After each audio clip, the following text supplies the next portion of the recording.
an identity construction of Bengalis. Language question is also integrated with the cultural as well as demographic evaluation of the old Bengal and later on the birth of Bangladesh. From time immemorial, Bengal has confronted foreign cultures and languages transmitted from almost all parts of the world. Sometimes the imposition of Arabic and Persian vocabularies deemed the natural characters of Bengali. It was even debated whether Bengali could be written in Arabic alphabet.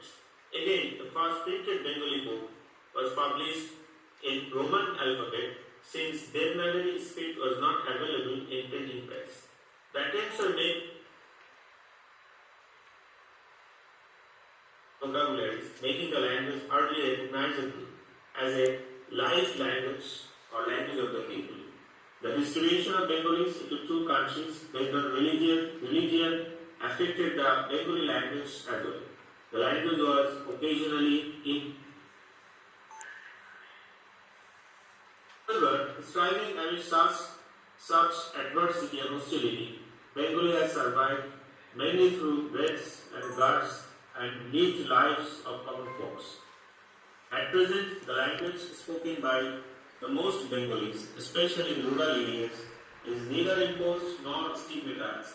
Rather, it is felt in the smell of wet mud or in the wind of countryside or in the green of open meadows. The choice of the language was also debated in different phases of the history of Bengal. As an indigenous language, Bengali developed in several stages. At the early stage, when Prakita, the old form of Bengali was spoken by the common folks and lower class people, can only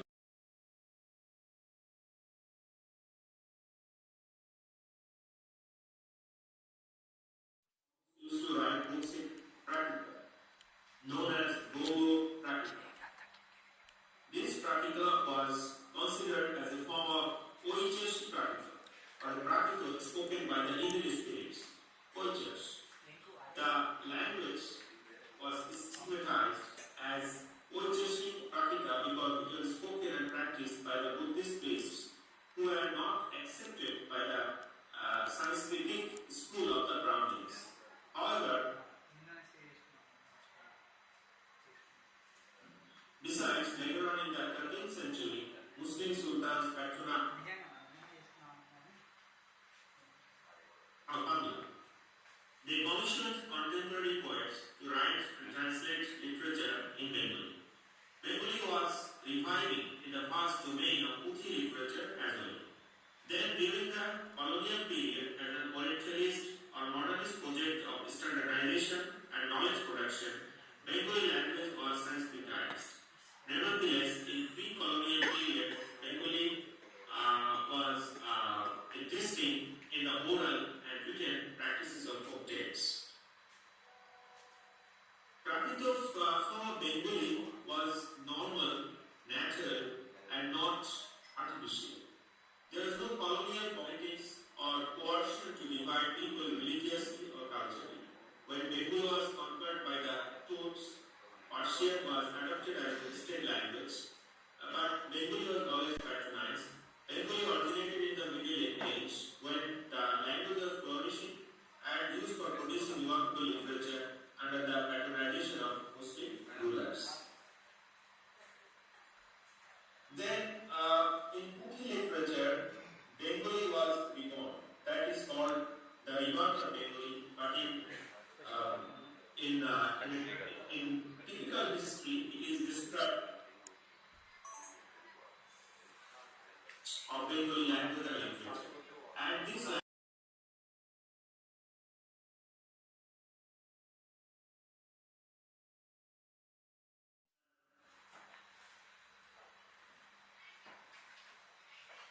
there is sort of sub-language. I confronted these ideas because at that time, Bengali, the words and the images or the phrases that were used in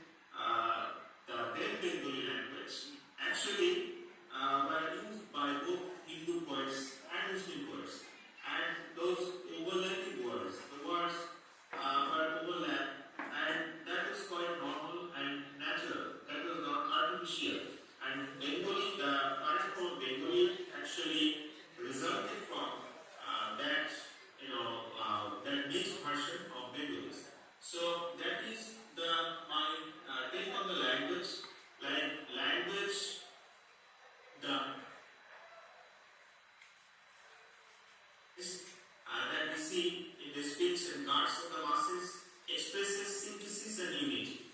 The folk narratives like Manusha Gidika, Manusha Mongol, or urban narratives testify to this characteristic of Bangla language. The Adi Bangla or the natural Bangla spoken spontaneously by the then Bengalis does not display communal divide like Hindu versus Muslim. Like Hindu has a different Bengali language, Muslim has a different Bengali language. This kind of division did not exist at the time. And but after the colonial period, when the British occupied this part, they colonized this part, this type of artificial division was created. There was only one version of Bengal of Bangla language in the form of Prakita, and arguably there is one till now. Other attempts like Syncretism Bengali can be treated as forceful imposition that attempts to destroy the natural tenets of the language. And this language divide also resulted from colonial propaganda. So,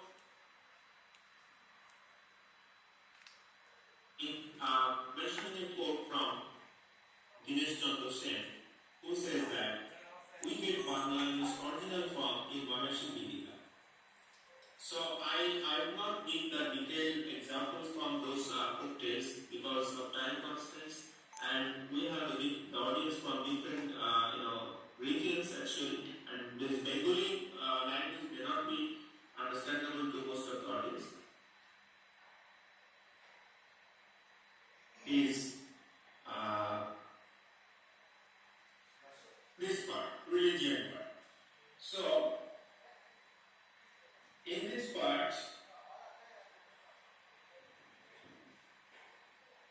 if we consider these two roots of channels,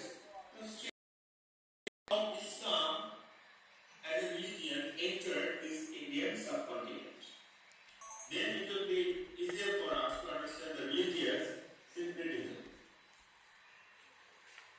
One version of Islam entered through that part, that Malabar part, Sindhu part, by Muhammad bin Qasim's time and the campaign. So that was highly Arabic Islam. Another part that entered is part Bengal in North especially by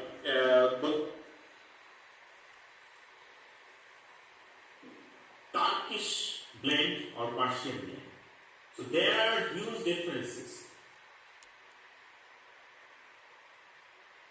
It creates a lot of identity crisis and identity issues among the Bengali Muslims. So to understand Bengali, the identities of Bengali Muslim, if we try to understand the difference between these two streams and two roots and channels, how Islam entered this region, it would help us to understand the root and the origin of Bengali Muslim identity. So in this part, I would explore the third space actually in the existing scholarship of syncretism, which portrays syncretism, synthesis and assimilation of the old Bengali society in a typical binary structure. Syncretism, I hope we are aware of the meaning of this word. Syncretism is a sort of blend of several religions, acceptance, exchange, etc. Syncretism is a sort of form of religion where you find several religions intermingling and overlapping.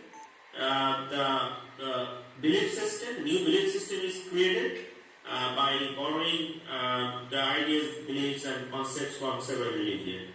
So, I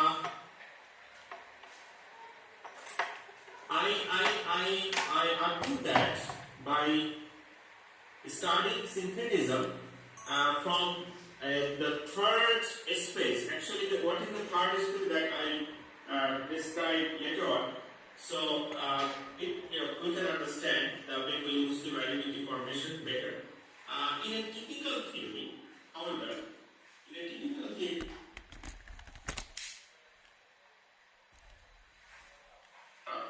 Ashraf is a high class of elitist Muslims, Atraf is a lower caste Muslims. So caste system exists in Hinduism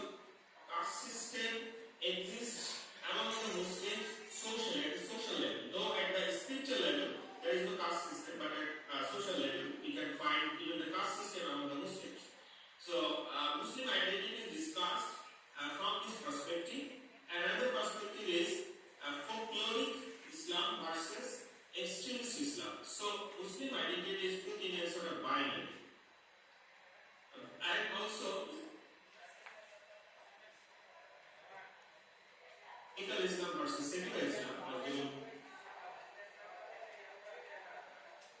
deeper and low. In addition, Islamophobia, labeling, and categorization are some more aspects that are addressed politically in exploring Bengali.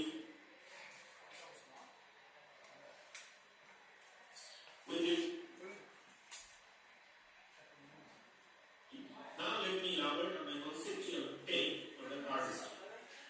I argue that pointing out how Islam entered Bengal answers some of the crucial questions of Bengali Muslim identity construction. I'm interrupting Dr. Raju. Is this presentation? Is it shown in YouTube?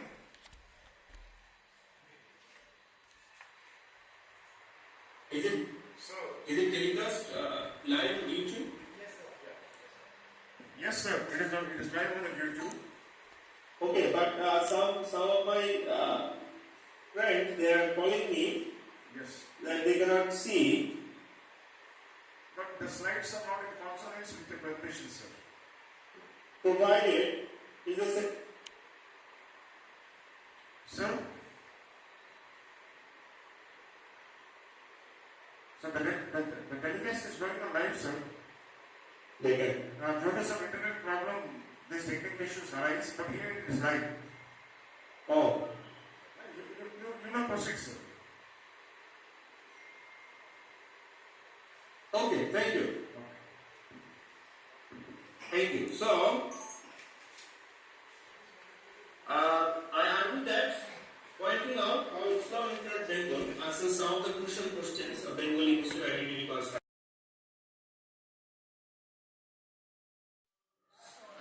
Islam as a faith and scripture-based religion is never stable nor declining, but rather it is so revolutionary and transcendental that if any generation into Islamic faith might become converts and submit to Islamic faith so far as history has informed us. Keeping this aspect in mind, I will conceptualize the three broad sources or trends of Bengali Muslim identity construction. So then I show these three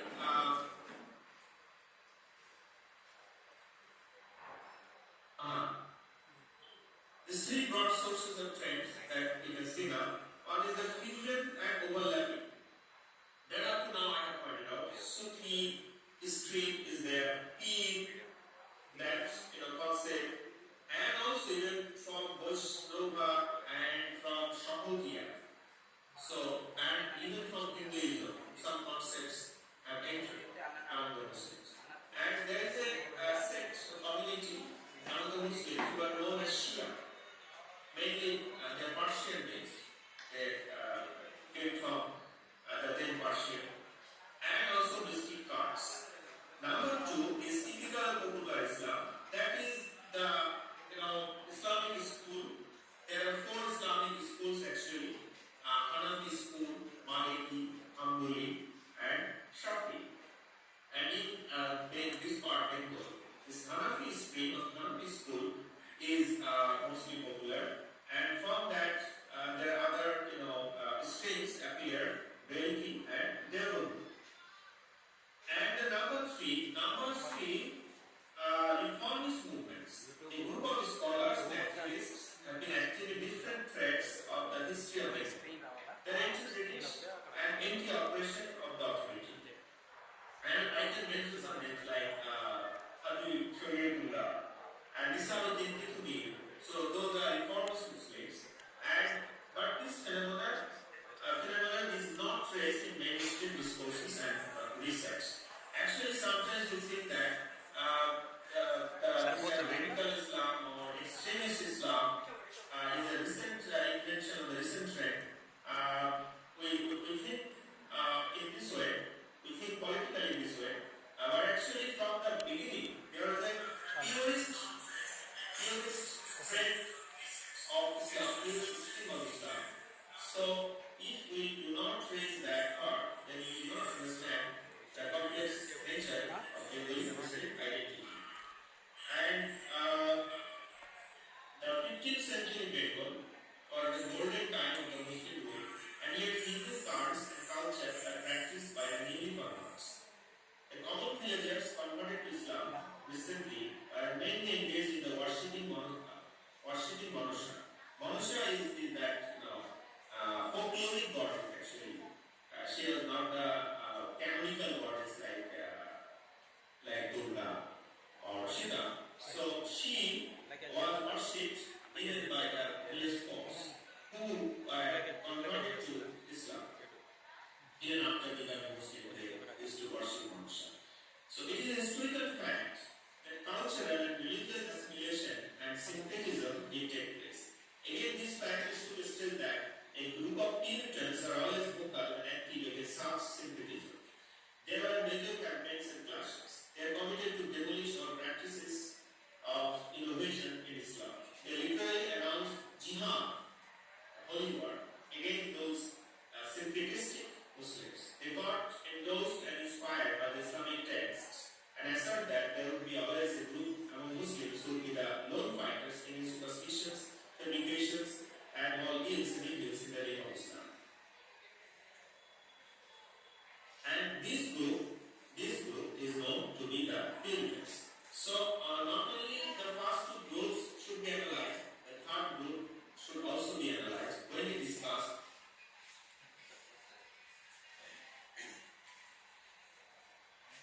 Muslims mainly from Sufi sects or Shia sects are not so strict about Sharia. Sharia is a law, in which Muslims practice their religious, rites like prayers, like fasting, those things. They are more inclined to the mystical and spiritual blend of religion. Hindu poets are influenced by the liberal practice of Muslim cultures and also the mystical dimensions of religion. At this point, overlapping occur.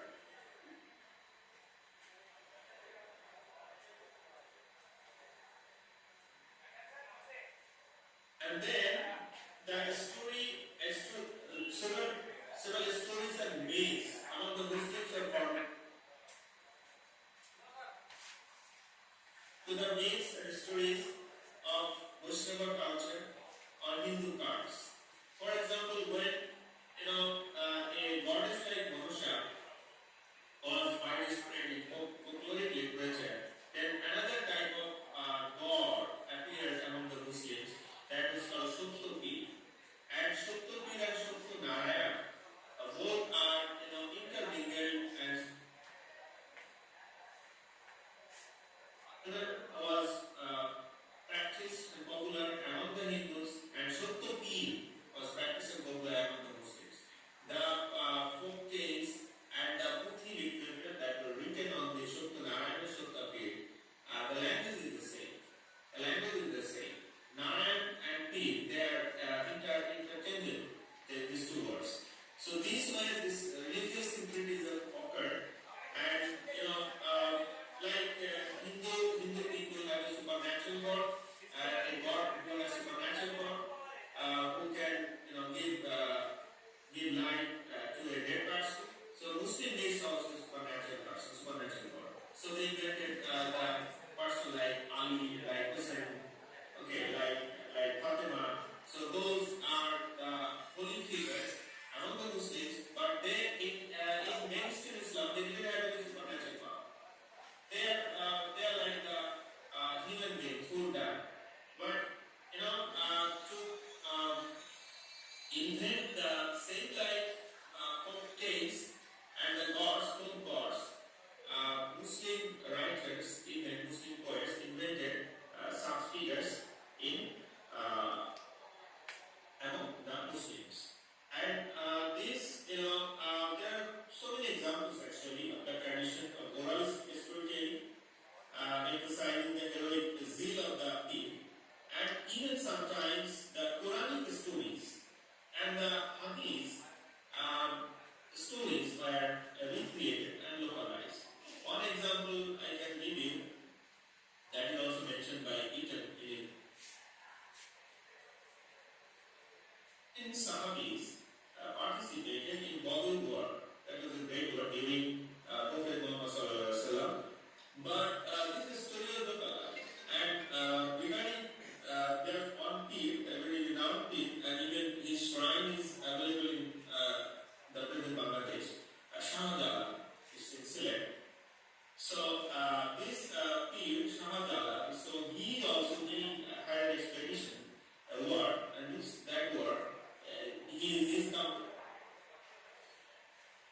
history was made up.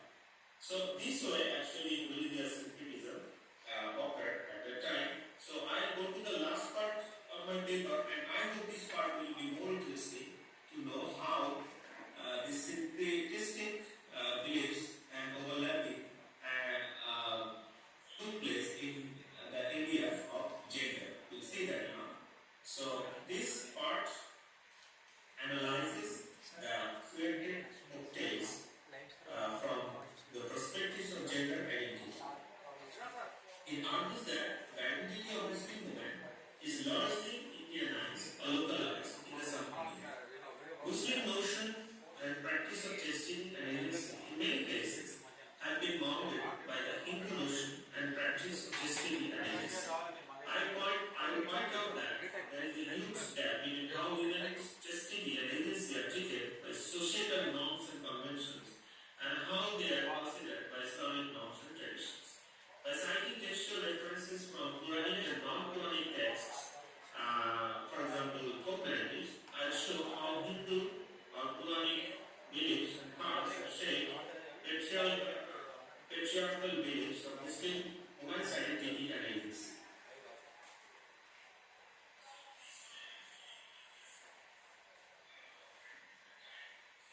Beliefs are known as Islamic beliefs in Muslim society.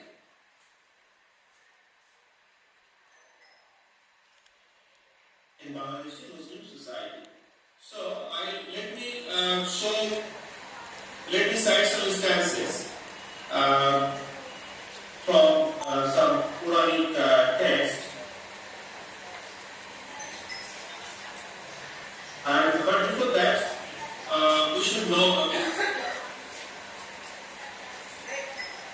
that certain religious parts from Hinduism, Vaishnava, or Shaurya and canonical texts such as Puranas are the main backgrounds and sources of early Bengali literature, such as folktales or Puthi literature. And that is traced elaborately in a book titled Obscure Religious Parts as a Background to Bengali Literature.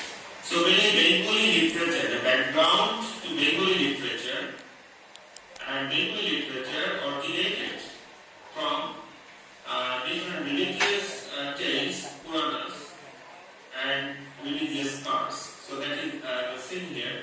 So now I am giving some examples here. In Mahapuranas, hidden consequences are elaborated in detail. For example, the following is said about a woman who protests any social injustice or discrimination. I am quoting, all these women who challenge the precepts society are said to have gone to hell, where she is inflicted with several types of pains.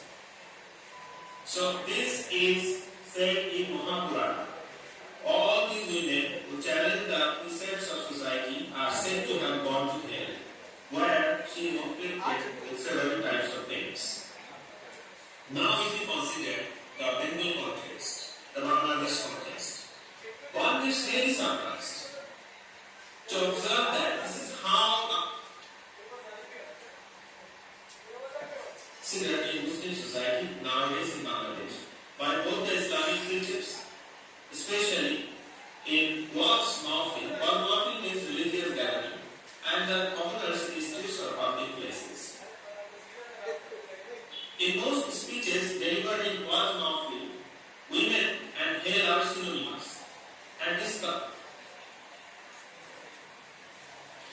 Islamic clerics of Waqf Mahfil labor hard to send all women to hell. Women's chastity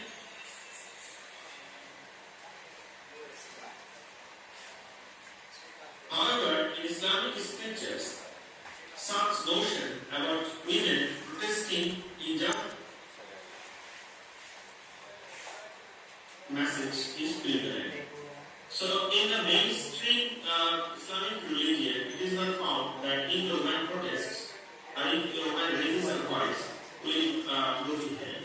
It is not existing in Islam. But this notion is existing among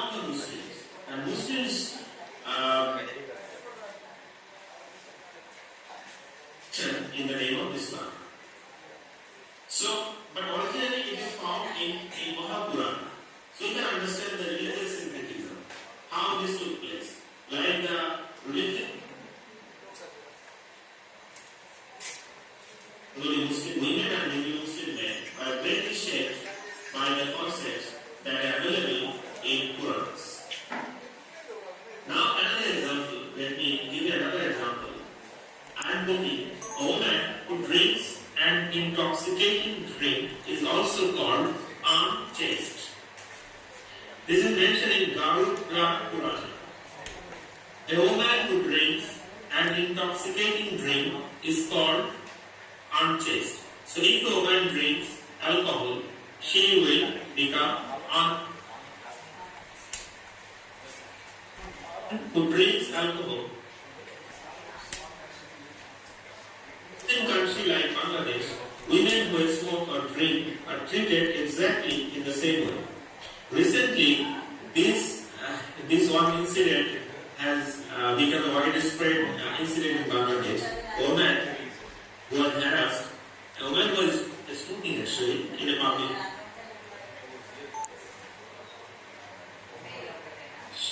debates in Bangladesh recently. So,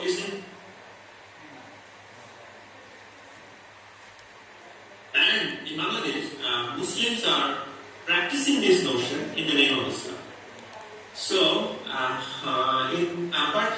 but in Islam, the religious ruling is the same of both man and woman.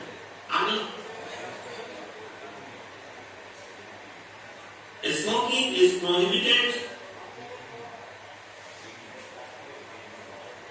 Islam. If drinking is prohibited for men in Islam, it is also prohibited for women in Islam. There is no discrimination. The ruling is the same in Islam, but in practice it is different. Woman is drinking, so she is becoming unchaste. Woman is smoking, she is becoming unchaste. She has the right to call her a slut. He has the right to call her a prostitute. So this type of practice is done in the name of Islam, in the name of religion. But in religion, actually that does not exist. But it exists in another religious text, that is Quran.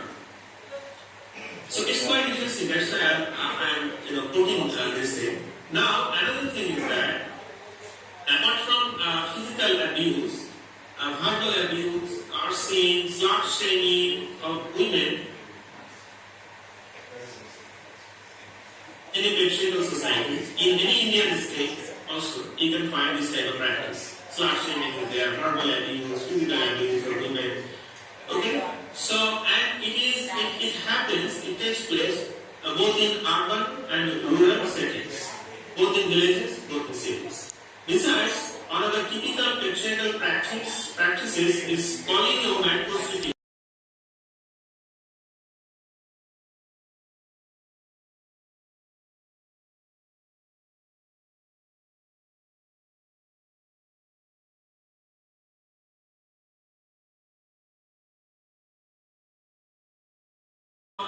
In Purana, it is mentioned, again I am putting it. The woman who enjoys the company of 5 men is called a Vishya. And if she enjoys more than 6 men, she is called Mahavishya. That is Maha prostitute. And she is untouchable for all castes. So this is mentioned in Purana, and again quoting, the woman who enjoys the company of 5 men is called a Vishya. And if she enjoys more than 6 men, she is called Mahavishya, and she is untouchable for all castes. There is a famous hadith. Now I am quoting a hadith from Islamic tradition. There is a famous hadith in Islam about a prostitute woman who would enter heaven by giving water to a dying dog to drink. And it is completely forbidden in Islam to call any man or woman by an insulting name. Now it is obvious that there is a huge discrepancy between the concept of chastity and purity concerning women and the original concepts of chastity and purity in Islam. So I hope I have pointed out the gender aspect. There are so many things that we can discuss, but I think that indeed, because of the time limitation, so that is the religion part in folk tales. in non-canonical and canonical literature also. So these were gender, chastity, women's agency, patriarchy are described, and those concepts are intermingled and manifested in the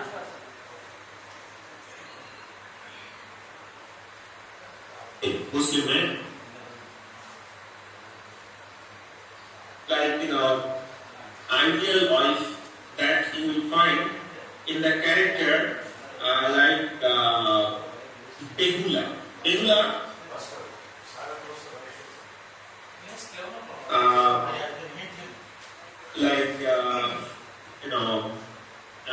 and there is also a sort of battle between Monisha and Behula. So Behula becomes an ideal Bengali wife.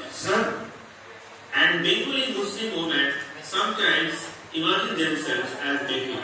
Several characteristics of Behula can be found and traced among the Bengali Muslim women. And there is one saying that was quoted in the name of religion, in the name of Hadith, that was, heaven lies in the feet of husband. To underscore the godlike importance of husband. So heaven lies, paradise lies in the feet of husband. Though it was put that this hadith was patriarchy.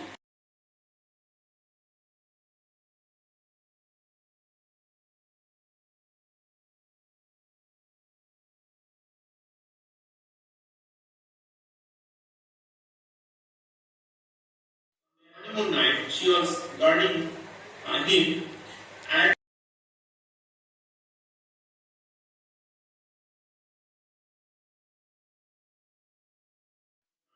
but let her husband sleep on the honeymoon night. So honeymoon night, wife remains awake, the husband sleeps to guard her.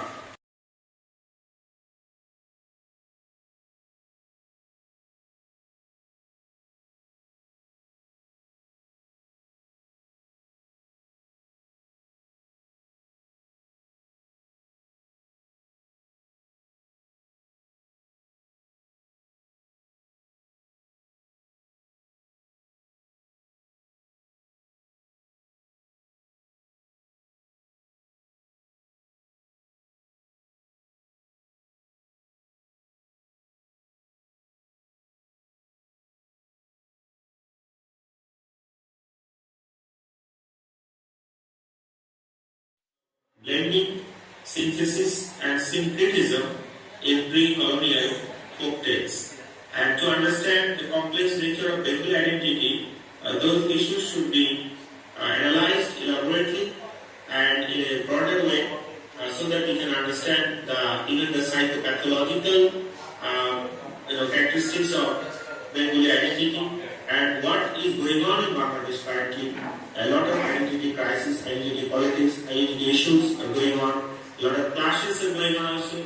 So to understand all those clashes and the origin of those clashes, origin of the contradictory identities of Bengali Muslims, we need to study folk tales and we need to study the old texts because a lot of controversies, a lot of conflicts and the contrasting natures of identities can be understood if we analyze those folk tales of pre-colonial Bengal. So thank you, the organizer of this conference. Thank you for your patience, the audience, for listening to my presentation. If you have any questions, you can ask me. Thank you. Thank you, sir. Thank you, Professor Hassan, all the way from Bangladesh University. The participants are so fortunate to have rendered their attention, patience, and time to listen to your lecture. Definitely, we will get back to you at the time of valedictory function this evening, sir. I request you to be virtually present for the valedictory session, where we can acknowledge your sincere, honest thanks for the government of Telangana, Commissioner of College Education, County Government College, Hanamkonda, sir. Professor Hassan, we are so fortunate, and thank you once again with all the honesty from the core of our hearts. Thank you so much.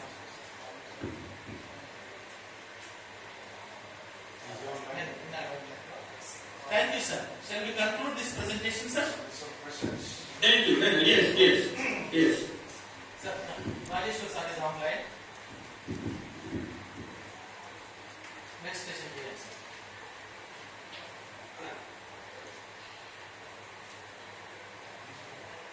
He is a director of research in Telangana Council of Higher Education. He is online, sir. Exactly sharp at level.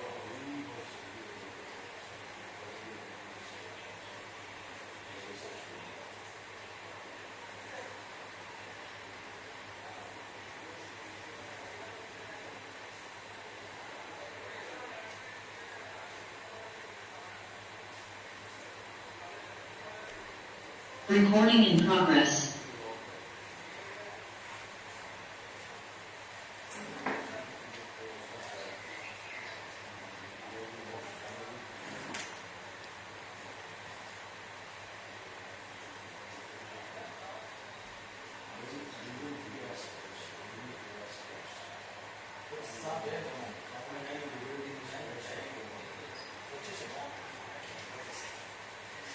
Sir, good morning, Professor Rajeshwar sir. Do you hear me, sir?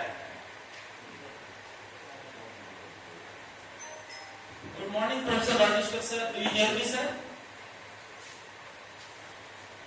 Make him co-host. Sir. Sir, good morning, sir.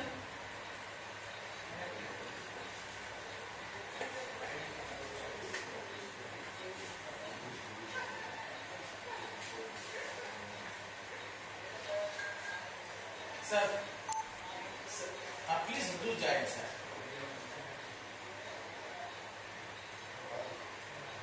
Okay, sir. Okay, sir.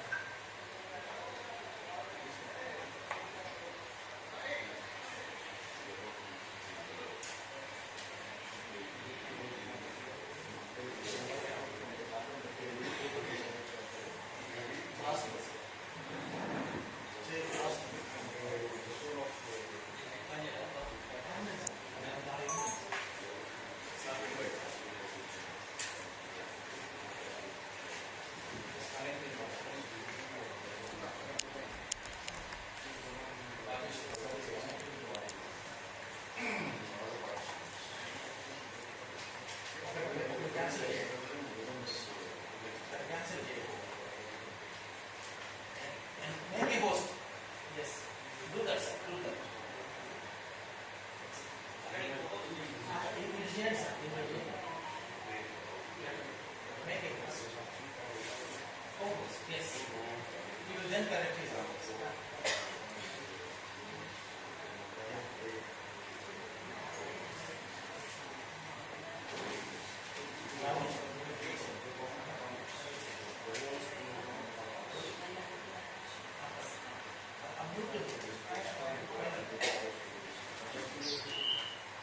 Sir.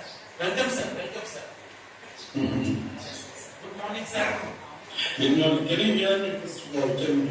Yes, sir. Department of English, Kakatiya Government College, Autonomous, Hanamkonda, on the occasion of conducting a 2-day international conference on the title Transformations, English Language and Literature in Multidisciplinary Context in the Current Era, invites you, welcomes you, sir, for your scholarly plenary talk, and for which we entreat you to allow us and our Dr. A. Srinath, HOD, English Department, Vice Chairman, IPSC Coordinator, and Associate Professor, to render your bio note from his good mouth.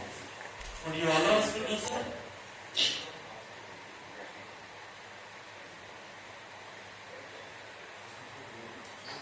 Dr. A. Srinath, please proceed with the bio note.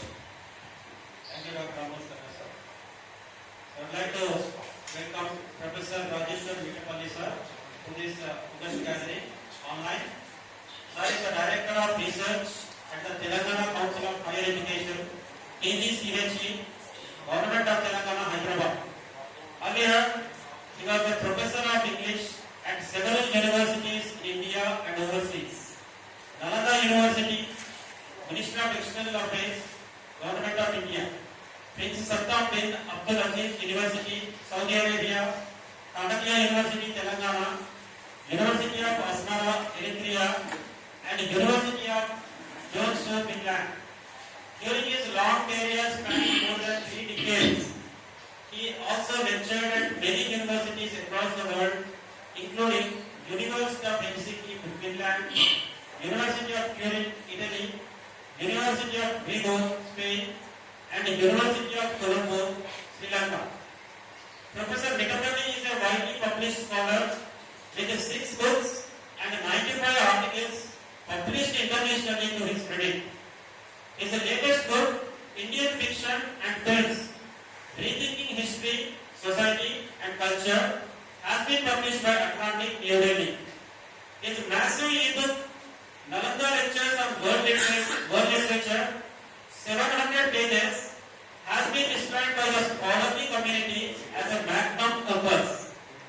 He edited the New Delhi-based quarterly, The Atlantic Literary Review, for 6 years, in addition to co-editing with European, American, and Indian scholars 30 volumes of critical essays on a variety of literary subjects and ENT.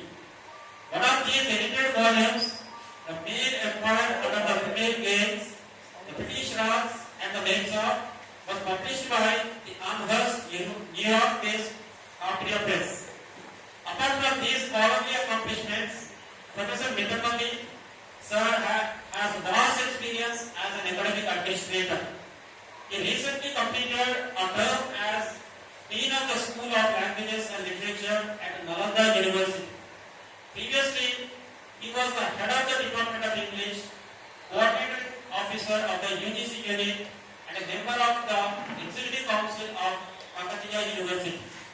He also served as Dean of the Faculty of Arts, Foreign Relations Officer, Chairman of the Board of Studies in English, and Program Officer of the National Service Scheme. Of late, Professor Mitapalli has developed a keen interest in creative writing and literary translation. This is a translation of the Sahitya Akademi laureate Naveen's novel Beyond the Shore of Love has just been published. A volume of his own short stories and 2 volumes of his translated short stories are now in various stages of publication. So this is the extensive bio of Professor Mitapalli Rajeshwar sir. Welcome to our international conference, sir. And we will be glad to hear from you, sir. Thank you. Professor, please grace us with your talk. Ladies and gentlemen, good morning, and I'm very happy to associate myself with this international conference.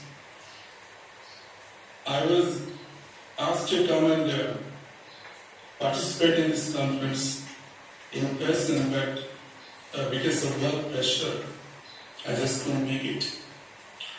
But technology has made it possible to travel anywhere and everywhere, and so I've made use of this, great facility that modern technology provides us. And incidentally, this morning, my talk is also going to be on technology. Technology, higher education, and English studies. There are 3 components to this talk. One is technology, which I've already mentioned. And in spite of me belonging to a slightly older generation, I have kept myself abreast, updated on the technology front, including artificial intelligence. Even before the term artificial intelligence became a buzzword, and it happened only about a year or so ago. In 2019, 2018 itself, I did courses on artificial intelligence in Romania. So I've been using technology, various different purposes. including the teaching of language and literature. And the second part of the talk is higher education.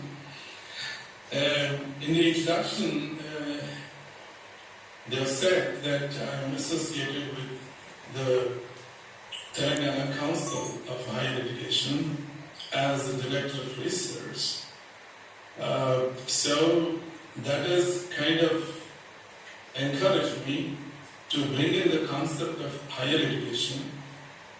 And my recent talks, in fact, invariably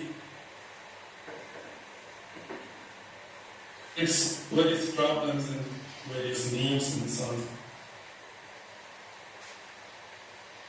At the end of the day, I am a literary scholar, an English scholar. So English has got to be there, and you're all students and teachers of English language and literature. So I'm kind of trying to combine all these things and put them in some kind of an order so that something of value emerges from this talk.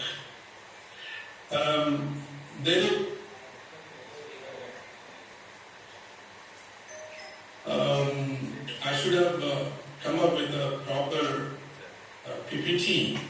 I've deliberately avoided that because in any case I am physically not present with you. And if I also make use of a PPT, you will be looking at the PPT and the text in it and the pictures in it rather than me. So by avoiding a PPT, your focus will be on me. And so kind of you can establish a psychological connection with me. And that is primarily the reason why I've chosen to present this morning without a PPT. So let's go straight to the topic: technology, higher education, and English studies. And today, ladies and gentlemen, you know that technology plays a very important, a pivotal role in our lives. We live in a technology-enhanced, technology-driven technology, and we are propelled by technology. No matter what you do, it may be teaching of literature as well. So technology is an inevitable part of our lives. And how can technology be leveraged in the context of English studies, in the context of higher education in general? So I've been talking about this aspect for a while, maybe 10 minutes or so, and then goes to English studies, and where again technology and especially artificial intelligence will be talked about. So I said that we are now living in a technology-enhanced social, academic, and other spheres of our lives. And I said that we need to leverage technology in the context of higher education and English studies. The reason for that is we are now, India being, is already the most populous country, and we have the demographic advantage of very young population. We are probably the youngest nation in this world, but these young people need to be educated. And the resources we have at our command, our educational infrastructure, our schools, colleges, and universities probably fall too short of the need. So we are talking about increasing GR. You all know the concept of GR, and our resources are falling far too short of it. So that's why technology steps in to bridge the gap to meet the need. to meet the need, the demand for higher education. How can then technology be used to meet the educational needs of our young population?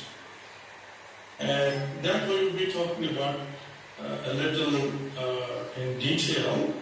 But at this point, it's important to note that we may not have as many schools as we need. We may not have as many colleges, good colleges, as we need. But that gap can be filled by the use of technology. So, how? Let's talk a little about this.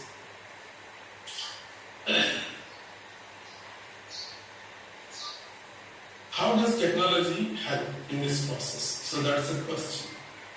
There are many advantages of the use of technology in the field of higher education.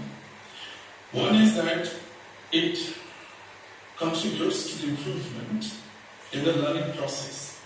Now we are already talking about the virtual laboratories. If you don't have a laboratory, we have a virtual laboratory by means of the use of technology and by means of simulations, by means of multimedia resources. It's possible to meet some of the needs when labs are missing, so you have a virtual laboratory. And also, we have this concept of ODL.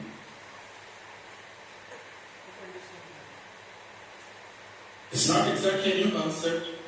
IGNOU and other universities have been making use of this concept for quite a while.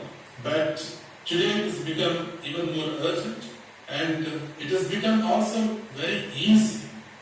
And this concept can be embraced not just by out of the ordinary kind of universities such as IGNOU, but any university, including Kakatiya, Osmania, or whatever conventional university it happens to be, they can make use of this concept and help students in remote and underserved areas to meet their educational needs. It's just that the institutions concerned, they have to come up with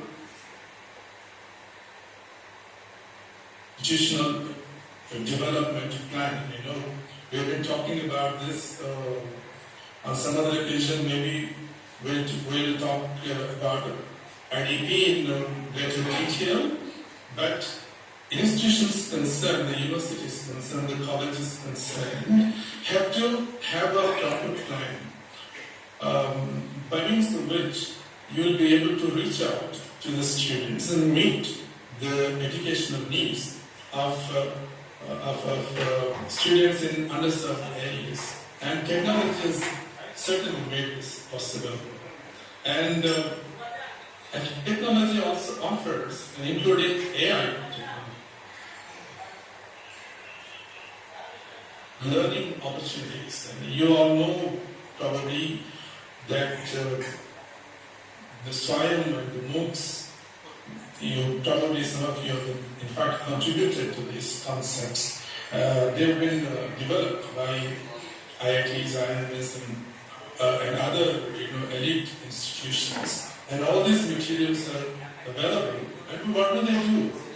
You have lectures there, assignments there, materials there, and all these resources can be made use of by students at no cost and at their own pace and convenience. So that is what we mean by flexible learning opportunities offered by modern technology.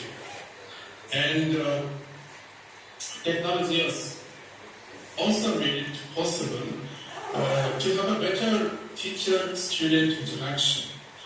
Yes, we have in conventional universities, we have one-to-one interaction, one-to-many interactions in the classroom context and outside the classroom context as well. But technology has made it possible for one teacher to reach out to 1,000 students 10,000 students. So that's the point here. Better teacher-student interaction.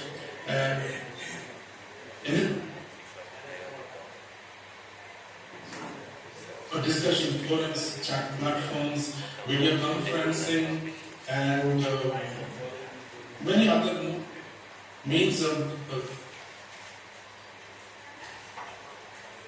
and the students, and that way their relationship is further cemented, and a student wherever he is.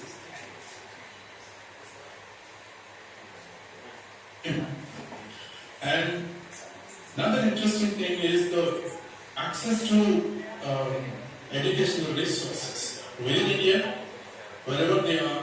It may be in Delhi, it may be in Kolkata, or maybe in Chennai, wherever it happens to be.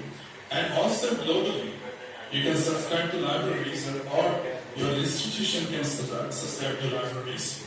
As an assessor, I go to many institutions. Libraries today subscribe to international, global libraries. So students and faculty have the opportunity of accessing materials which was not possible earlier on. You see, when I was doing my PhD more than 30-something years ago, I can see E. Satyanarayana, he is also probably doing. Is Satyanarayana around? So, I know when he was doing his PhD as well. See, we needed to go to ASRC, to CIFL library, in so many places to collect materials and spend hours, not just hours, days and weeks together to collect materials and to interact with teachers and scholars and others. But today it's not necessary. You have materials everywhere. You can access materials everywhere. And institutional subscription to these materials is very easy. So, libraries like the National Digital Library of India, NDLI, and free courses like Coursera, all these are possibilities. Materials are freely available. And it's also possible to get automated assessment and feedback by making use of technology. We're talking about LMS, for instance. Interestingly, every institution is supposed to have an LMS, learning management system. In several universities I worked abroad, including Prince Abdullah, there is a university near Riyadh in Al-Khars in Saudi Arabia. We used to have a great LMS. And practically teachers didn't need to go anywhere. You can administer tests online, you can give assignments online, you can do pretty much everything by making use of LMS. And in, where is this? Canada. They have developed and make use of the same LMS, and there will be a separate link to them. So the resources are maintained by the government, and government institutions and possibly private institutions, I'm not sure, but government institutions for sure. They can make use of this LMS and to do pretty much anything. Has made it possible to instantly grade answer scripts, give assignments, give exams, and help students receive timely feedback. Everything is automated.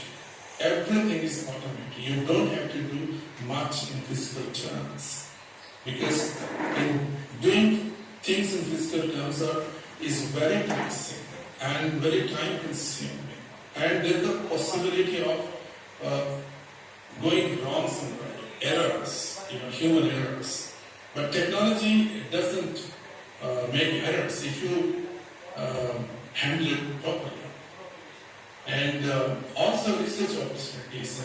And again, as an assessor,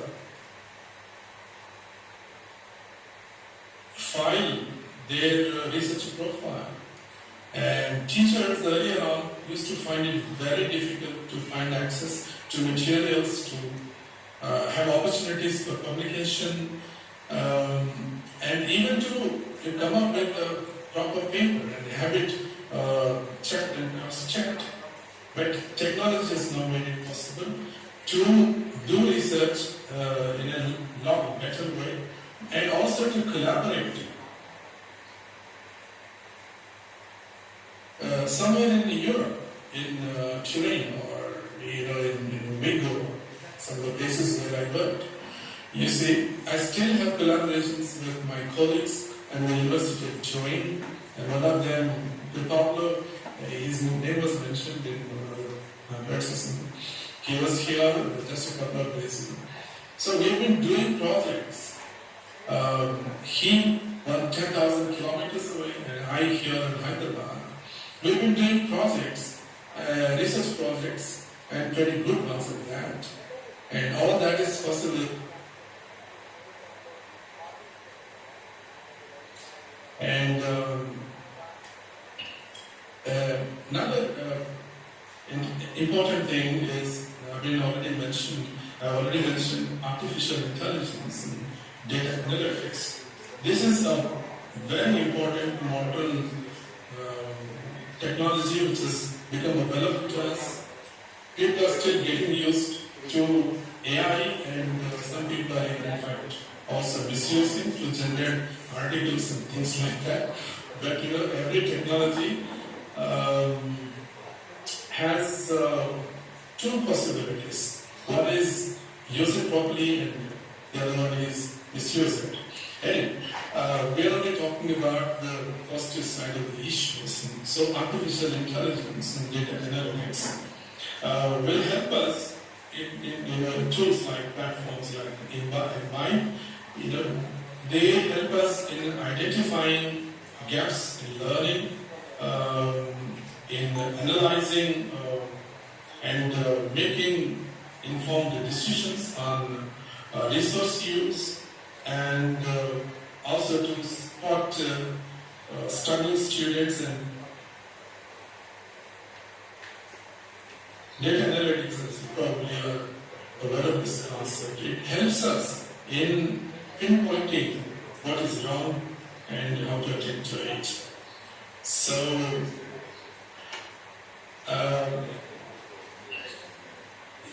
I said that there are many possibilities, and this is in a very general context. And again, speaking in general terms, technology also poses some challenges. Basically, the so-called digital divide. We have in economic terms, this is rich people, middle class people, and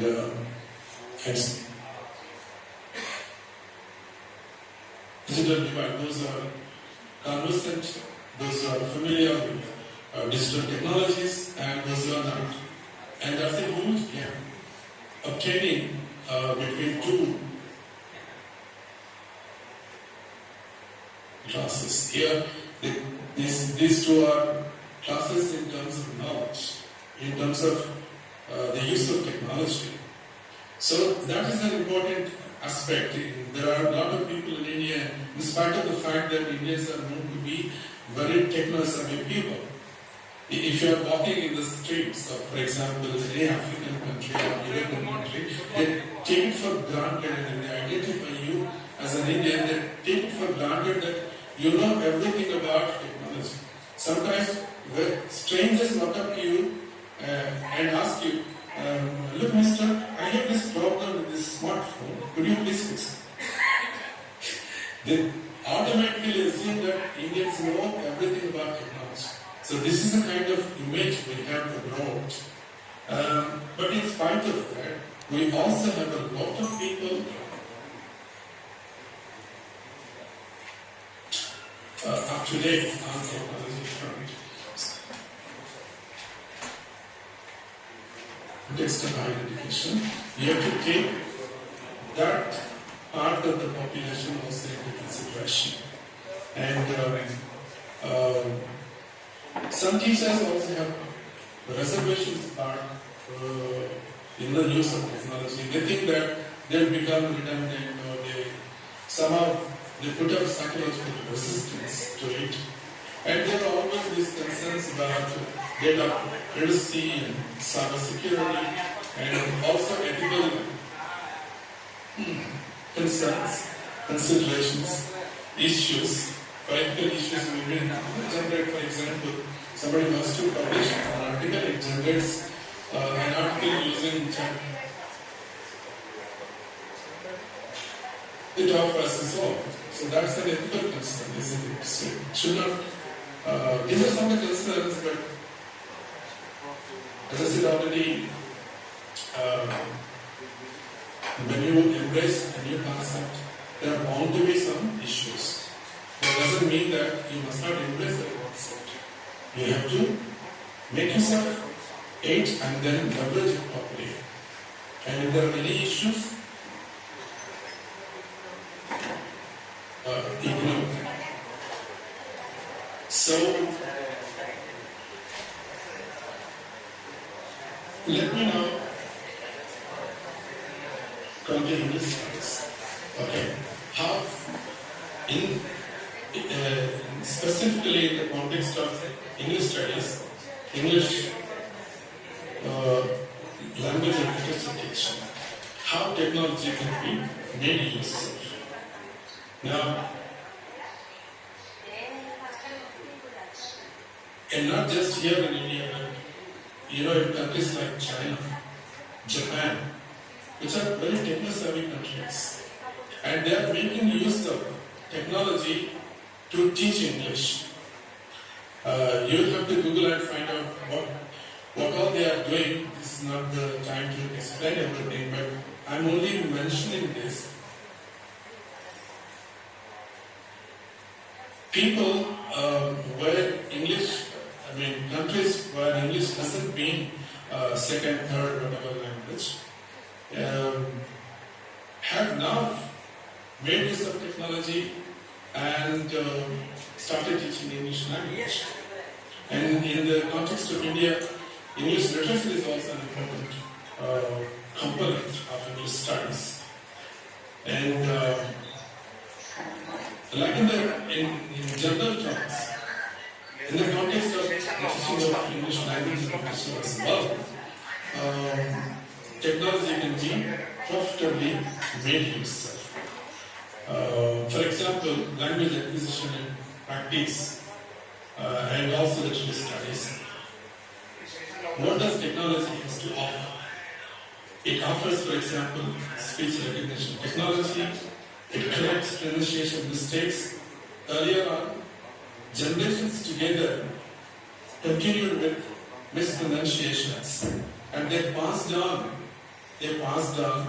pronunciation monstrosities to the next generation. And that generation passed on those monstrosities to the next generation. It went on like that. It was kind of vicious circle.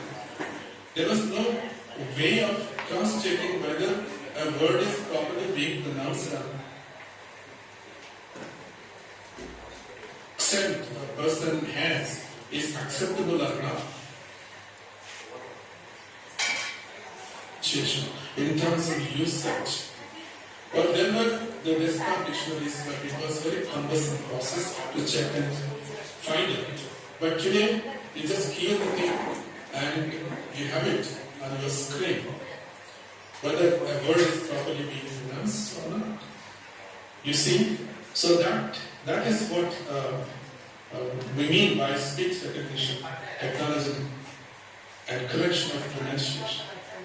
And simulated conversations, that's possible. There are AI tools for that. Because simulated conversations, there was no possibility earlier on, for example, to have a conversation, a meaningful conversation with a native speaker. But today, by simulating a conversation, you can have a real conversation with a native speaker of English. It may be an artificial person, but artificial persons are nothing new to us, right? You probably teach students of commerce. You see, a commercial company is an artificial person. A company can sue other people. It can acquire properties. It can sell properties. So, what is wrong in having a conversation with an artificial person? As long as when you stand to benefit by that conversation, which was not possible earlier on, now it is possible. And tailor-made exercises can be given, and personalized lessons can be designed, all at the click of the mouse button. See? So there are, for example, AI tools like Duolingo, Rosetta Stone, Babel, all these to do with language. LingQ, for example, to build vocabulary. Monly to simulate conversations. Memorize, for example,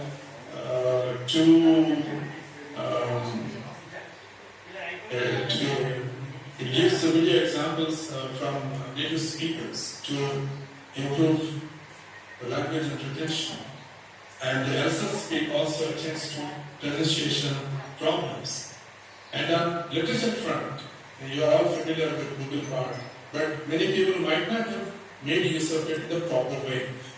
If you use Google Bard, for example, it gives you insights on literary themes and summarizes and interprets. Project, for example, and if you have to read, for instance, 100 books, and let me tell you, I read 200 books during my PhD. 200 reference works I had to read, and it took more than 1.5 years, maybe some 2 years, I guess now, just to read. These 200 books today of the 200 books I read, it seemed only about 40 or 45 were really useful to me. The rest were of no particular use. So it was a vested effort in a way. But you put that book into an AI tool, it will give you accurate summary of every chapter, and you will be able to decide in a matter of, let's say, 5 minutes, 10 minutes, and then you will be able to decide whether that chapter is can discard it or make use of it. See, literature research becomes very, very easy and by making use of these tools. And Google Bard is just one. And you have other tools like Talk to Books, again a Google AI device. It offers you as students and literature to the possibility of exploring literary discussions by asking questions. You can have a conversation with a book as well. Not just a person, not just an artificial person, but even with a book, you have a conversation. If it is in a PDF form or in a Word form.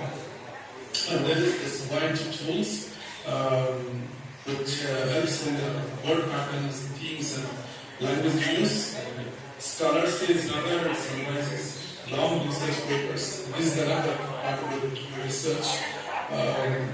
You are supposed to read all that is written, all that is published on a particular topic.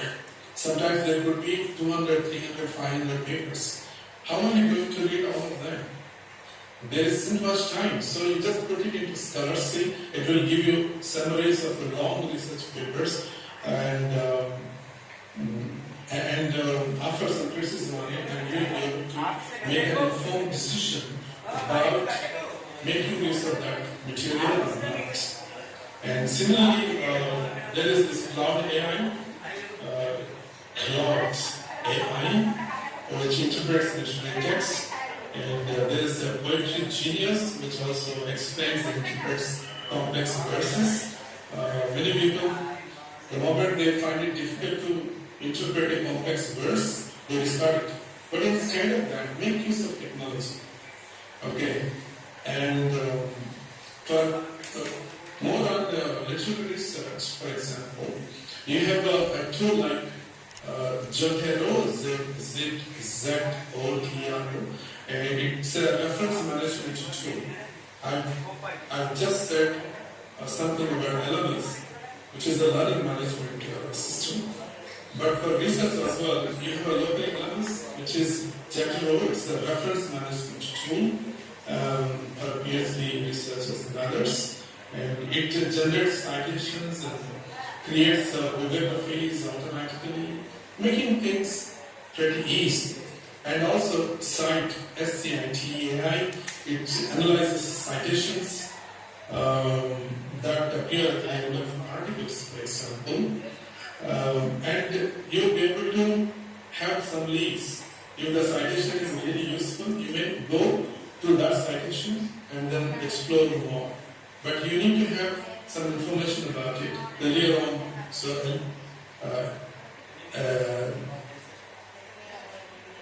Cite AI is the right tool. And similarly, Elicit, which helps you find the relevant academic papers and from those papers. And connected papers is another tool which helps you in discovering related academic papers. Papers, one thing leads to another, A. So there may be one paper and you don't know whether similar papers or better papers are available on that particular topic. So what you'll be able to do, what you should do is to read related papers. So this connected papers is a tool which helps you in leading you onto related papers so that your research will be more comprehensive, more holistic. And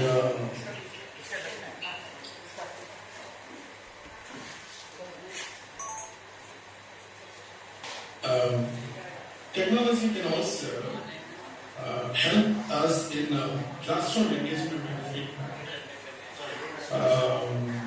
Classrooms become more interactive. And those who are using, for example, smart boards in your classrooms, please raise your hands. How many of you are using smart boards in your classrooms?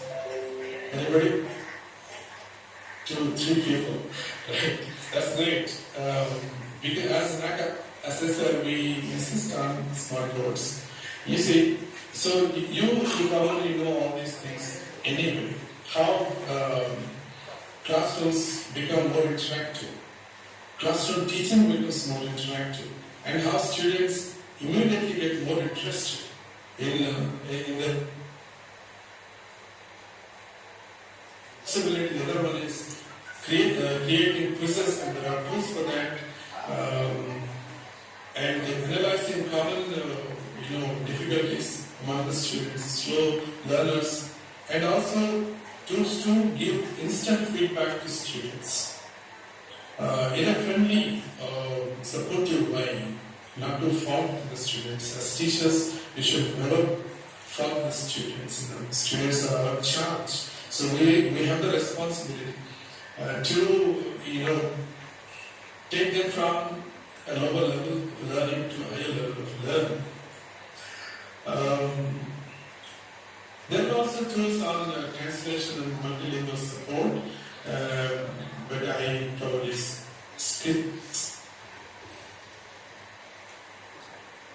You are probably aware of virtual and augmented reality, VR and AR.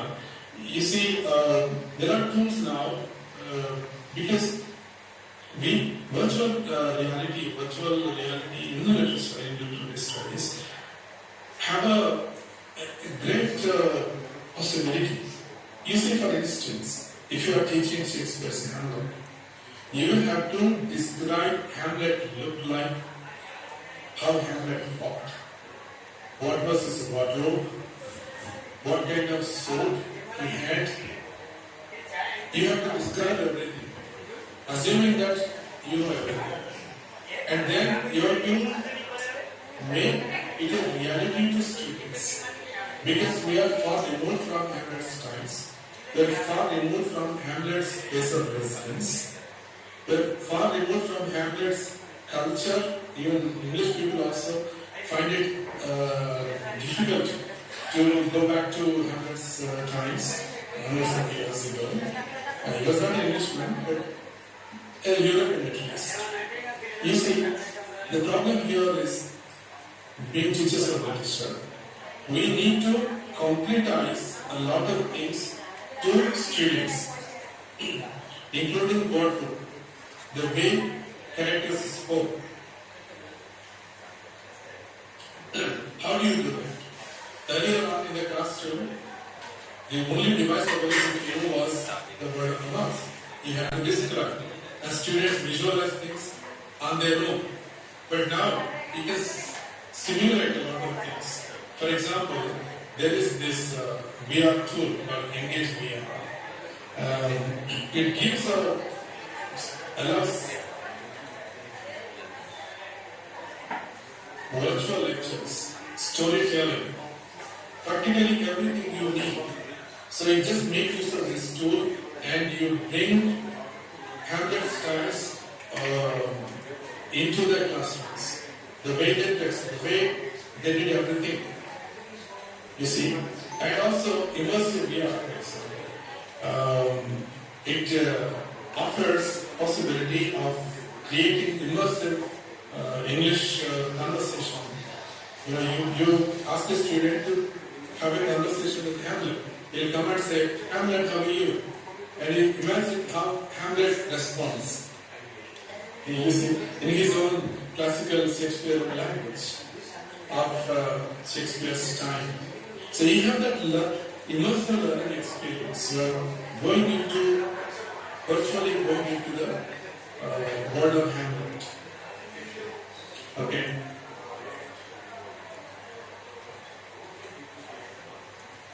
The use of technology in the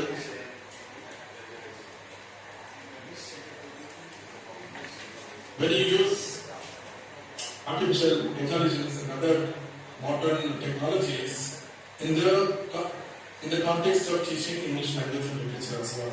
Again, digital divide is an issue, and training teachers to make use of technology in a very purposeful and extensive way. This is again a challenge. And one more thing is the lack of cultural context and depth. It's both, technology can be used to create the context, and also sometimes it may not be possible because AI tools, for example, are very neutral, not culturally.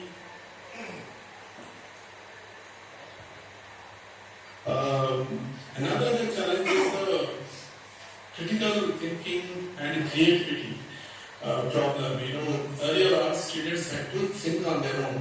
Now a lot of things are done for them, ready-made on a platter. So students will find it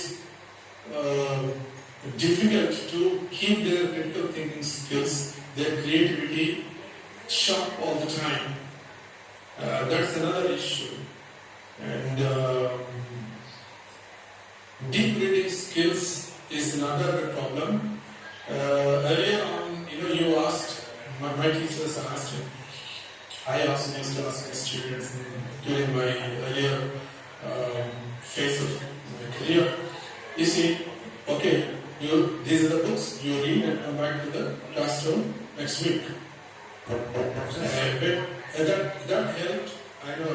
I think I'm approaching my time. I'll be finishing. So the technical section is waiting for you, sir. With your permission, Is the request shall we invite some questions? at this point? Yeah. Because At the end? 1 minute more, sir. Yeah, but you can ask me at the end. Why in the middle? Sure, sir.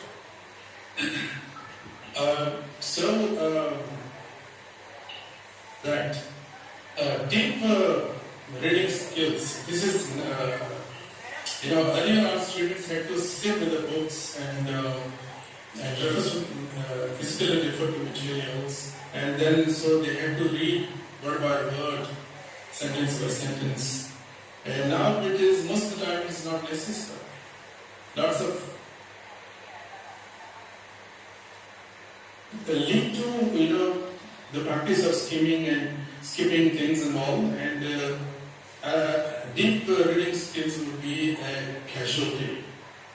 And of course, all the time, plagiarism and ethical concerns, AI-generated text, misusing that is another issue. A special group English studies. So whether it is English studies or AI technology or technology, well, plenty of possibilities.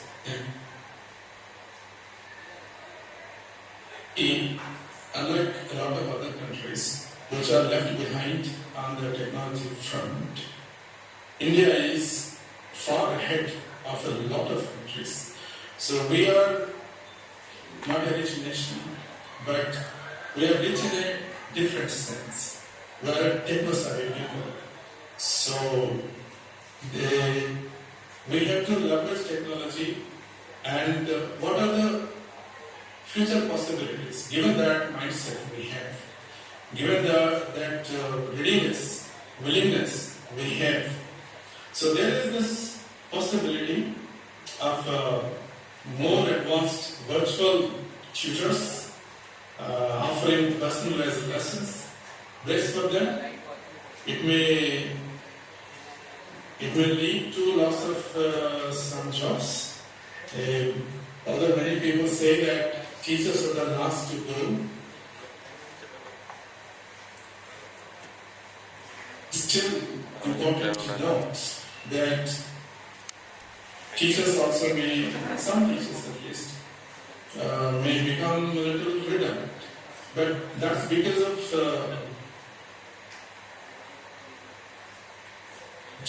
photograph, some kind of image made with the laser.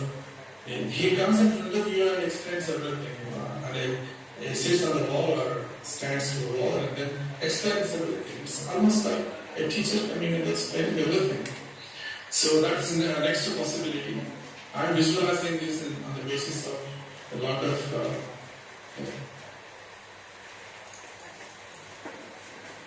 there's going to be more interactive literature discussions in the future because of artificial intelligence and chat marks. And smart textbooks is going to be another important issue. Possibility again. They will be smart textbooks in the sense they will be content based. They adopt the content to meet the special needs of students. For each textbook can be customized. And blended learning, which is already a big reality, but it's going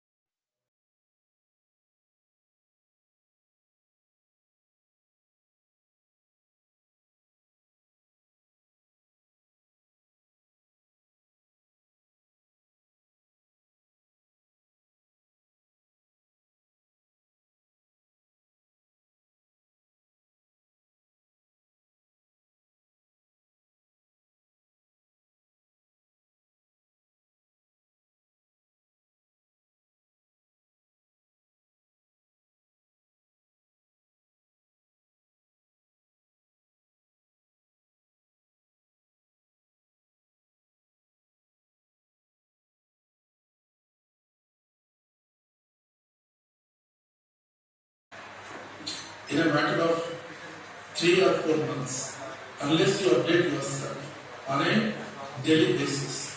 So today's knowledge, the shelf life of plus it becomes irrelevant or useless or but you make a better version of yourself every single day. So that brings us to the question of micro-credentials. You don't offer a certificate course of, for example, 6 months or a diploma. Micro-credentials. You see, capsule courses. You give the students just one important skill which you can learn, which you can teach in a matter of 1 week It's a capsule course. And it gives him micro credentials. Okay? And he will wear it as a generate employment with the help of that capsule course.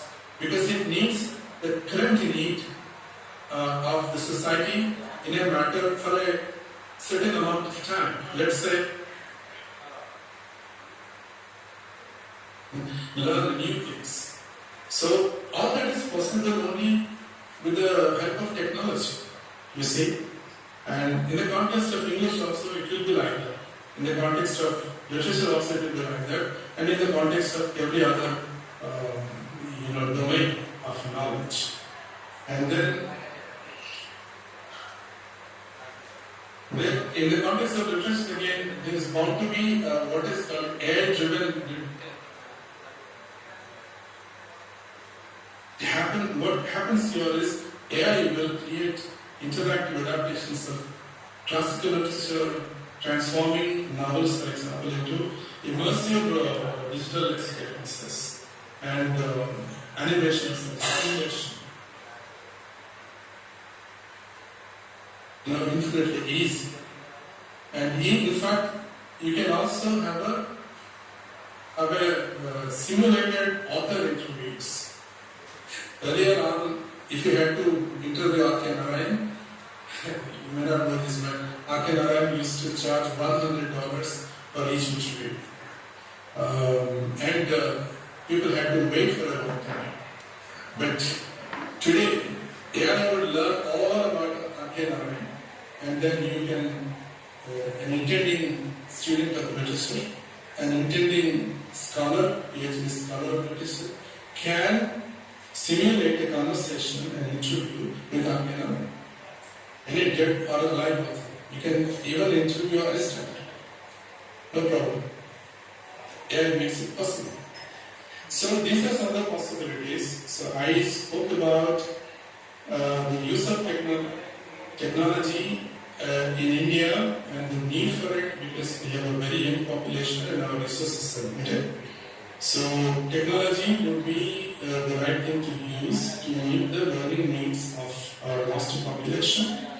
And there are many possibilities, many uses of technology in the higher education context.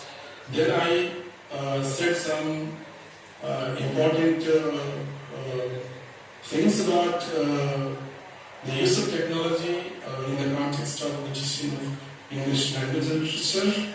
And finally, I drew your attention to the immense possibilities that technology has in the context of higher education, as well as in the context of the teaching of English language and literature. I hope I'll stop there. Thank you very much. Thank So you I very wanted much. to ask you a question. Thank you very much, sir. And Dr. Praveen. Excuse me, let me see you properly. Yeah, Praveen. P.S. Praveen, right? Yes, sir. And there is Praveen. So thank you for the valuable time, sir, the inputs you have given. So may I request you for a few questions, sir, from the audience? So many. Yeah. Thank you You very are much. going to ask the Thank you. audience are going to ask. But one by one. I would like to introduce Professor Vikram sir from India. Sir was the chief keynote speaker yesterday. Sir is Okay. very much with us that we would like to ask. Thank you, Dr. Rameshwar. Excuse me, I'm Rajesh. Dr. Rameshwar, thank you very much for your detailed deliberation. In fact, your topic is very much saturated, highly saturated in today's world. In fact, I want to know and why you are promoting AI interviews. Why can't we incite the brains of the children to enact practically, pragmatically, so that they are on the stage without the technology. In fact, so the other thing is that wait a minute, please, let me finish. And let me answer that question first. Yeah. Because I get confused with the questions. And this is not the first time. So, you are saying that why I am promoting AI. Let me clarify that I am not promoting AI. I am only taking AI into cognizance. We can't live without it. It's so much around us. So how to leverage it? When it is inescapable, why not make a proper use of it? That is it. Even if you don't want, it will be around. And if students would think that we are redundant, we are outdated. Yeah, in that case, Dr. Rajeshwar, I think you should have given the micro languages of the AI, which is definitely going to be useful for the rural children. So that you should have outlined it. Then I think it would have made a lot of justification in your paper actually. In fact, it's a wonderful exposition you have brought up. But the other things, the parameters of connecting AI with English studies is totally absent in your talk, because there are lots of intricacies in English language and literature where you could have brought up some specific aspects where professors, lecturers, teachers could have benefited from that conceptual or phenomenal issues. I mean, Please pause there. The question here is in a general talk like this. Okay, so if Namaste Raju and his colleagues wish to organize let's say a workshop, I will talk about all these things. So it's not possible to connect everything as you put it in a general talk like this. This is meant primarily to motivate and draw attention of teachers and the scholarly community to the possibility of using technology in the context of teaching and learning, teaching of language and literature. Okay, so from that point onwards, they have to, take it further. A lecture like this can't offer. And I will object to your question because I understand your motivation, but your motivation also should carry on novelty for our children also, and for the audience present. This is not meant for children, by the way, sir. When I say it's meant for the teachers. Yeah, exactly. Teachers are also children. We are learning on the process, whether it is school or interest in the teachers. Okay, it can't go into details, and this talk is not meant for children. Okay. Thank you. Thank you, Professor. Sir, we have another question from Mr. Prakash. Good afternoon, sir. Mr. Prakash, I retired BJP English from Kendra Vidyalaya. I retired from Kendra Vidyalaya Uppal. So when I was working at Kendra Did you Vidyalaya, attend my lecture at Uppal, by the way? when Sitaram sir was principal, I worked on again. Once we invited you as a chief guest. Yes. On occasion of I think for one full day I gave lectures. Yeah, yes, exactly. Sir, my question is such that, sir, Noam Chomsky, the most respected linguist living today, once said, let's stop calling artificial intelligence what it is and makes it plagiarism software, because it doesn't create anything but copies existing words or existing artists, modifying them enough to escape copyright laws. It's doing nothing but violating the copyrights of the writers, those who have created something new. So I get your point. To save time, let me answer this question. Chomsky, first of all, okay, he is a critic.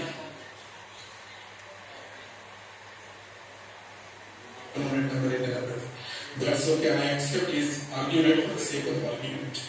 The point here is calling AI and plagiarism software. Okay. Then new technology comes into picture. Alright. There are bound to be some issues. Alright. So for example, when TV became available, parents used to stop children from watching TV. And you will be interested to know that way back in the 17th century or 18th century, when sewing machines became available in the market, seamstresses went on strike.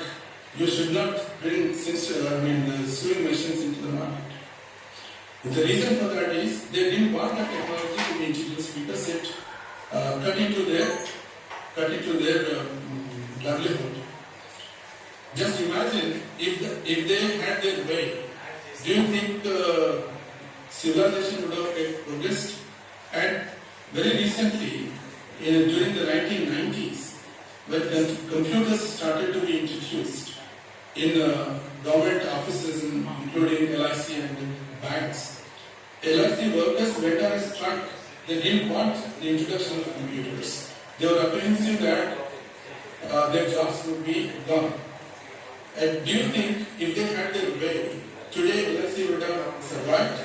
So when a new technology comes into existence, there is bound to be some resistance to it. And on the basis of some supposed loopholes, supposed problems, that does not mean that you should put up an argument against technology. Leverage it properly and solve whatever issues there are in it. If there is a possibility of pessimism, agenda, whatever, you put up, you develop proper, resistance to it and code into it, so that it doesn't yield to this kind of usage. Sir, I think artificial intelligence is a software, but not a technology, sir. That is software. Is it not affecting the critical thinking of the critical thinking? I have already said, but that does not mean that. If, for example, when, sir, look at this. When calculators became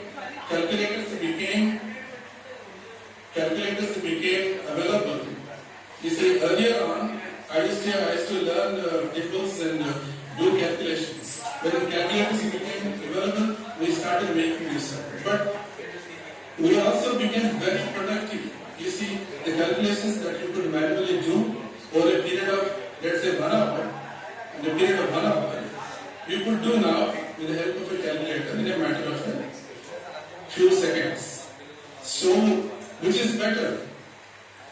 Then, shall we continue with that old method of calculating things with the possibility of things going wrong? Or shall we make use of technology? So the point is, use technology but in a responsible way. That way, critical thinking, if there is an issue with critical thinking, again, you will have to help students to make technology itself in a critical, by making use of the critical thinking skills. Sir, my humble Alright. submission. Sir, Yes. Rajeshwar sir, my humble submission, sir. This is dogma, sir. Can't hear you, Namaskar. Yes, sir. Sir. There is a dichotomy between the two spectacles of opinion related to artificial intelligence. One is, I am not getting your voice properly. Yeah. You said there is a dichotomy about what? there is a dichotomy about two spectacles regarding AI integration into education field. One is, I would like to submit in the form of a quotation by Thakur's opinion, sir. No classroom, no textbook, no syllabus will rise above the level of a teacher. The teacher is all, and no technology can replace a teacher is one opinion by Rabindranath Tagore. And second opinion is, artificial intelligence has become order of the day, where time constraints can be combated, where contents can be easily procured, where students can be facilitated without physical form of textbooks or even without visiting libraries in person. Namaskar, I am not getting your voice properly. Yes, sir. What I gather from your question Yes, is sir. that things have become very easy because of artificial intelligence. Yes. And in the context of classroom, a lot of things are not being done the way they should have been done. Sir. Am I right? Yes, sir. While welcoming artificial intelligence into the field of education, a humanistic teacher must integrate both spectacles into making an ideal situation, sir. That is the point. That was my point as well. Thank you, sir. You see, Thank you. but AI or any technology for that matter has to be properly, productively and responsibly used so that our task becomes easier. Learners 10x Sir, the last question, sir. Yours. Of the day. So, taking the COVID situation into consideration, sir.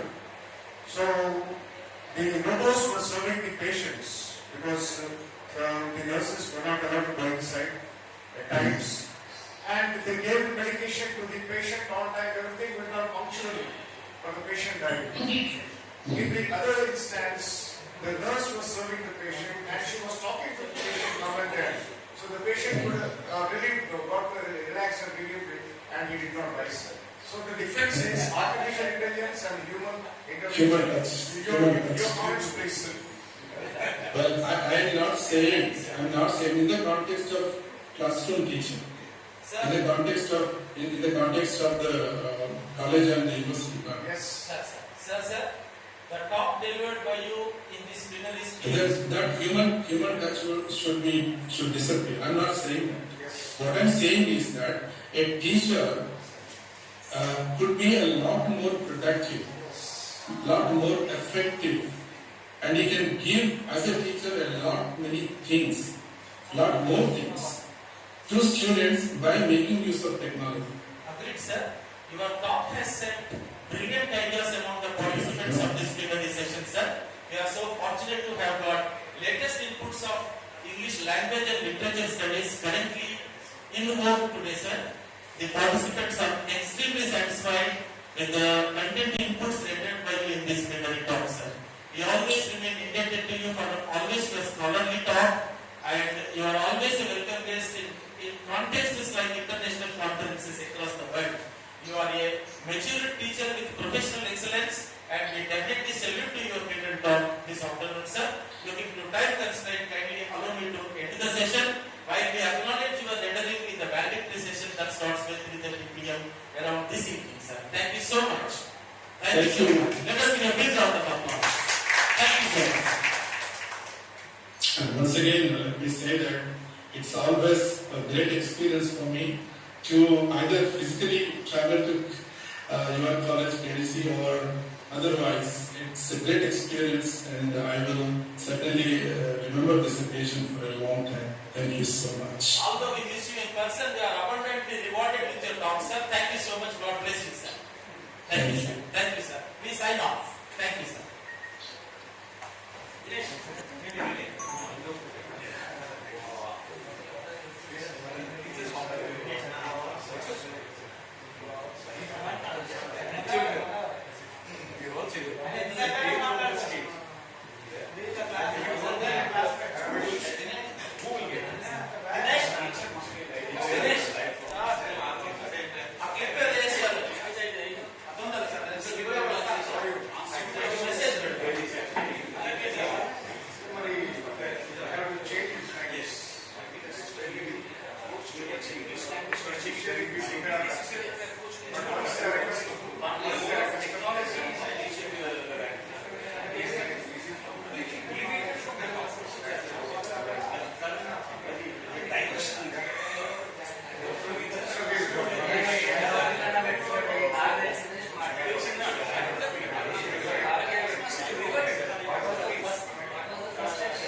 conference organized by the Department of English, PhD, Hanamkonda. Are you ready, sir? Please come. I invite all the participants to be here. Ready, Baba? Will be given time. Probably you have to complete within a span of 2 to 3 minutes. If possible, not to prolong. So Dr. E. Satyanarayan sir, Associate Professor of Department of English, Corporate Government, is going to chairperson, and our beloved Professor Kupuram sir will be the Robert here. And I invite all the delegates, Department of English, other participants. I invite Dr. Palmurthy Dilkar, Associate Professor. Would like to continue the session over there, or will be? Session will continue here. So I invite Dr. G. Rajesh Rabatia of today's session. I request all the participants to be ready with your presentations or your papers.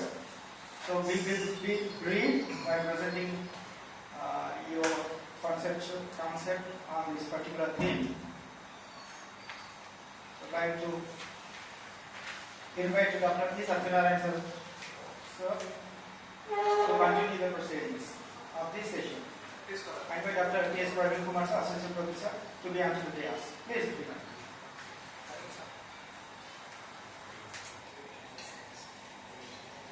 Thank you, Srikanji. Good morning.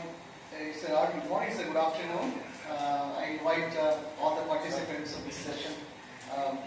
I request you all to be confining yourself to the time given here. It will be given 2 or 3 minutes extra. And if you have a PPT, you need not read out it, just summarize it and focus on the main points and then explain. And let's see that the program will complete with a great success with your participation. Thank you very much.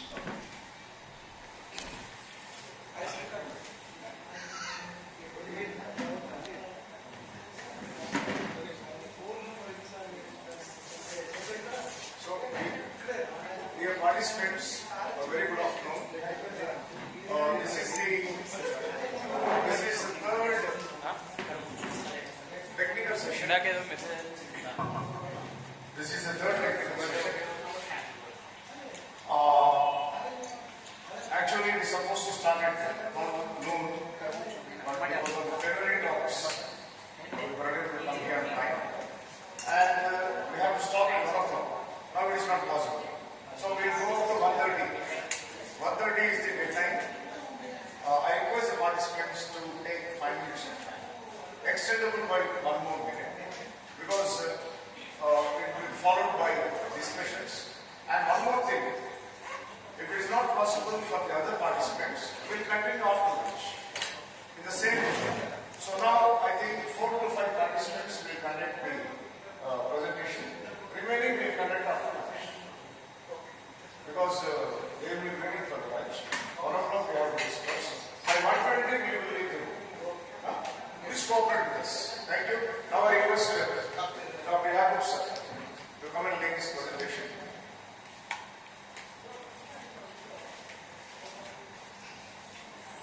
Good afternoon to all the participants and the chairperson of this session, Dr. Kuram sir, Professor, and Satyanarayan sir, Associate Professor of Department English, and other dignitaries on the dais. So today my topic for this today international conference is the role of English in the promotion of business and entrepreneurship. And this is a dynamic and eternal subject. So business is a eternal activity. Every day it happens in the common people, among the common people and among the business organizations. So before we go into the details about the paper, so my paper covers the concepts of business and entrepreneurship and types of business firms, types of entrepreneurship, the significance of business and entrepreneurship in any country, and how the English language and impact the business activities and entrepreneurial activities. So firstly, we should talk about the first business. Business is an economic activity which involves production of goods and services, distribution and selling and purchasing of goods and services. Here we have to remember a business is said to happen when it is an economic activity. Economic activity means so when money is involved in any transaction, and that is known as economic activity. So if we call it as a business, and there must be economic activity. And the another important aspect in the business is it must have the motive of profit. Without profit, in any activity, if there is no profit, and it does not come under the business. So for business activities and how the English is necessary, we will discuss later. And what about the entrepreneurship? So both the entrepreneurship and business looks very similar, but the main point in the entrepreneurship is the innovation mainly. So innovation, it may be a new product in the form of a new product or adding the additional features to the existing product. So business continues normally with the older products, and anyone can start the business. But when it comes to the entrepreneurship, entrepreneur thinks a new product that is not available in the existing market, or at least if the product is there, he adds some additional features to the existing one so that he can introduce the product in the market in an innovative way, so that the customers can be attracted. Next. So there are different types of business firms. Generally we see sole proprietorship organizations that are visible whenever you go in any street, and so many business establishments, they come under sole proprietorship. And the second form of business is the partnership firm.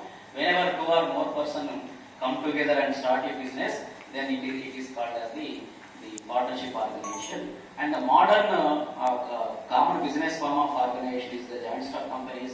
The main difference between the other forms of business and this company business is it's a limited liability, and the total capital is divided into some fractions. Each fraction is known as the shares. So even common public can invest their money in the companies, and their responsibility is limited liability, and whatever company earns, and the company will distribute their earnings, profits as dividends to the investors. So this is company form of business. Next, types of entrepreneurship. We have already come to know what is entrepreneurship, but there are different types of entrepreneurship in the market. And the next, sir. Okay. So as we know about the business and the entrepreneurship, so English is a global language. So everybody is communicated in English among all the countries.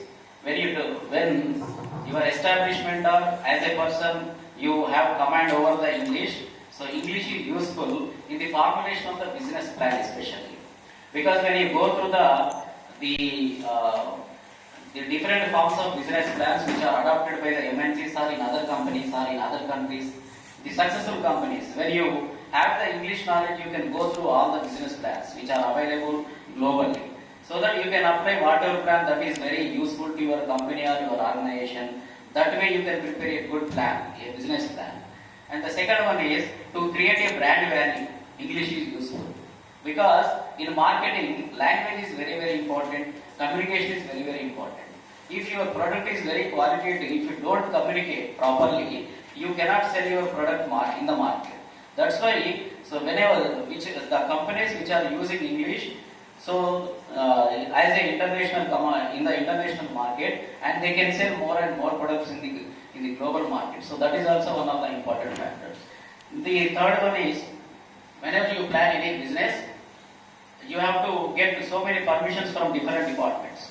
If you confine your business to the domestic markets, and there is no need of English. But when you want to expand your business to other countries and globally, the communication must be done only in English language. Unless you have command over the English, unless you use the English language as a good communication, and you cannot exist in the market, and you cannot also expand your business.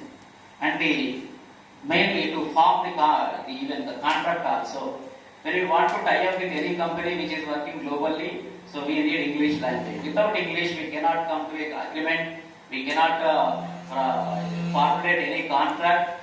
So that our scope will be more when you have the English language, either as a common being or for any organization. So English alone doesn't make you or doesn't make business, but English helps you for any business organization to grow domestically and globally, and it will give more and more profit for the company, and the company will continue in the longer run with good prosperity. Thank you very much.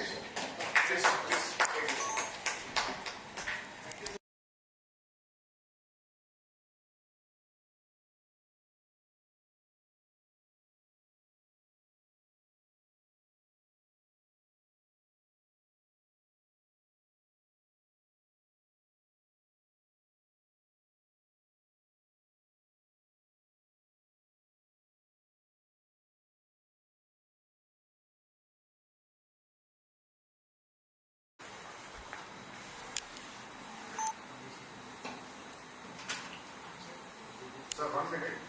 After 3 presenters, we will have a questionnaire. And after questions, we will have a group photo. Because every day we will have a photo. Please.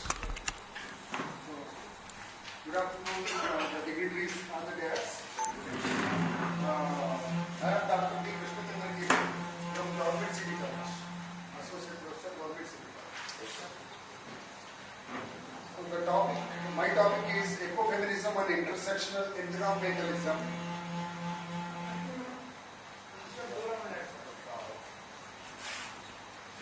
So ecofeminism is relatively a new branch.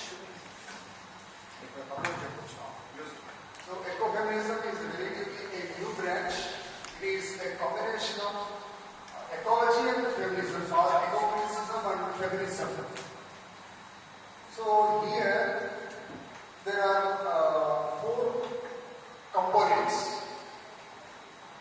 gender, that is women; nature, man; and operation or exploitation. So exploitation or operation of man on women and nature. So this is ecofeminism, and even in our mythology also it's there. Nature is mostly referred to as feminine.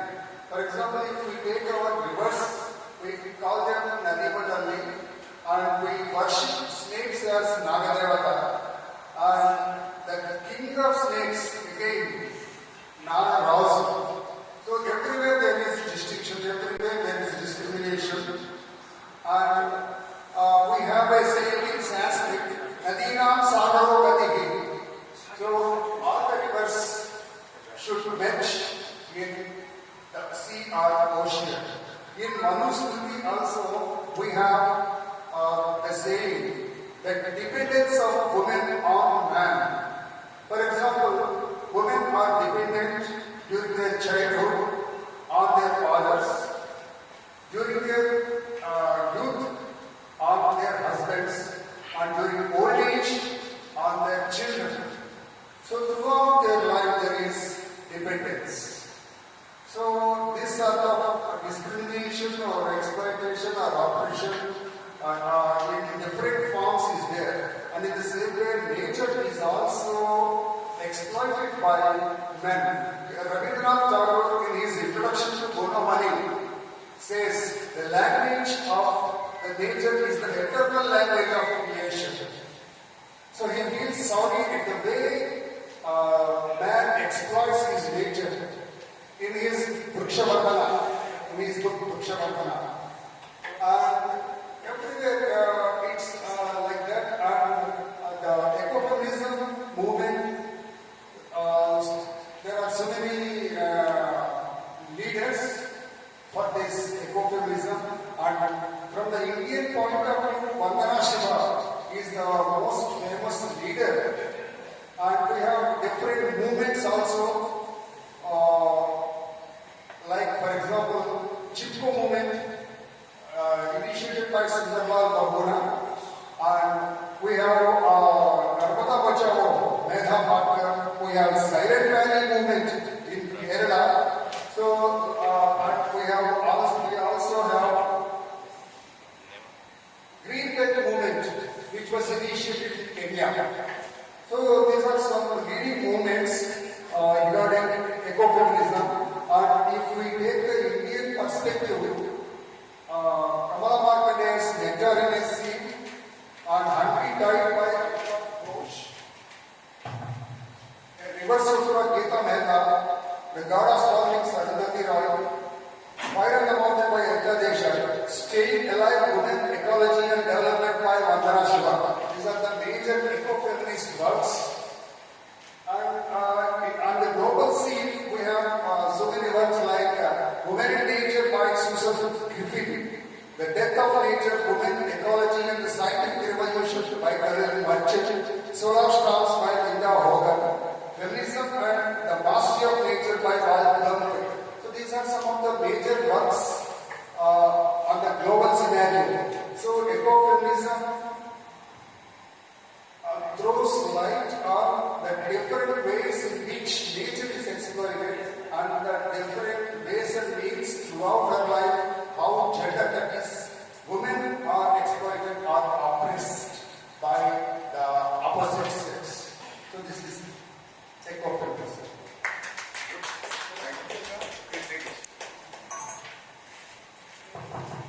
Now request Dr. Ramesh.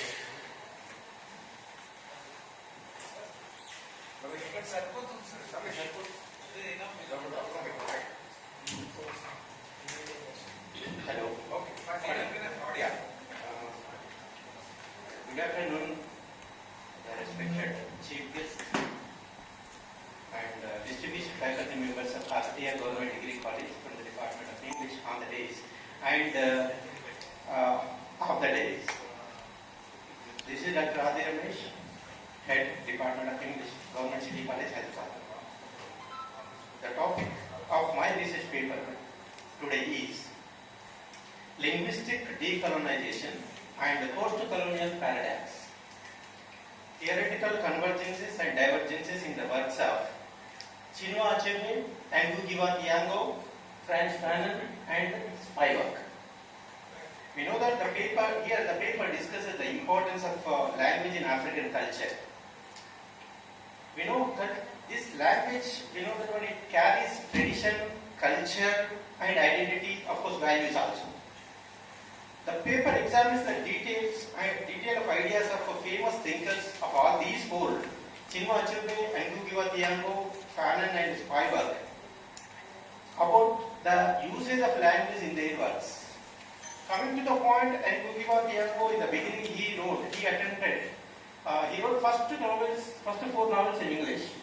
After that he started to write his own language GQ with the novel Devil on the Cross.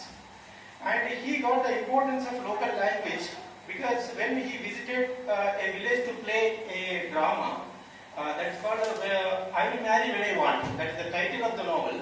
Elka and then I think it was in DQ. So when he wrote this one, when he went to the village and the people didn't understand his language properly, and Ngugi Thiong'o realized that DQ, which was local language, is very important than English language. Because local language, indigenous culture, indigenous languages connecting the people.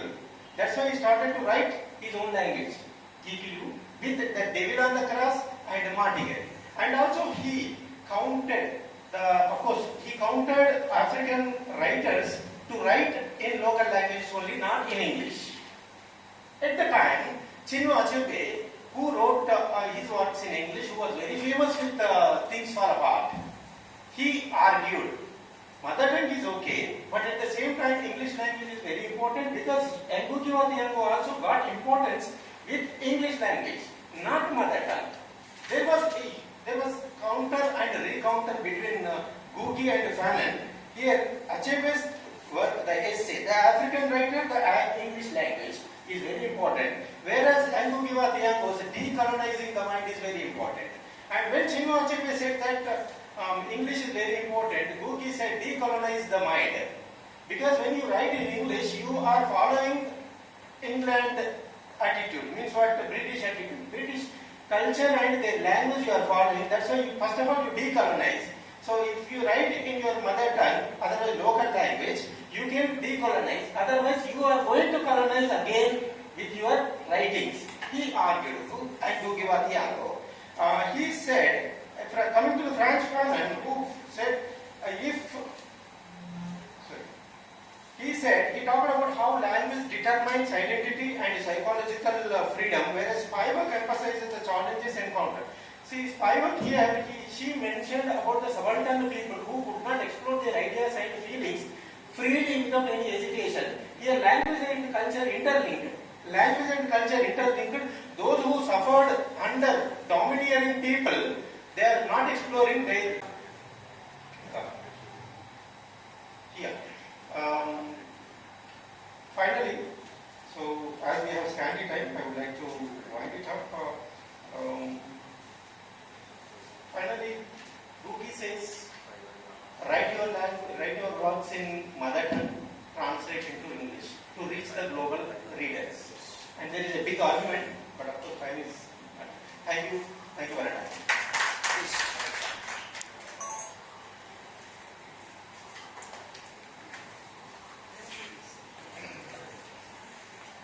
Thank you, sir. So now we will invite questions from the participants. If you have any questions, you can ask.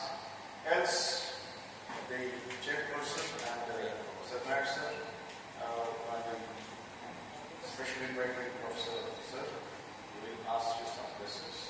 We will have an interactive discussion. Later that, I request the participants to be patient. We will break for lunch because they are waiting for us. After the lunch, we will continue. After the lunch, we will continue. We have sufficient time till 3:45. So let's complete lunch first and then come back. And even we can give time for discussion on these papers also. Now we will have a formal discussion. Thank you. The session has begun with good presentations, and the three of the presenters have done well in their respective fields. Particularly, Yakub sir he has explained the importance of English language in the use of business communication. So it would have been better for the audience if you have done one example where English is very much used. Anyhow, it is very clear and elusive. And any questions from the audience? I think your paper was very illustrative, very modern. I think you answered from here. You just sir, you have to use the mic and answer. Okay, please, you're welcome. Dr. Yakub has come up with a very important burning economic on business and entrepreneurship. He had elucidated the concept of business, especially at the crux of economic problems today that we are facing. He has gone down to the earth to unravel the economic partisanships and economic partnerships which can bring about productivity from time to time. In fact, what I would ask Dr. Yakub to focus on startups. Yeah, so that is a part of this entrepreneurship. Let me finish it. There was 4,000 startups in 2004. Today we have 2 lakh startups. In fact, that would be a corollary for this entrepreneurship. In fact, the next thing, the language of business is finding it very difficult, especially to study English is useful. I'm surprised here in the area of imports and exports. Many people, Indians and other Indians, Asians staying in Africa and elsewhere, they are suffering in communication, and especially if they want to forge partnerships with other countries, they are finding it very difficult to make a compromise. The most important thing is he was talking about the brand. I think advertisements will definitely, and media also will make it more attractive for you.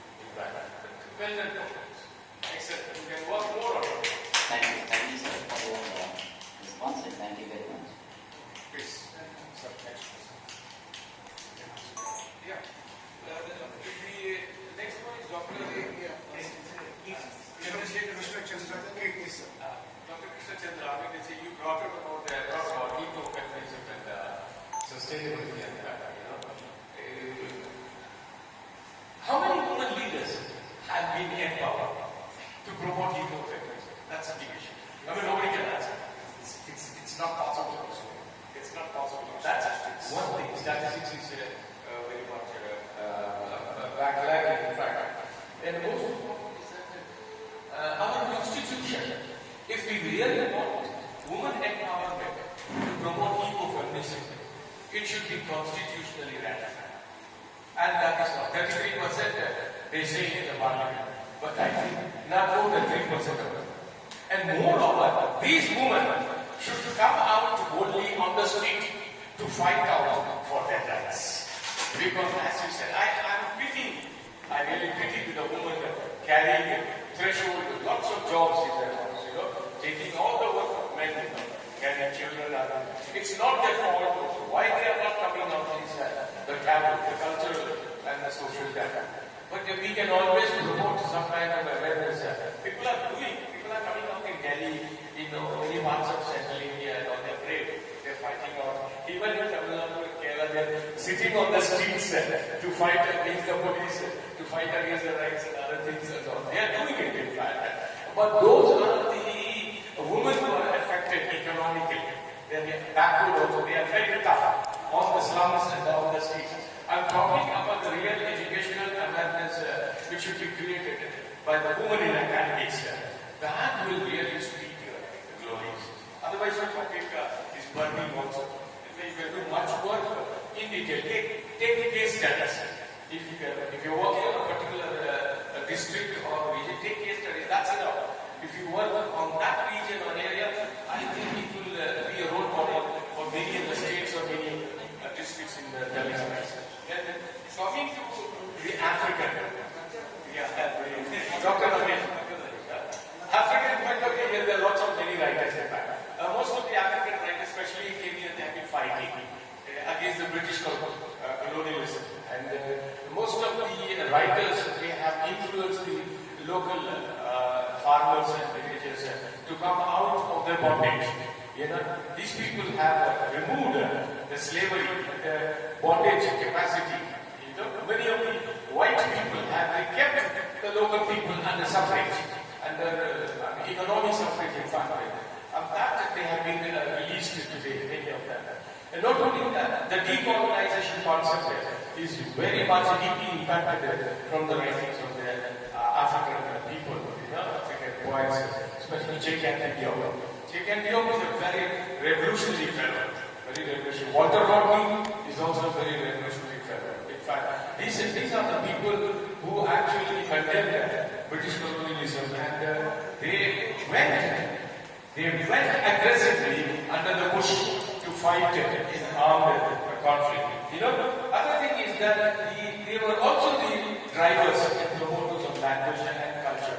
Many of the district language, tribal folk and literature, the oral literature has been protected only by these African poets. In fact, they brought every segment of the remote village societies together. So they have created a lot of. And the other thing is they have stopped the Britishers even today, like South Africa, the Afrikaners, the Dutch people. They have run away. The Dutch people are run away, but still the Dutch are there. Remember, 7% of the Dutch fellows in Africa, in Southern Africa, they are holding 79% of the land. And the blacks are fighting to take away the 79%. 7% of the Dutch fellows are holding 79% of the land in South Africa. So the Botha government, the whatever government today is unable to do this because they are all corrupt. Most of the African leaders don't understand. They are very corrupt and they swindle all the money directly to the Swiss bank. But what their writings is that they have stopped the confiscation of lands and they have given independent land rights to these farmers and other things. More important is, in fact, they have created awareness of political consciousness. That's what is important. All these tribals from East Africa and Central Africa, these people all joined together to fight against the imperialistic and militant tendencies of the Britishers. And that's what the writings of the Africans. They are in English, translator also. This fellow came to is very famous, he met another. He himself was a rebel. Yeah, so most of the points are rebels also. You should not misunderstand them. They fought for the freedom movement of the nations. They were one important responsible cause for liberating many East African and Central African countries. From 1950, 60 onwards, many African nations got liberated until 1979. Thank you. Good exposition. Thank you, sir. Thank you, Professor Sir, for your valuable inputs and feedback. And we will end the session because you have asked Mr. Yakub Sir an example. So, with a little example, we will go into the session. The point he has raised is because of increased selling capacity will increase. So, I will add an example to it and then we will come back. So, it was my first appointment. I was traveling to Ahmedabad by train and I did not have reservation ticket. And one of the passengers, he asked me to come and sit with him. He gave me the seat. He allowed me to sleep. And next morning when I landed at Government Ahmedabad, he took me to his hotel, a 5-star hotel. He gave me 5-star ticket. Only thing he requested is, sir, kal subah aapko ek phone aayega. They will speak in Hindi. You translate in English and tell me in Telugu. I did everything. And I went to the interview, got selected, came back. Sir, let's have dinner. We'll have a good dinner. I said, fine. Sir, today my business is 50 lakhs. How is it possible? With your communication, I was able to get 50 lakh of business. So there is a point we have told. Thank you very much. There is a point of communication. So thank you all the participants, the chairperson Satyam sir, Rajesh, Professor sir, and Srikant, Kirti sir, Ramesh, and all the other participants. And regarding the next participants, we will have a wonderful session in the afternoon. The same team will be here. You can be here. We will have a discussion. Okay? Thank you very much.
ఇప్పుడు అవుతుందన్న blink కింద అయితే ఉంది.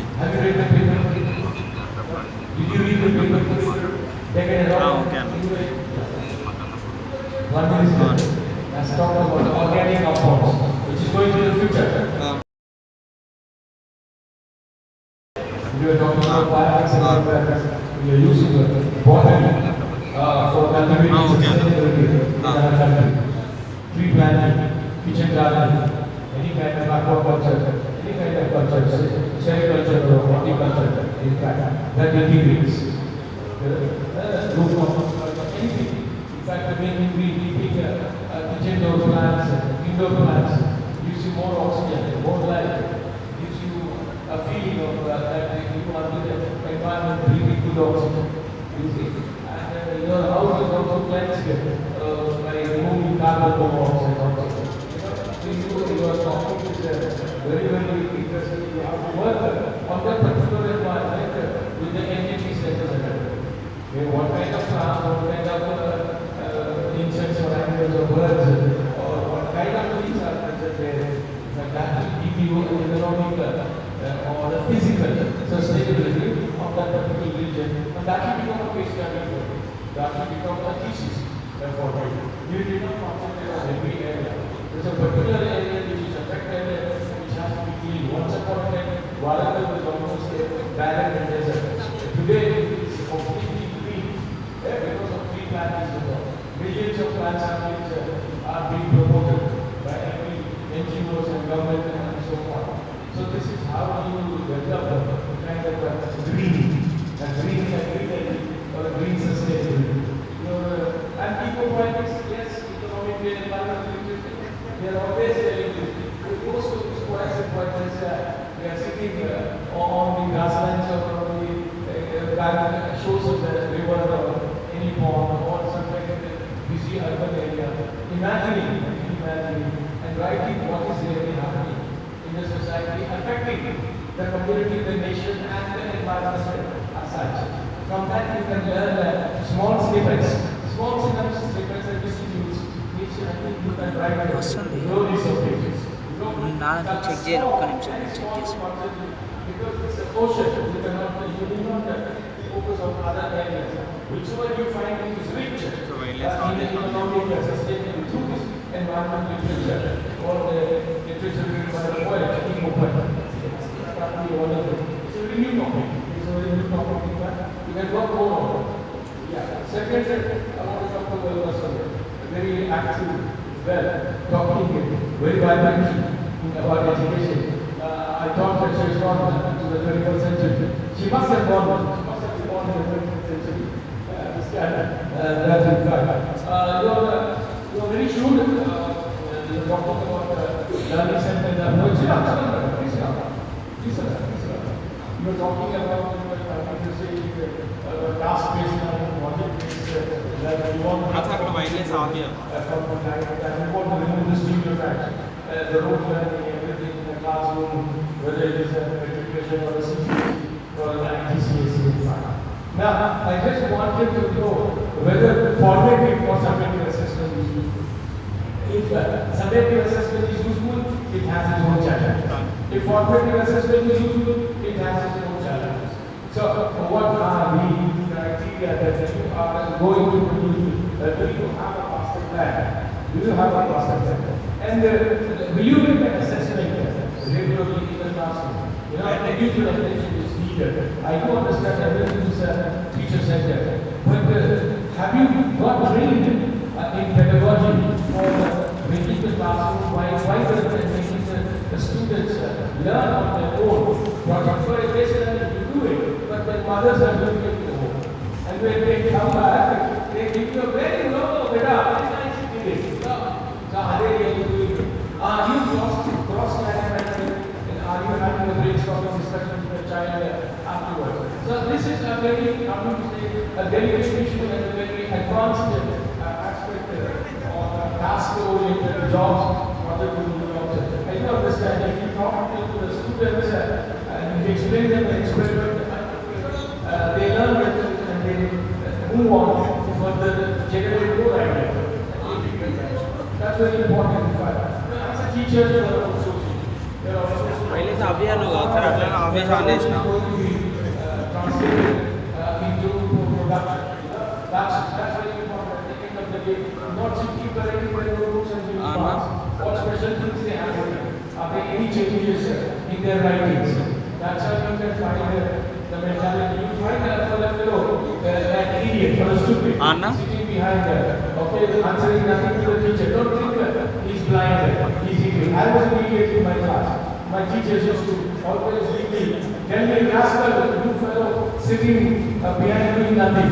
I used to write very little, you know. I never completed my exercise there.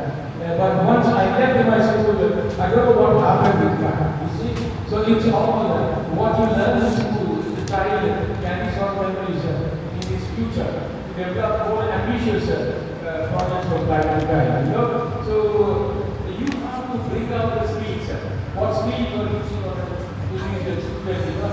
A child will be autistic, will have learning problems, he can't memorize things, he can't know what you're writing in the class. There are so many problems, you know, and some of them are very mistakes, children mentally, you know, deviating children also.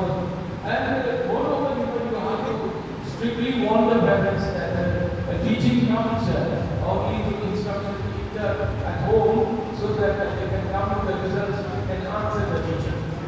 You have to be a question master.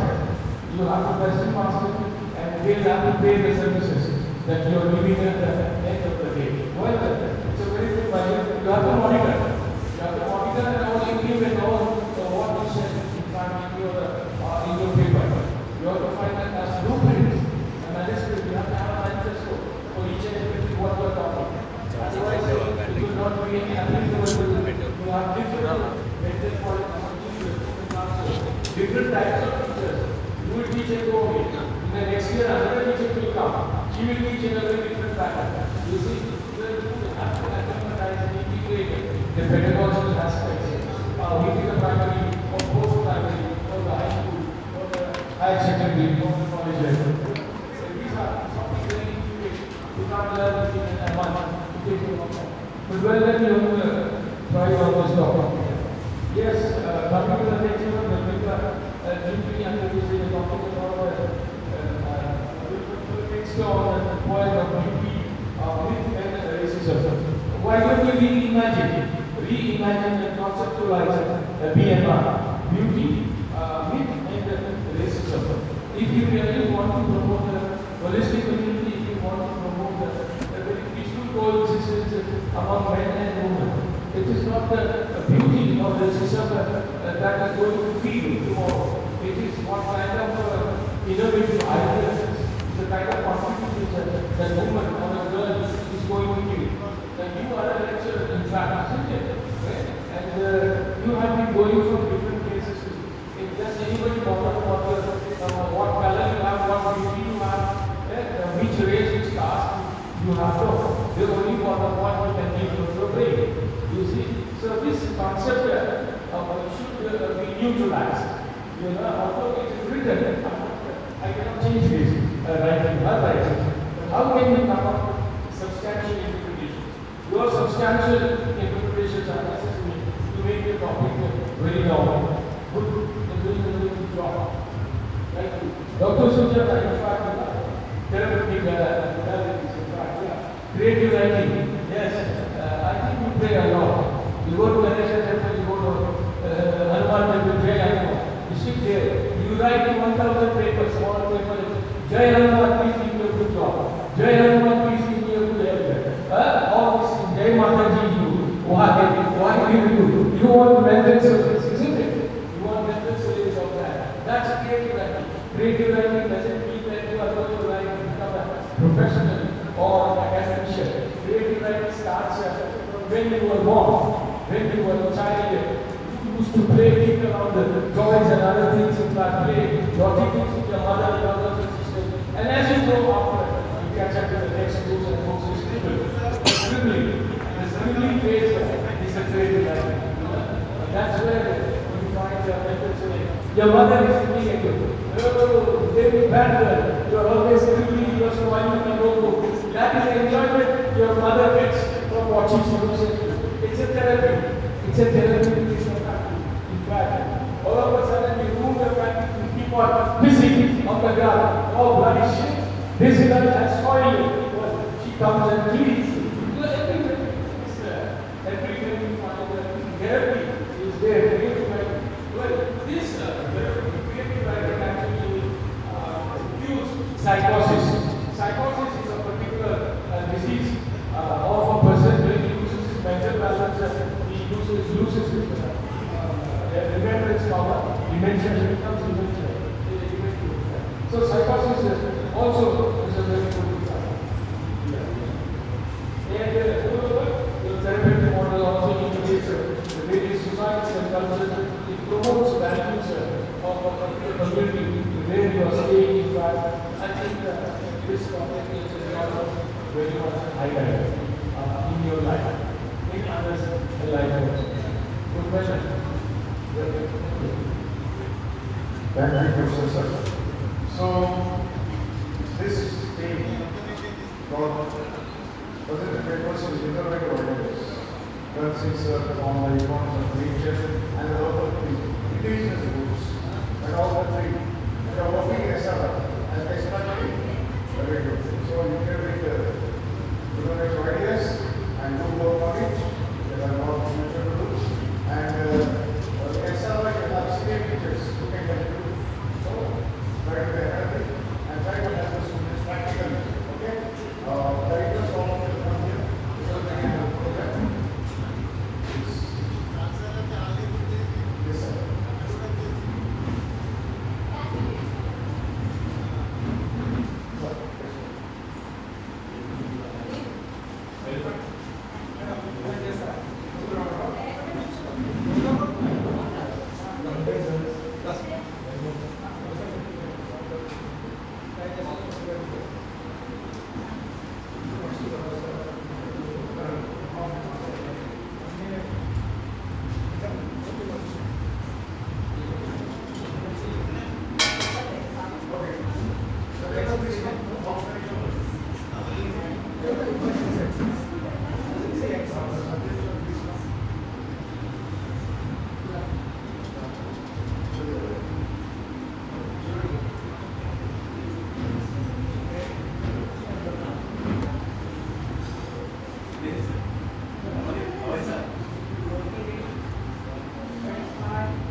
So, I request the remaining participants to come forward. Dr. Madam and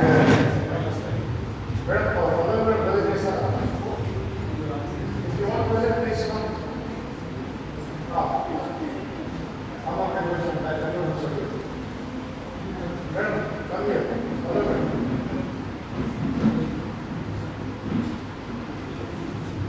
I request Dr. Madam, please come and start. Only request is they have to wind up the 3:30, maximum 3:35. So only 5 minutes for each participant. Please cooperate with this.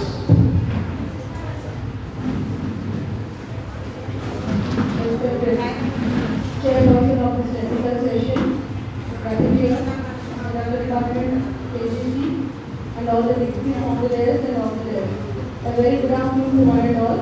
I am Dr. Kavita, working for Valedictory College, Mulugu district. So, the title of my paper is Diaspora and Displacement in Ankara Badami Standing Name. Diaspora and Displacement in Ankara Badami Standing Name. We can categorize writers into two types. The first one is the writers who dwell in India and contribute to the literature. And the second category is the writers who move away from their native land and contribute to the literature. They are called as diaspora writers. So I have chosen a woman diaspora writer, Anita Rao Badami, who is an Indo-Canadian diaspora writer.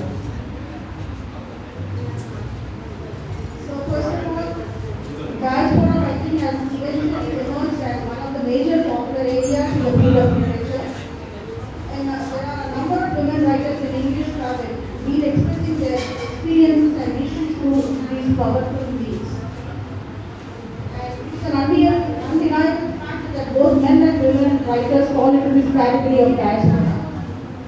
And particularly, women writers have been expressing their intense feelings from their homeland as they have been involved in various spheres of culture of their native land. It is indispensable that women play a major role in maintaining not only familial but social relations. Women uphold the essential realms of culture. It includes language, code of ethics, behavioral patterns, value systems, and religious beliefs, especially in diaspora locations. So first of all, what is diaspora? It is not a new term. Diaspora is a Greek word which means scattering or dispersion of people. So people who migrate from their native lands and who dwell abroad and contribute to the literature, they are called as diaspora writers. These writings are also called as expatriate writings and immigrant writings. So first of all, I have chosen Anita Badami, and she has migrated after her marriage to Canada, and after migrating to Canada, she has written her first novel, which is Tamarind Meal. The novel is highly autobiographical in nature. So the first novel, the main protagonist of the novel is Kamini. So the character, there are various reasons for migration. Some of the reasons are maybe for better life, for higher education, and or employment opportunities. So in the novel Tamarind Mail, the protagonist migrates to Canada to pursue her higher education. So after immediately migrating to Canada, first of all, she is uprooted from her native environment. So physically she is, though she is devoted physically, emotionally she is attached to her homeland. So first of all, whenever she is uprooted, she becomes nostalgic. So she prefers to live in her memories rather than trying to establish herself in the native land, in the new environment. So after being uprooted, she prefers to hold on conversations with her mother, and she prefers to live in her memories. So she is staggered between her homeland and LA's land. That is the first reason. And then nostalgia is the most celebrated facets of diaspora writers. The second one is this displacement enables family, the protagonist, to view her personal life objectively. So she retrospects her life and changes her perspective towards her family members. So she tries to observe the estranged relationship between her parents.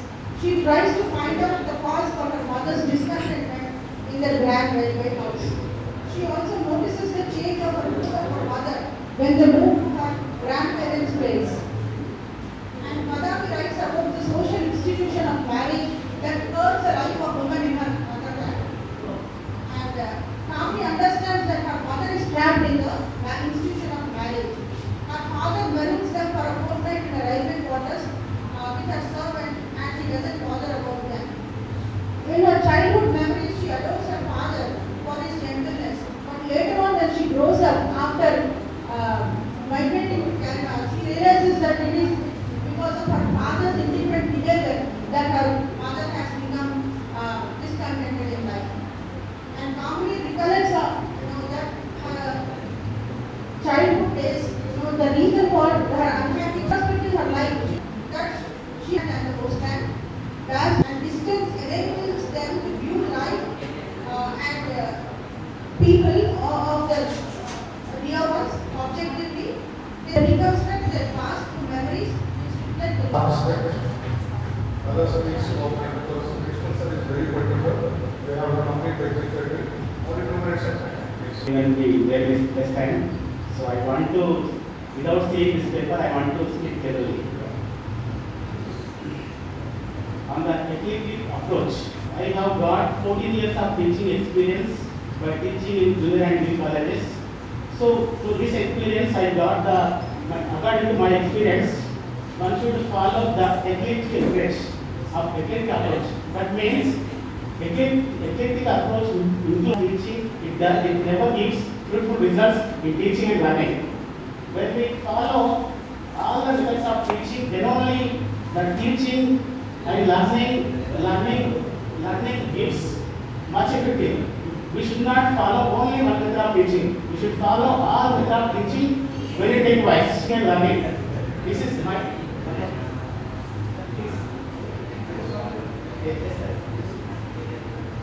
Sir, from IST Master Plan, ZPD, Zone of Proximal Development, is upholding.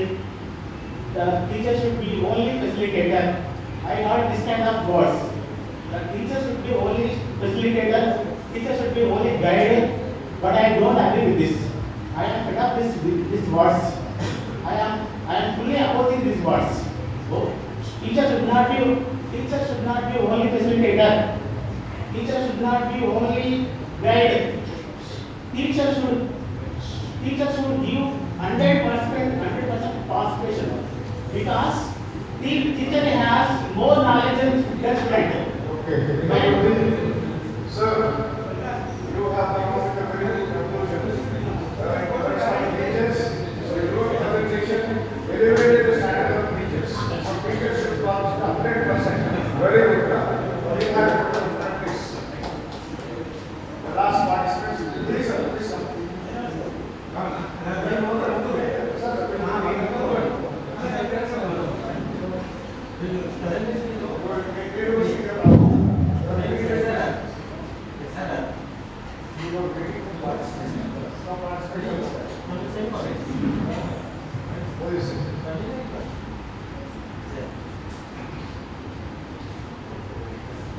After this photograph, we go down, so we can go, we are in this photograph. Okay?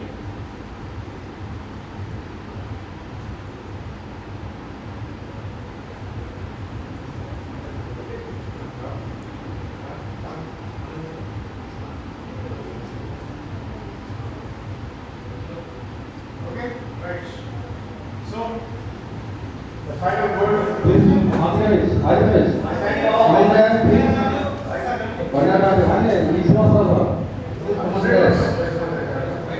I thank all the participants for their active contribution, making this program very purposeful. So, technical session is over. I request each and everyone to go downstairs to the main bundle so that we can have the learning. Okay? Be with us till the end of the program, please.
On అయింది.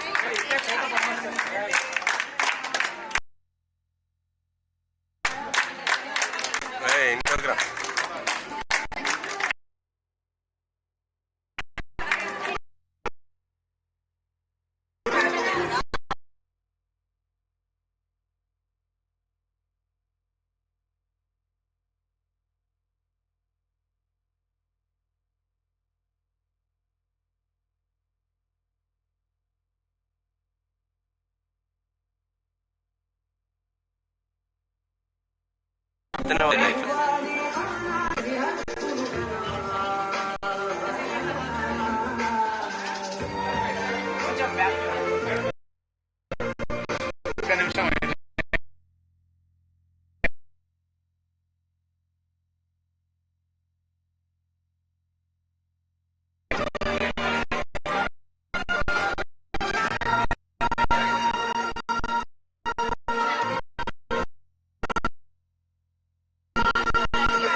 Empowerment Day to all the teachers, lady teachers, and the non-teaching members of this college.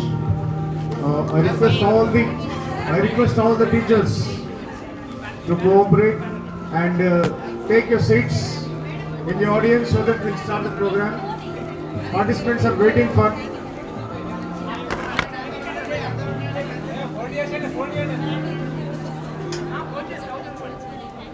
Some of the participants have to travel long distances. I request each and everyone to cooperate and be seated in the audience so that we can start the program as soon as possible. Even the guests are waiting for us. I'll make arrangements.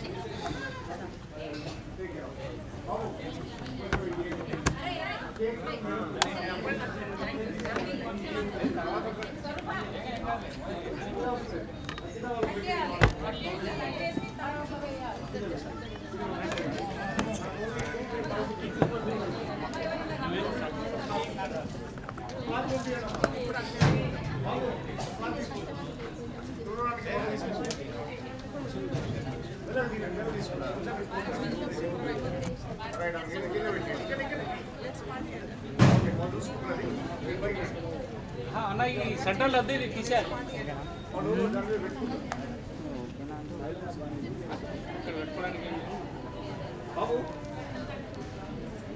Table అవసరం లేదు table అవసరం లేదు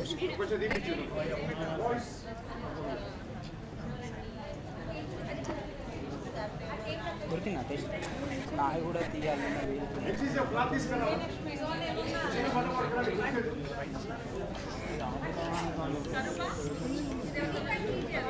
cup పెట్టి ఒకసారి fan పెట్టండి.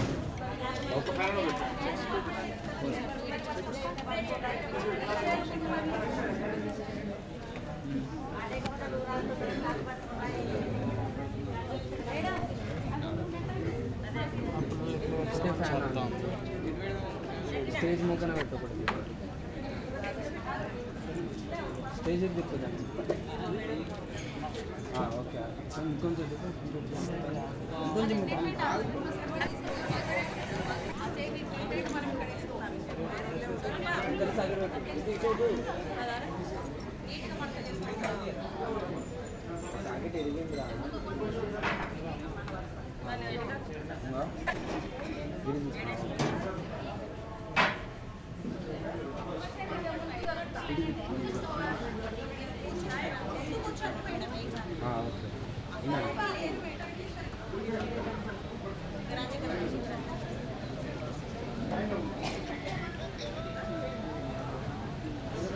అన్న wireless ఒక of అవుతుంది ఆన్ అవుతుంది అన్న. ఇప్పుడే తీసుకొచ్చి కింద పెట్టినా, మళ్ళీ వేరే రూమ్లో అయితే కింద పెట్టిన.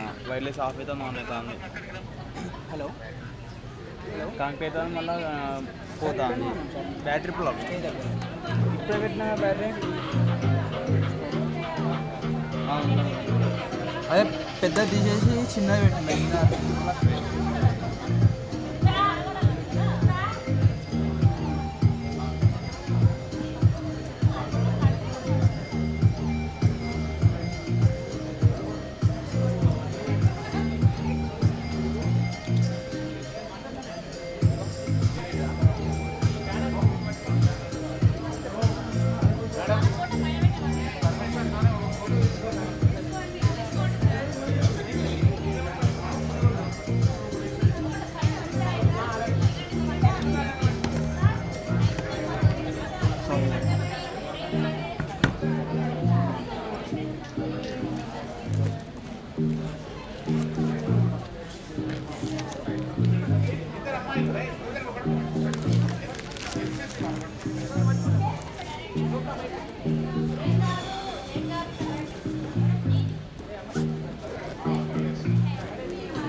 Dr. Bhaskar, please come on the race. For a moment, please come, please.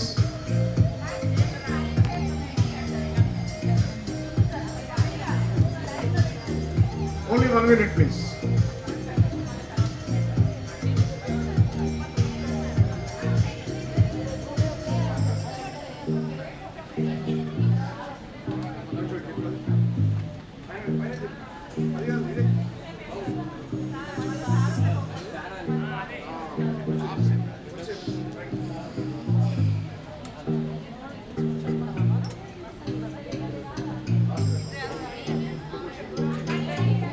Camera on చేయవా?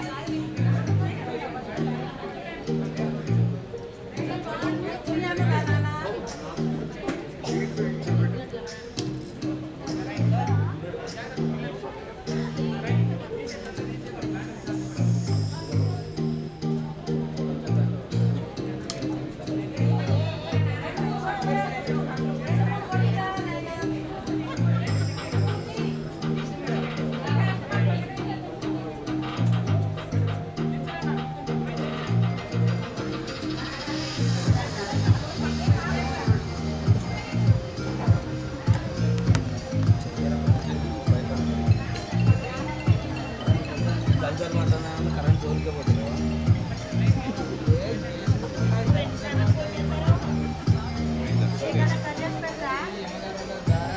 ప్లేబ్యాక్ ఉంటుంది,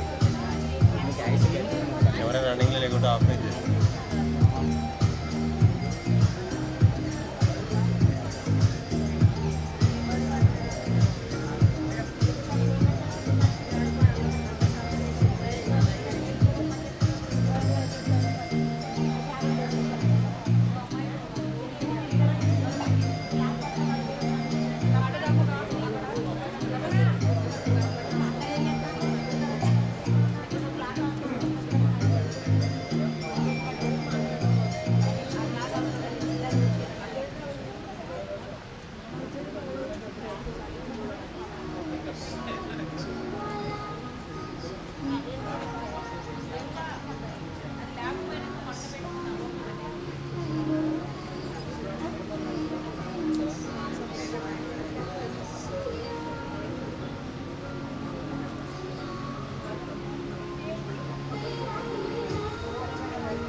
బట్టలు అన్నప్పుడు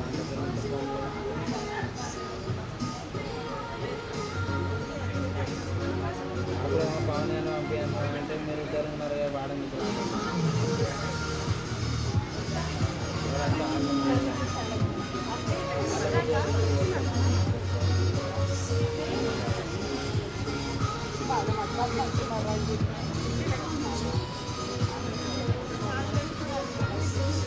అన్నాడు గెస్ట్ వచ్చినాడు గెస్టా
Vinoda Rao sir 1 minute.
I request the audience to please stand up as the chief guest and dignitaries are arriving onto the stage. I request each and everyone to give a standing ovation to Professor Damodar sir, the present Vice Chancellor of CDCK, Warangal, Chaitanya Degree Deemed University. Welcome sir. So, on behalf of the Department of English, I also invite the keynote speaker of yesterday's session, Kukuram sir, and principals of different colleges, learned colleagues, dear participants and fellow teachers and dear students. Now I request Dr. Bhaskar Rambhaskar Razu to continue with the proceedings.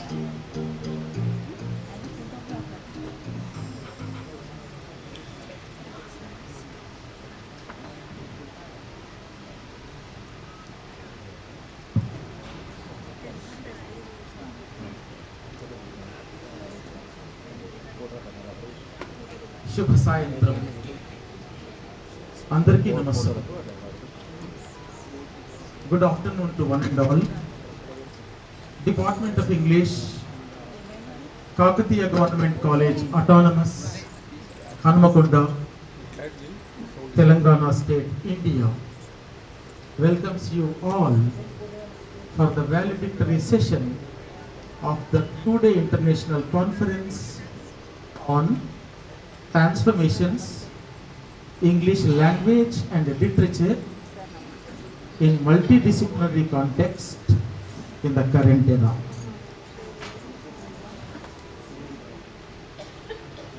At the very outset, I am reminded of a beautiful quote before inviting our guests onto the dais. The so-called great number of research paper presenters who are watching this valedictory session online through YouTube Live, a word of appreciation to all the research papers presenters in the beginning before we invite our dignitaries onto the dais. It is going to be poetical. I recite those lines.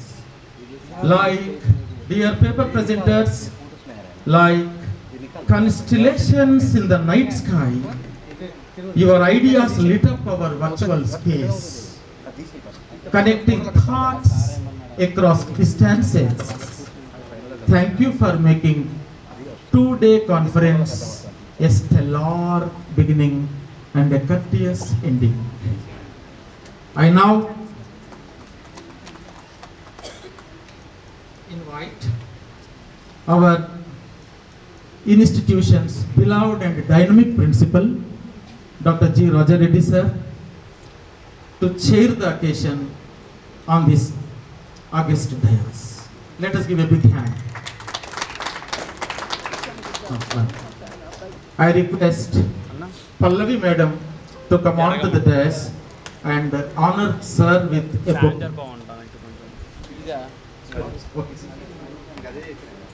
Before I give a distinguished description of our guests, I directly invite them onto the stage. I request our beloved Vice Chairperson and Vice Principal of the college, Mrs. K. Rajani Lata, onto the dais. I am proud to invite today's chief guest, Professor G. Damodar, Vice Chancellor, Chaitanya Deemed University, Hyderabad, who is a distinguished academician and a noble administrator across the world.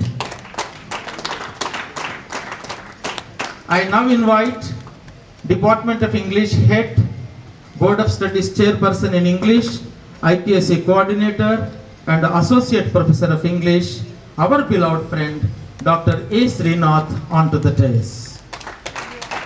Today's distinguished guest, yesterday's keynote speaker, a vibrant speaker, Professor G. Kupuram. Meanwhile, all the Department of English faculty will felicitate guests with bouquets. So I don't declare their names, it is the primary responsibility of us.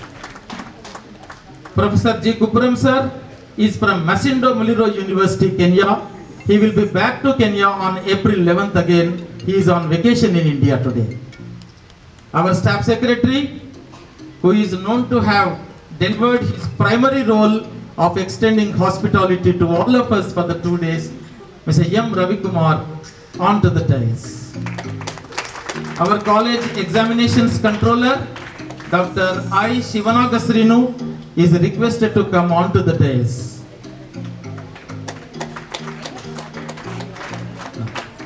I now request Cluster College Principals, Dr. B. Chandramouli, Pingili GDC Varangal, Dr. Pochaya GDC Vardhanapet, Dr. K. Malcham, GDC Mulugu, Dr. P. Santosh from GDC Parkal, Dr. Naveen Mallam from GDC Autonomous Narsampet, and Dr. Shashidhar CKM GDC Varangal, on to the dais.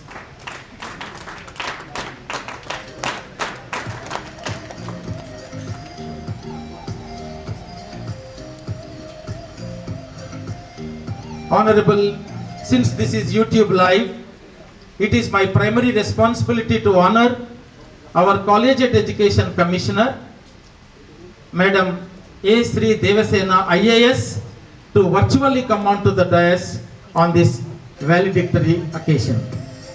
I now invite virtually Professor DSR Rajender Singh, Joint Director CCE.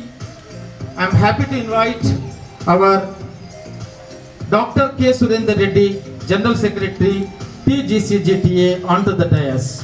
Thank you, Anaya, for coming over the valedictory address at least, though we anticipated you to come for inaugural function. And then Professor G. Yadagiri, RJD sir from CCE, Hyderabad.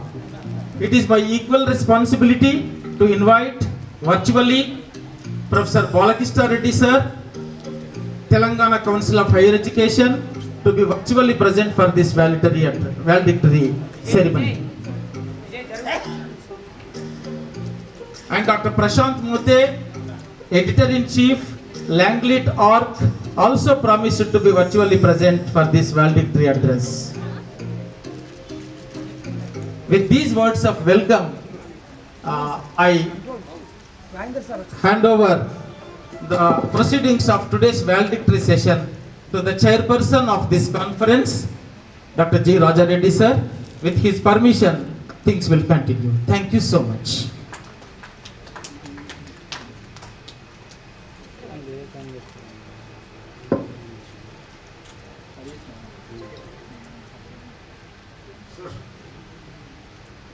With the permission of the chair, I continue the proceedings of this program. So before we start this valedictory program, I would like to give a brief introduction of Professor Damodar sir.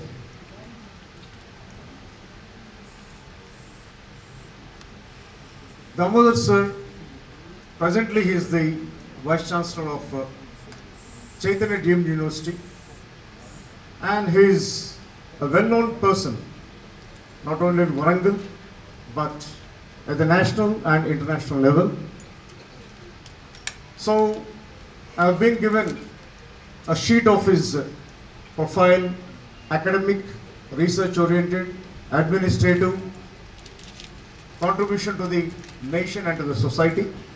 I will not be reading each and every detail, because it is nothing but belittling the personality of Damodar sir. I will be very simple and straightforward in my presentation about sir. Sir is known for his hard-working nature. He is a committed teacher, and for the past 40 years he has been striving for the welfare of the community with special reference to English language and literature. And for the sake of rural students to get empowered in language, he started a tutorial center by the Bowens Institute of English, and most of the teachers present here got trained in the center with special reference to Dr. Srinath. So sir catered to the needs of the academic needs and the linguistic needs of the students of this area, and most of them have become administrative officers.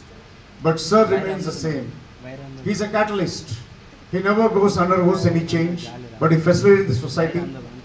And now he is presently assumed the role of a Vice Chancellor. So it's my privilege to welcome Mr. once again to this. Not only that, we have a galaxy of principals from the neighboring colleges. Principal, Indian Women's College, Chandramoli sir, Lieutenant Chandramoli sir. Principal from GDC Narsampet, Dr. Naveen sir. Principal from GDC Parkar, Dr. Santosh sir. And principal from Fort Warangal. All of them were here because of due to some administrative exigencies. Only few principals are here with us. At the same time, it's a great privilege to have Dr. K. Surendra Reddy sir, the Secretary of TGSTA, a friend of mine, and always striving for the welfare of the teacher community.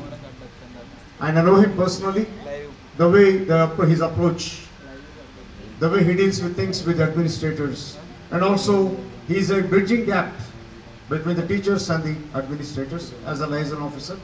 So it's great to have with us, Surendra Reddy with us. And now I also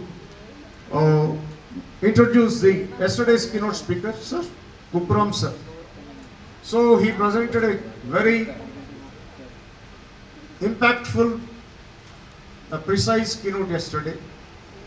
And the 2 days, he was very friendly with us, never had any signs of egoism, discussing number of things, and all the technical sessions he was there giving suggestions to the participants. Till now he was busy with his technical inputs. Thank you very much, sir. And I congratulate all the team members here, especially Dr. Bhaskar and the team of English department. Now we are going to start the actual program. I request Principal sir to come forward and present his remarks and reports on the two-day program, and then we'll continue with the proceedings after this. Thank you very much. Thank you, sir. Very good afternoon, each and everyone. Respected dignitaries on the dais, off the dais, faculty members, participants from various colleges, and my dear students. On this occasion, I feel proud to say I am also one of the students of today's chief guest, Professor Damodar sir, and I feel proud to declare as one of his students.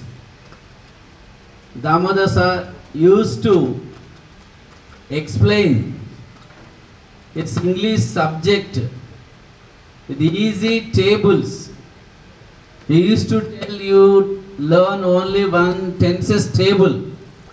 It's enough for everyone as a graduate student. Even today, even till today, he is educating the youth in his subject. Really, we are all blessed to have him among us. And today, I want to congratulate the Department of English of this college to conduct and complete successfully an international conference in their department. I take this opportunity to once again say my heartfelt thanks. Professor Kuppuram sir has been encouraging us for these 2 days. I am very happy with his presence among us as an international professor, and for these 2 days he has been sharing his foreign student experiences and which may be implemented for our students also. I take this opportunity to encourage all our faculty members for their active participation in this international conference. I thank you one and all on my behalf for making it a grand success.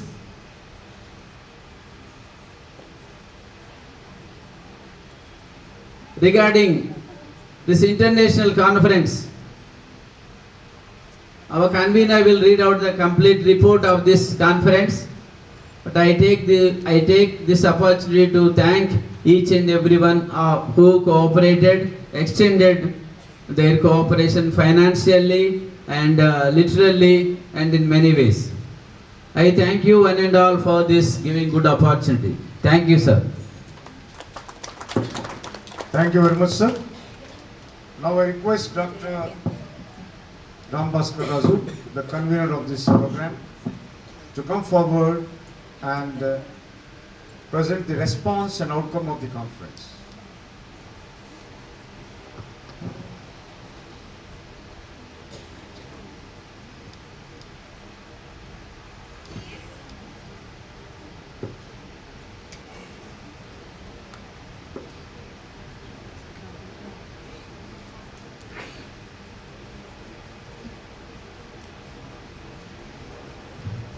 Respected chair and other dignitaries on the dais, respected commissioner virtually in the chair from the head office of CCE Telangana Hyderabad, and other dignitaries from Telangana Council of Higher Education, respected plenary speakers, honorable keynote speaker Professor G. Kupuram sir, Mehdi Hassan professor from Bangladesh University, Professor M. Rajeshwar from Telangana Council of Higher Education Hyderabad. He is the Director of Research and a former professor from so-called Nalanda University under Ministry of External Affairs, Bihar, and Editor-in-Chief, International Open Access, Peer-Reviewed Online Journal and ISSN edition, Dr. Prashant Modi, and chairpersons of technical sessions, both online and offline. Above all, our beloved principal, conference chair of this two-day international conference, and many well-wishers and supporters like Surendra Redannaya from the portals of faculty community, and Staff Secretary Ravi Kumar sir, and department faculty of Kakatiya Government College, English faculty. I reiterate names: Dr. T.S. Praveen Kumar, Dr. E. Satyanarayana, Dr. Palakurti Dinakar, Dr. Bhukya Srinivas, Mr. P. Jayakar Rao, NRC Srikant, and Dr. G. Rajesh, and former heads of the departments, Mr. S. Vishnucharan and Govardhan and Pullaya sir, and all other welcome madam. From them also we got suggestions to and Dr. E. Srinivas Rao, whose presence is very much possible here. Where is Srinivas Rao sir? May I request you to come onto the dais with the permission of the chair, please sir. Because no experiment is possible without experience. Right from my childhood, under the teachings of my maker, my mother, Srimati Erra Venkat Narsamma, late for the past 25 years, I have been existing under her blessings in all things what I do in my life. In one short word, apart from my parents, I am just simply nothing.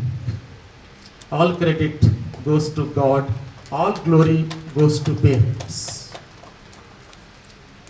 I am privileged to present today International Conference report with the permission of the distinguished chair of this institution in a very nutshell manner. My chairpersons are kind enough to equip me with complete practical data into my paper, to whom I bend my head in reverence for conducting the technical sessions in so professionally a manner that nobody else can do under the sky and on the earth. There are 164 research papers till this day, date, time and moment. In any international conference, in my short experience as an assistant professor of English, though I am happy to declare that I am a UGC, Net Bureau, NTA, English subject panel member since 2019. I am taken into MHRD under the blessings of Professor G. Damodar, who recommended our candidature on a par with Dr. T.S. Praveen Kumar and even Dr. E. Srinivas Rao. We were net paper setters for 2019 from NTA to the entire India and Union territories, where 50 to 60,000 people appeared for UGC Net English. And among 66 subjects regarding questions clarity and quality, every subject went to court of law for clarity of questions and answers, except English under the complete direction of today's chief guest, Professor G. Damodar. We are proud, fortunate and happy to be your students during 1989 to 91. You taught us phonetics, you taught us history of English language and literature. To you, I join my hands in respect. 167 papers. Out of that, a little good ominous number called 116 papers are on website currently now. If you type www.langlit.org, you can see all 116 research papers got published and they are ready to get downloaded. This is the justice done by Dr. Surendra Reddy by sharing the conference brochure on many a platform where hundreds of faculty members are available. On a par with that, even GCTA and other English professional groups, including Dr. Soundarya Madam, who is State Project Officer, a complete supporter for this conference, being an English faculty member basically working at GDC Women's Beckham Pay. To Madam, my sincere regards and greetings go from this current live dais to Madam's office. Literature taught me to be honest, to be thankful, to be grateful for whatever service we get from friends and society, and we should never fail it to return it to the society. There lies the value of education. Now, I will read out only brief gist because entire paper presenters are watching it YouTube live.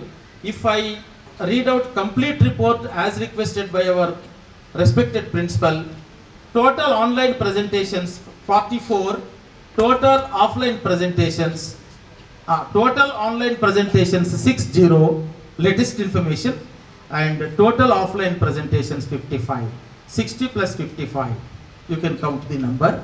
And the remaining people, due to technical glitches, they might not have been able to present their papers on time and online. To them, go my sincere support, and we never fail to support them with the certificate and with the credentials of their registration. Sir, briefly. The inaugural day, that is yesterday, March 6th of the International Conference on Transformations, English Language and Literature in Multidisciplinary Context in the Current Era, hosted by the Department of English, Kakatiya Government College, Autonomous Hanamkonda, Telangana on March 6, 2025, unfolded like a masterfully woven literary tapestry where words took flight and ideas danced with intellectual flavor. The day one presentations set the stage for a symphony of scholarly dialogues, each paper striking a unique chord in the grand narrative of language, literature, and their evolving interplay with diverse disciplines. Scholars, academicians, and literary enthusiasts from across the globe that bridged the past, the present, and the boundless possibilities of the future. From thought-provoking dissections of linguistic metamorphosis to compelling explorations of literary dialogue with science, technology, and society, commerce, business management, biotechnology, microbiology, social sciences, technological sciences, engineering, medicine, law, and all other subjects took part. 2 practicing advocates presented their papers. 5 practicing medical officers from Usmania medical hospitals presented their papers. Like ink flowing from an inspired quill, the presentations illuminated the intricate ways the English language and literature transcend their conventional boundaries, forging connections with psychology, digital humanities, artificial intelligence, media, and cultural studies on second day. One example I would like to quote, Dr. K. Mallesham from GDC Mulgu and Dr. B. Kavita's paper, the language eloquence of Dr. Modi and the language eloquence of Pandit Jawaharlal Nehru made India stand, lead all the rest of the countries in the world. Even prime ministers, statesmen, public representatives, when they are endowed with the professional maturity of linguistic performance, countries will stand number 1. That is the idea given by a scholarly representative paper from Mallesham Sir and Kavita Nanda. This is only a speck of example that has instantly struck my mind to quote in this valedictory report. Each speaker, day 1 and 2, armed with the sword of erudition and the shield of critical thought, breathed life into their research, inviting participants to engage in a lively exchange of ideas for which all chairpersons are personally responsible and personal witnesses. No paper was presented in a let-go manner. No paper was excused for lack of quality. No paper presenter was irresponsible in presentation. I bow my head in respect to each of the presenters, both offline and online. The discussions were enriching as a well-thumbed classic. If my words from this valedictory stage happen to be away from reality, you can click that YouTube link till 1 year time. If my words don't stand true, I am responsible for all my words. That YouTube link, entire telecast, hours together. Yesterday it was 5.5 hours, today it is 5 hours. That will stay on YouTube for 1 year time. You can watch it later and then appreciate us, not immediately on the dais. Swami Vivekananda's speech in the world was so popular. Even today on many a dais, people say that Swami Vivekananda's speech in Chicago is the world popular speech and no speech will be higher than that. How was it possible? How could people say that Vivekananda's speech is the extraordinary speech across all speeches in the world? That there is one reason. All Americans, after going home, they thought that whether Swami Vivekananda's each word is true or not, whether fact or fake, they thought, and then they declared that one great man from India made a perennial speech in the West. Even today, no other speech excels Swami Vivekananda's speech when compared to quality, dialogue, content, and expression. So, the presentations made in this two-day international conference also go in the footsteps of Vivekananda's morality in terms of making presentations. That's why this YouTube live is kept in store for you to watch at your convenience till 1 more year time. The discussions were enriching as a well-thumbed classic, where every turn of phrase, our Kupuram sir is very particular about grammatical correctness of the paper presenters. He did not even spare senior faculty presenting papers. and every analytical nuance depended the collective understanding of how language and literature serve as catalysts of transformation in the current era. I am left with few more lines to conclude this report. As the first and second day draw to a close, it left behind not just a repository of knowledge, but also a lingering anticipation for what the following chapters of this scholarly odyssey would reveal, to be organized by Department of English in future times to come. People may come and go, but Kakatiya Government College Autonomous goes on forever, including all 18 departments. With minds ignited and curiosity kindled, the conference promised to continue its literary voyage, carrying its participants towards new intellectual horizons. Faculty at Kakatiya Government College Autonomous Hanamkonda is not a passive faculty, it is an active faculty, because it is continuously engaged in research, in experiment, in finding new directions, in the teaching methods, and educating the youth of this college to make them find placements in future, because good education has an aspiration to get them good jobs. With good jobs, they get good life, good family, and a contented life. That is the motto of this college, which is the vision and mission of this college. The last paragraph, of course, with our hearts brimming with gratitude, we sincerely thank each and every integral participant of this today international conference for shaping this conference into a vibrant form of intellectual discourse. Their unwavering support and passion have been the ink that scripted this remarkable journey of this conference. May the echoes of this exchange continue to inspire and illuminate paths yet unraveled. We thank the entire hierarchy of administration of College and Education Department, Government of Telangana, India, for its continuous support, and academia and the conference fraternity on WhatsApp group existing now, who made day 1 and day 2 proceedings of this 2-day international conference conducted by Department of English, Kakatiya Government College, Autonomous Hanamkonda, a grand success. I thank each one of you for giving me this opportunity.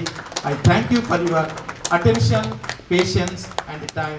May God bless you all with your future life and career. Thank you so much. Thank you, sir, for the comprehensive presentation of the outcome and the response of the conference. The only takeaway from this two-day conference is, this conference in fact did not create any marvel. It only made an exposition of the significance of language to the users, contributors, experts, brought them together, made them have a discussion, and come out with some outcomes. So I consider this two-day conference as a purposeful conference. I will not be using the word successful, because once we use the word successful, there we have to put a full stop. So it is a purposeful one that has to be continued for the generations to come, and with the cooperation of the administrators and all the team members gathered here, we have led an example as a role model for the other departments to carry on the torch of success, to carry on the torch of responsibility in the coming days to come, and this race will continue till we reach the goal. With these few words, may I request Professor G. Damodar sir to present the valedictory address on this occasion. So please welcome, sir. You can come.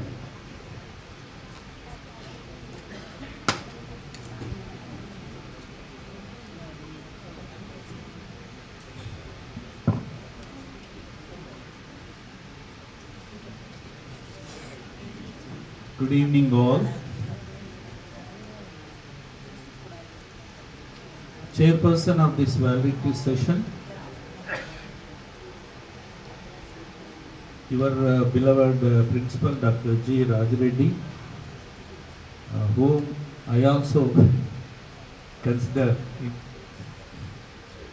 an extraordinary student of mine, I have several students who excelled me.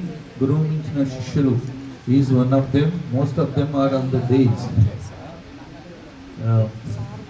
Vice Chairperson, Madam K. Rajni Lata. Our guest of honor, Dr. K. Surendra Reddy, General Secretary. Co-chair, Dr. A. Srinath from our university. Our very distinguished guest, Professor G. Kuparam from Kenya. Staff Secretary, Dr. M. Ravi Kumar, Assistant Professor of Political Science. Controller of Exam of this college, Dr. I. Shivananga Srinor. Special invitees, Dr. B. Chandramouli, Dr. Pochaya, Dr. K. Mallesham, Dr. B. Santosh, Dr. M. Noveen, Dr. Shashidhar, and Dr. E. Srinivas Rao. Then Dr. E. Rambhaskar Raju, very creative and dynamic convener of this conference. Dr. T.S. Praveen Kumar, a very good anchor and commentator of this conference. Dr. P. Dinakar and others. Other guests online, offline. See, after COVID,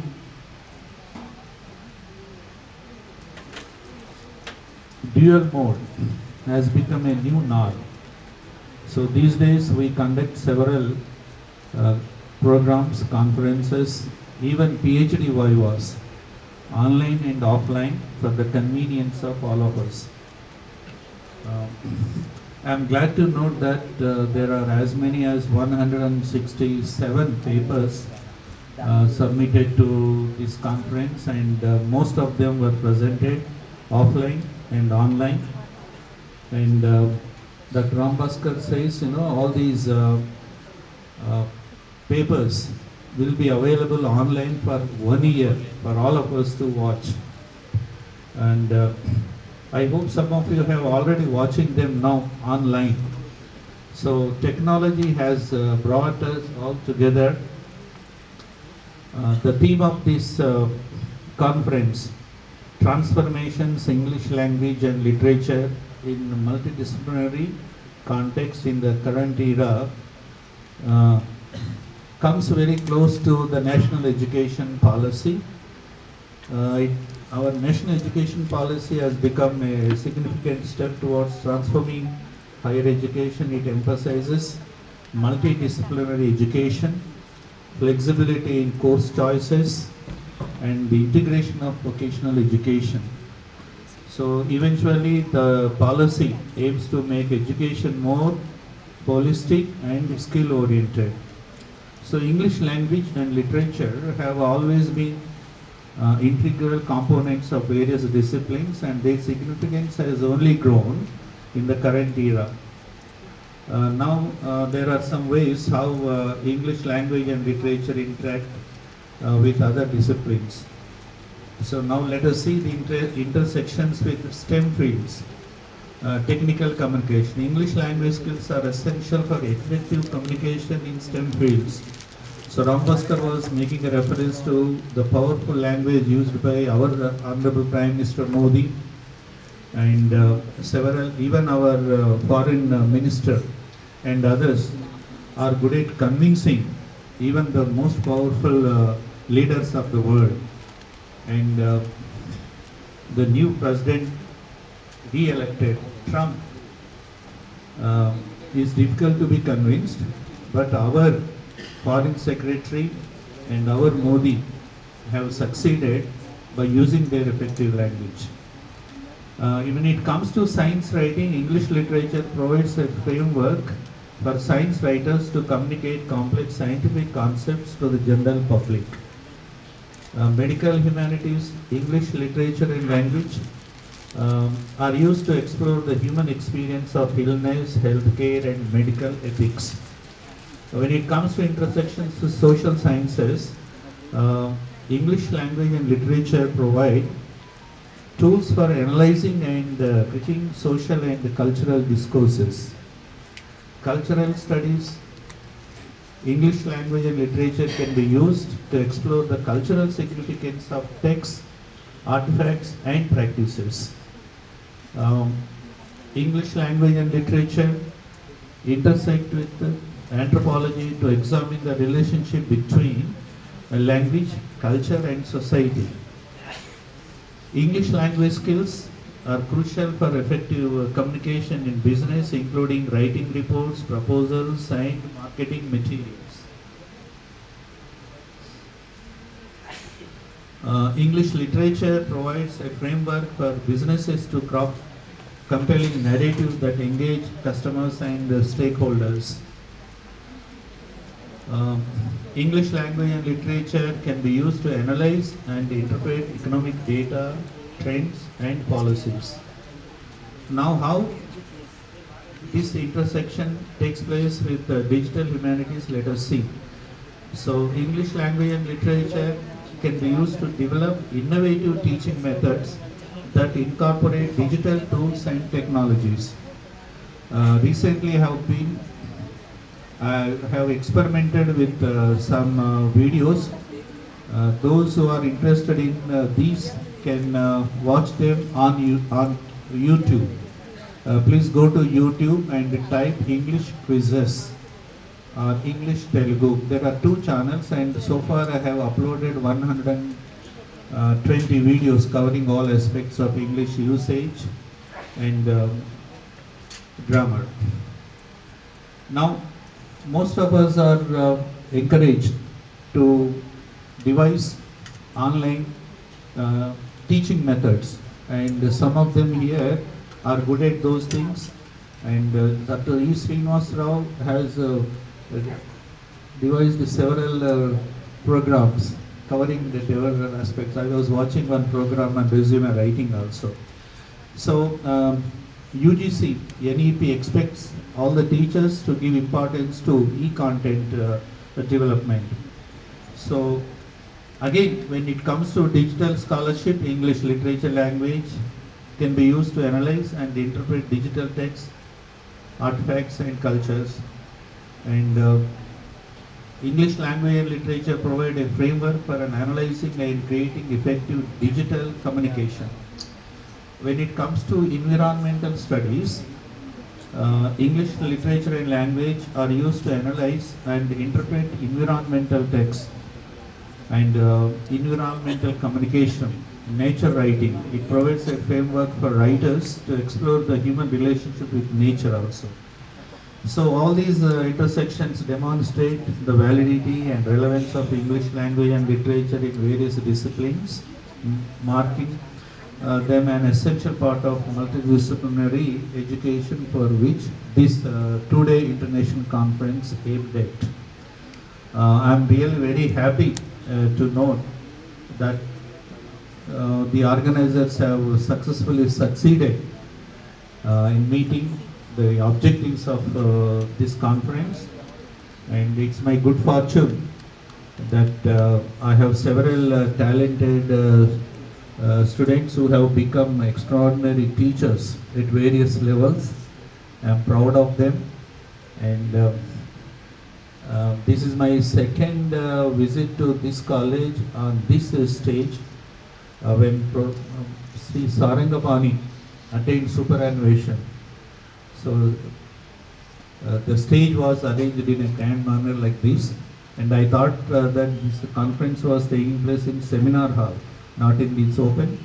So the college is known for conducting several academic activities, conferences, seminars, online and offline. I congratulate the dynamic principal of this college on doing all these things, assisted by the committed teaching faculty. We have a pleasant duty to launch a research journal co-edited by Dr. E. Rambhaskar Raju and Dr. Adi Ramesh from this college. And this is an IASN journal, peer-reviewed journal, and the credit goes to this college and particularly these two teachers. So I once again thank the organizers for inviting me to this valedictory session. Thank you all.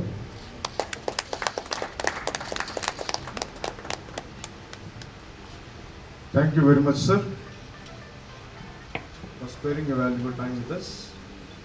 Now we come to the next part of the program, that is a review, current English review on the journal that is going to be released now. First, the journal will be released. I request Principal Sir, Damodar Sir, Professor Kupuram Sir, Dr. Bhaskar, Dr. Adi Ramesh, and the remaining fellow teachers and dignitaries on the dais to come forward for this program. So Dr. Bhaskar happens to be the co-editor of this book, and after this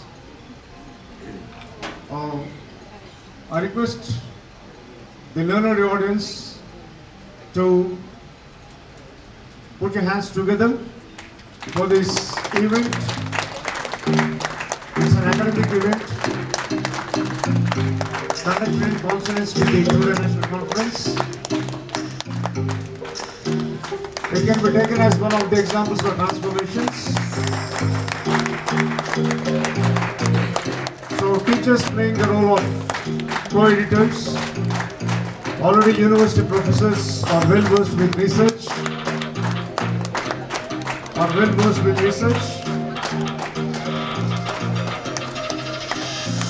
So even government teachers have come forward for this wonderful program. So I congratulate my colleagues for making this successful. At the same time, I also invite Lieutenant Dr. Chandramoli sir for this occasion. Thank you very much, sir.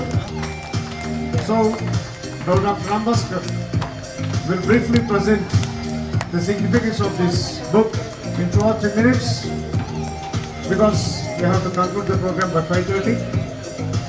Only 1 minute, as per the instructions of the principal, sir.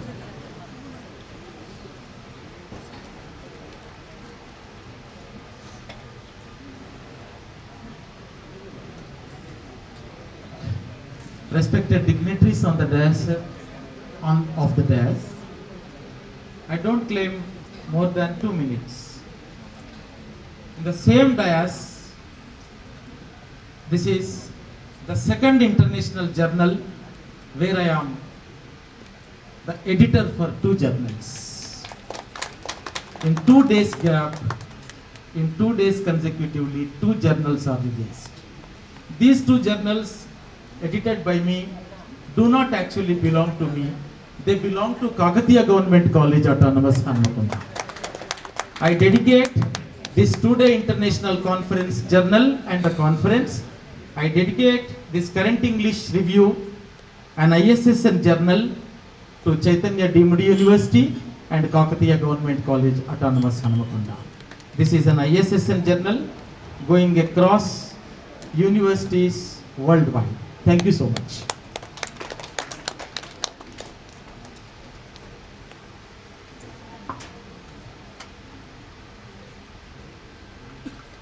Thank you very much, sir. Now, feedback on the 2-day National Conference on Transformations in English Language and Literature. Presenting the feedback. The feedback should be presenting the feedback. So here we have participants from different places, and any participant who is interested in giving a feedback, they are invited now. 1 or 2 minutes of time will be given to you. If you are ready, you can come forward, introduce yourself, then go on with the feedback presentation. Else, it will continue We will give the feedback on behalf of the department, and others also will join. If anyone is ready with the feedback, please raise your hand and please come forward.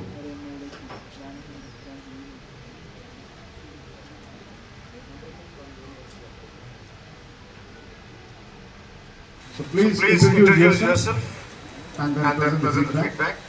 So the participant is Namrata from University of Delhi. Happens to be daughter of Rambhaskar. So she will give the feedback in 1 minute.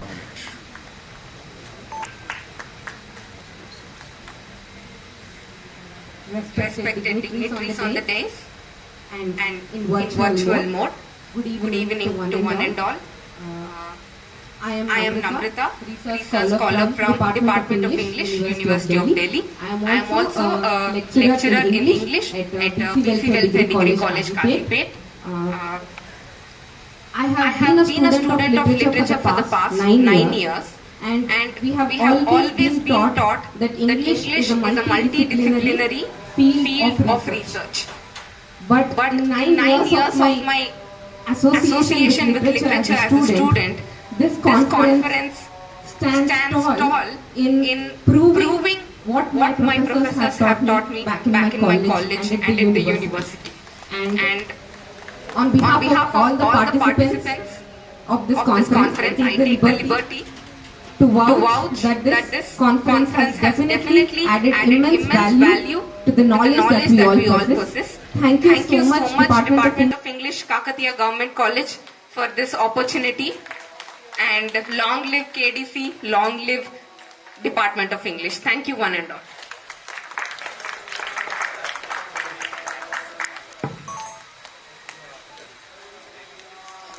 So, thank you, Namrata,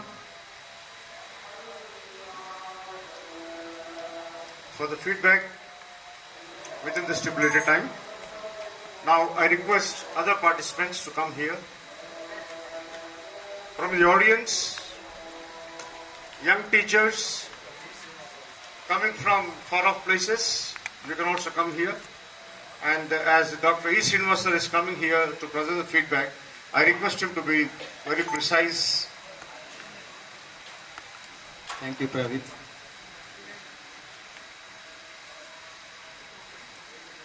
Distinguished dignitaries on the dais, my dear fellow participants, previous colleagues, press and media and everyone.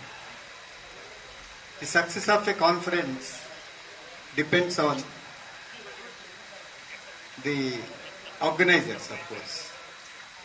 The Department of English, KGC Hanamkonda, is second to none in organizing a number of workshops, seminars and conferences. Simply saying, it is synonymous with the conduct of various activities. Because if we go through the track record of the department, if we go through the NAC records of the college also, we have a number of workshops, number of programs under the aegis of this college. And the seeds of the conduct of this program, conference, were sown when I was in service here 4 months ago. The participants who are here, those who are present here, they see only the today's scenario that is prevailing here. But I know how much pain, how much strength, how many efforts have been put into bringing this conference into the present form.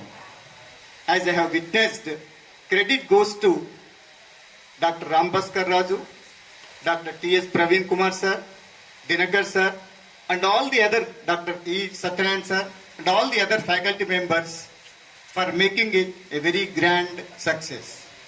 And under the chairmanship of the principal of this college, Sri Raja Reddy sir, who is very much practical in giving a nod to the conduct of any kind of program. His practical approach also makes the conveners, organizers of any program to limit themselves to the scheduled timings That's very important. That's what I have noticed. And as far as the presentations were concerned, mine was the first one, as you might have seen. It was time constraint, of course. Constraints of time restrict us to a few minutes. It's not possible for anyone to go beyond the restricted time, of course. But even then, within the stipulated period, all the participants, they were running after presentations. I have seen even in the evening session, last session also in the conference hall, some of the participants were not given time to present. That itself is an indication. In other conferences I have seen in some universities and colleges, so it was only an IWAS program, but here it was not like that. I am not here to comment, of course, but that's what is observed in most of the conferences.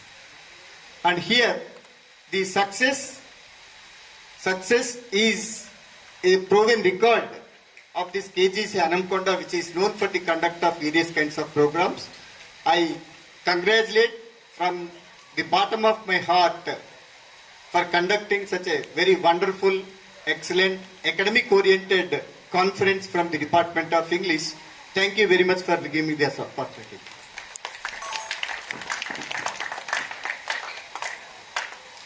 Thank you, sir. So, any other participant from the other side of the dais? Else we will continue with the proceedings. Yeah. Please.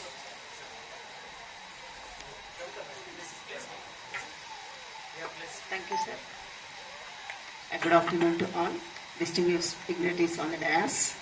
And first of all, I would like to congratulate our dynamic principal and Department of English, and also our chief guest and our keynote speaker and our very well-known, for all of us, Guru Damodar sir, and all my colleagues and my teachers. Congratulations, heartful congratulations. When the English department has declared to conduct an international seminar, we were not interested to write a paper. All colleagues discussed why we have to write a letter to in literature department. One day, the Rambhaskar Sir Raju and Department of English came to Commerce department. In that seminar, half an hour, sir has given lecture how to write a paper in all subjects. The language is how the importance to all subjects. That's why he mentioned multidisciplinary. In that seminar, I got inspiration to write and send a paper. That's why, which sir has mentioned, Modi and Jawaharlal Nehru. First, I thought for everyone knows the English literature, the greatness of the Jawaharlal Nehru. Discovery of India, literary work, foreign policy, NAM, SARC, and all those. So that's why, sir, I want to specially thanks to for being a part in this seminar, and congratulate all, sir. Thank you, sir.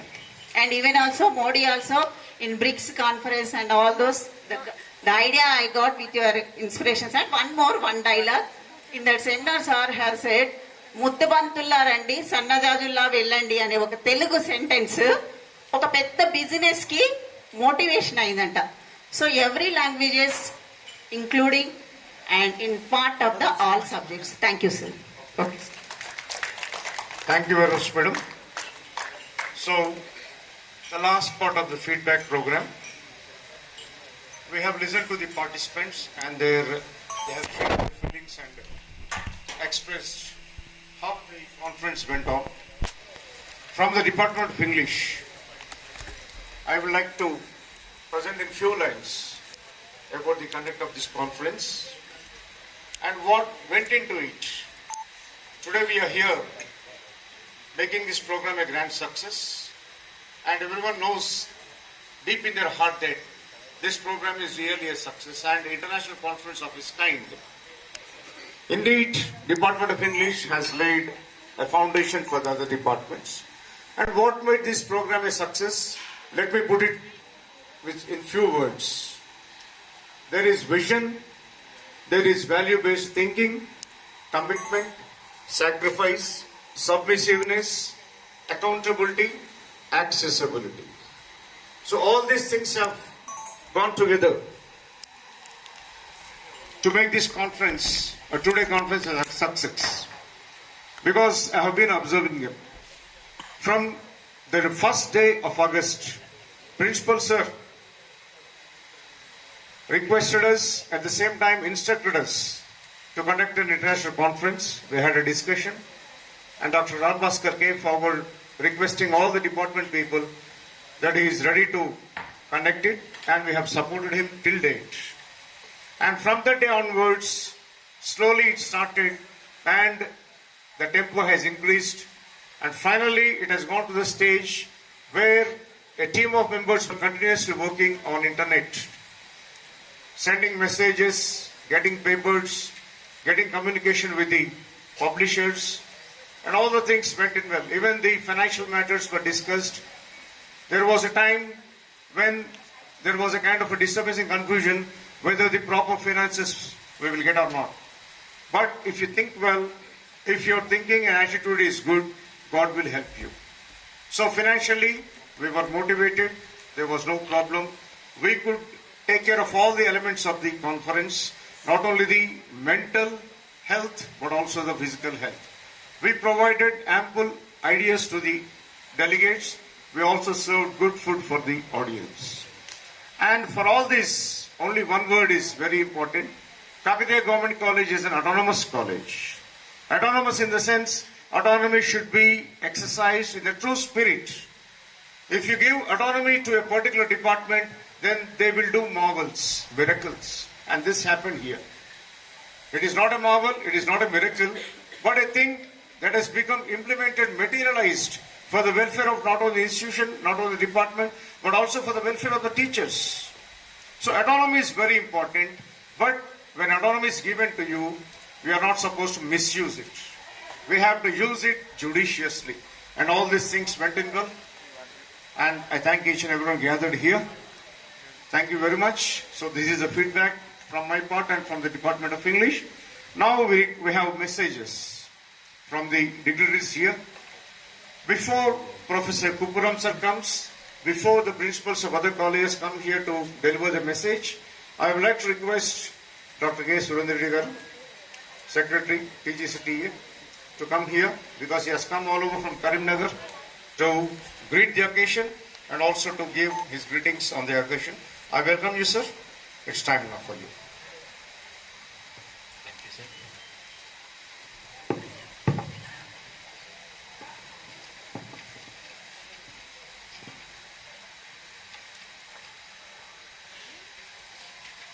Respected dignitaries on the dais, esteemed faculty members, distinguished researchers, dear students, print and electronic media, and valued participants.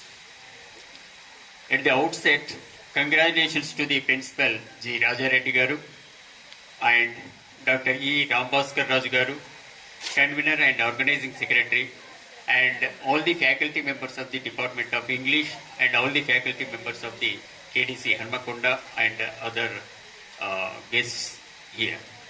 It is with great pride and happiness that I deliver my message for this international conference. Over the past few days, we have exchanged valuable ideas and perspectives on the evolving role of English language and literature across the disciplines. The impressive participation of faculty, researchers, and students highlights the importance of the field in today's world. The publication of 167 high-quality presented research papers in an international peer-reviewed open access journal is a testament to the depth of the scholarship this conference has nurtured. Beyond academic discussions, this event has shown how language and literature can address modern challenges from technology and culture to global narratives. A special thanks to the Department of English, Kakatiya Government College Autonomous Hanamkonda for their dedication and efforts in making this event a great success. I also appreciate the participants for their insightful papers and discussions which have enriched this gathering. As we conclude, let's take forward the knowledge, connections, and inspiration gained here. May this conference be a stepping stone for the research and innovations.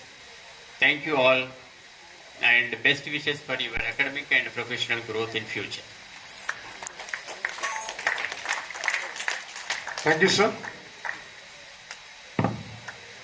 Now, I request the principals of the neighboring colleges. First, I would like to invite Dr. Chandramoli sir, Lieutenant Dr. Chandramoli garu, Principal, Bengal Women's College, for his greetings.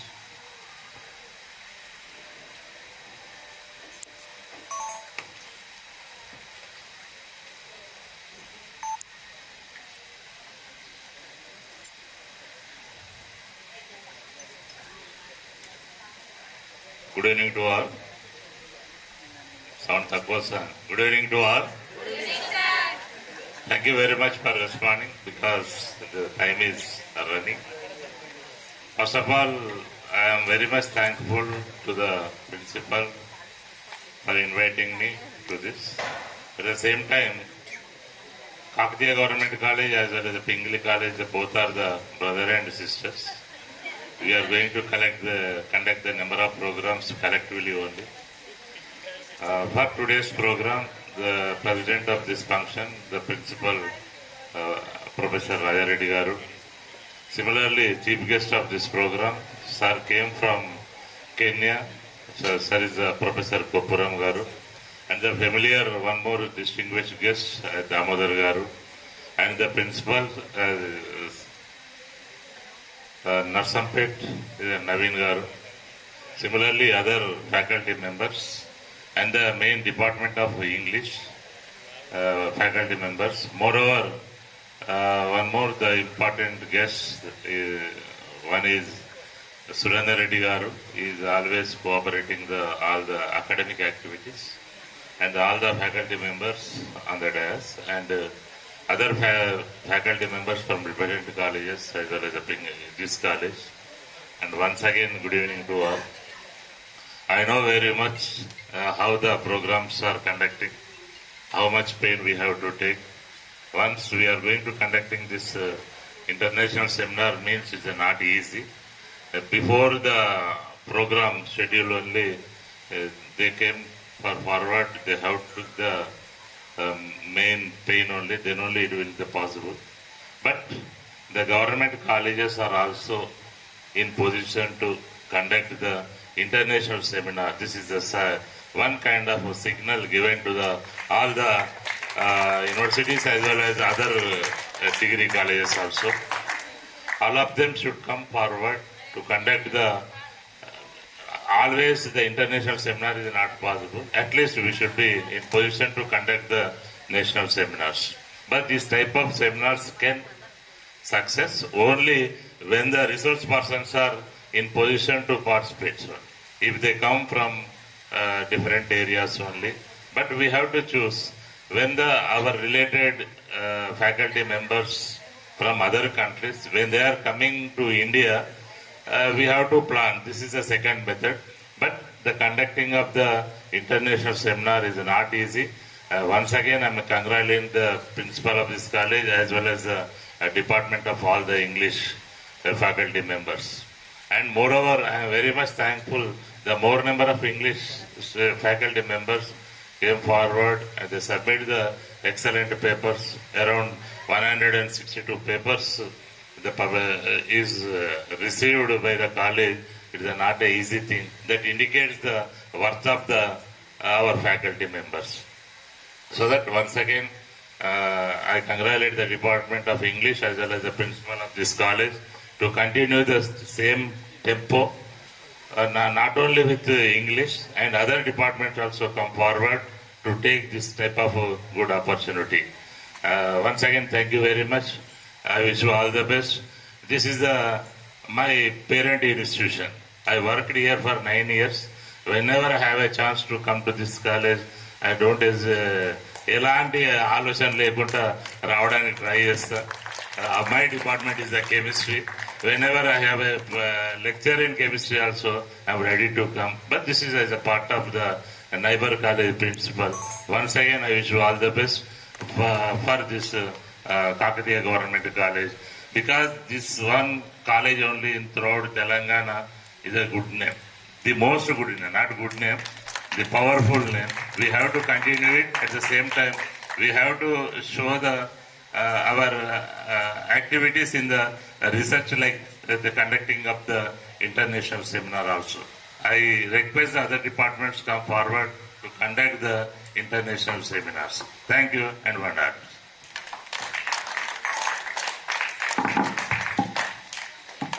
Thank you, sir. Now, I would like to invite my friend Dr. Mallam Naveen, the principal, JDC Narsampet, to come and give his greetings on this occasion.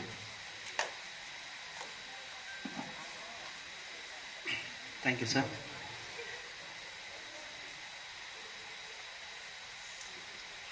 The president of this valedictory function, Dr. J. Raja Reddy Garu, principal of this college, my guru,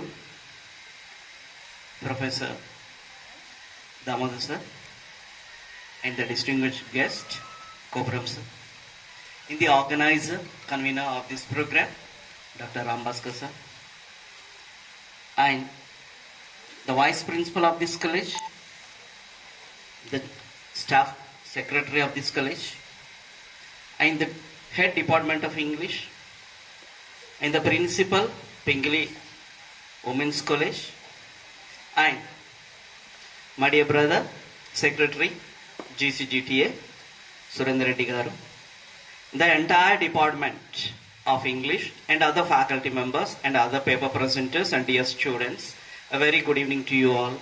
It's a very encouraging sessions have been done for these 2 days, and it's been witnessed by the words of the participants, and it's really wonderful. We have to take the motivation. Really, this has been for the months, they have taken pain with the pleasure. That's really good, and that's been seen, that's been shown. The pouring and showering of congratulations to the entire department of English, as well as the man behind the show, the principal of this college. My heartfelt congratulations to you all, sir. Thank you very much for giving me the opportunity.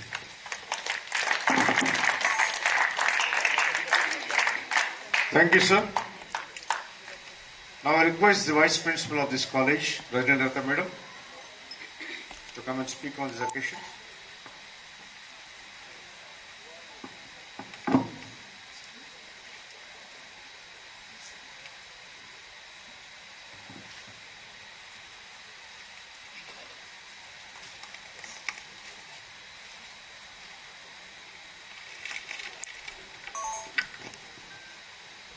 Respected Principal, Professor G. Raja Reddy Garu, Honorable Vice Chancellor, Professor Damodar Garu, Keynote Speaker, Professor Kupuram Garu, Mesindo Mulirio University, Kenya, Principals from various colleges, Principal from Pingil College, Professor Chandramoli sir, and Dr. Mallam Naveen sir from GDC Nasampet, Organizing Secretary Dr. E. Rambaskar Raju sir, Convener and Head of the Department English Dr. A. Srinath sir, all the members of the English Department, teaching and non-teaching staff of KGC, participants from various colleges, students, good evening to one and all.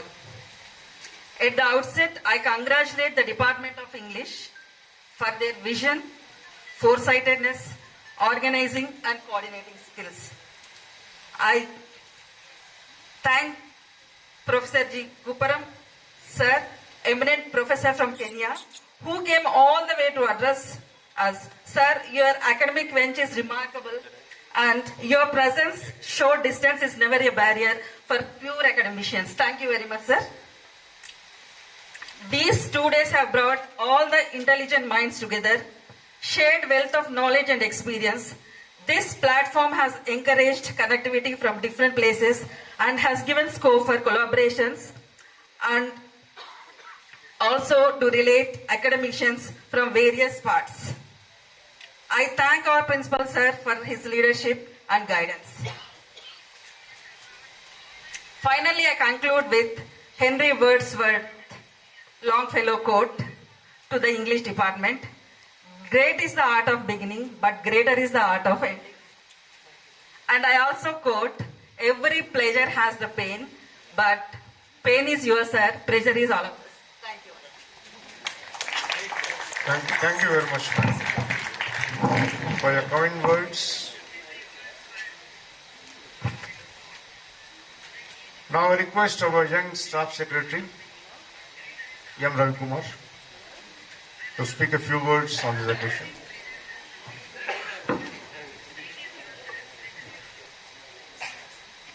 Respected Principal Sir and the Honorable Vice Chancellor, Keynote Speaker Upram Sir, and Principals Chandramoli Sir, Dr. Mallam Naveen Sir, our beloved GCGTA General Secretary Surendra Sir,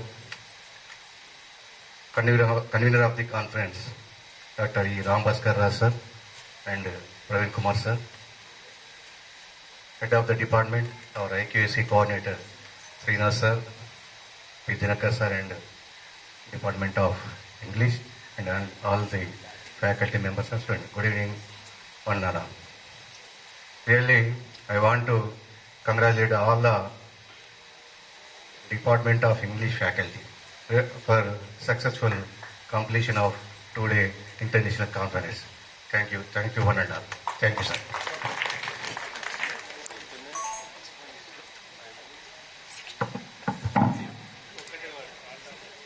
Now we have come to the last part of the greetings by Professor G. Kupram Sir, and with a special request to Professor Sir to present it in 5 minutes because of most of the participants, they have to leave for far off places. So I request Professor Sir to come.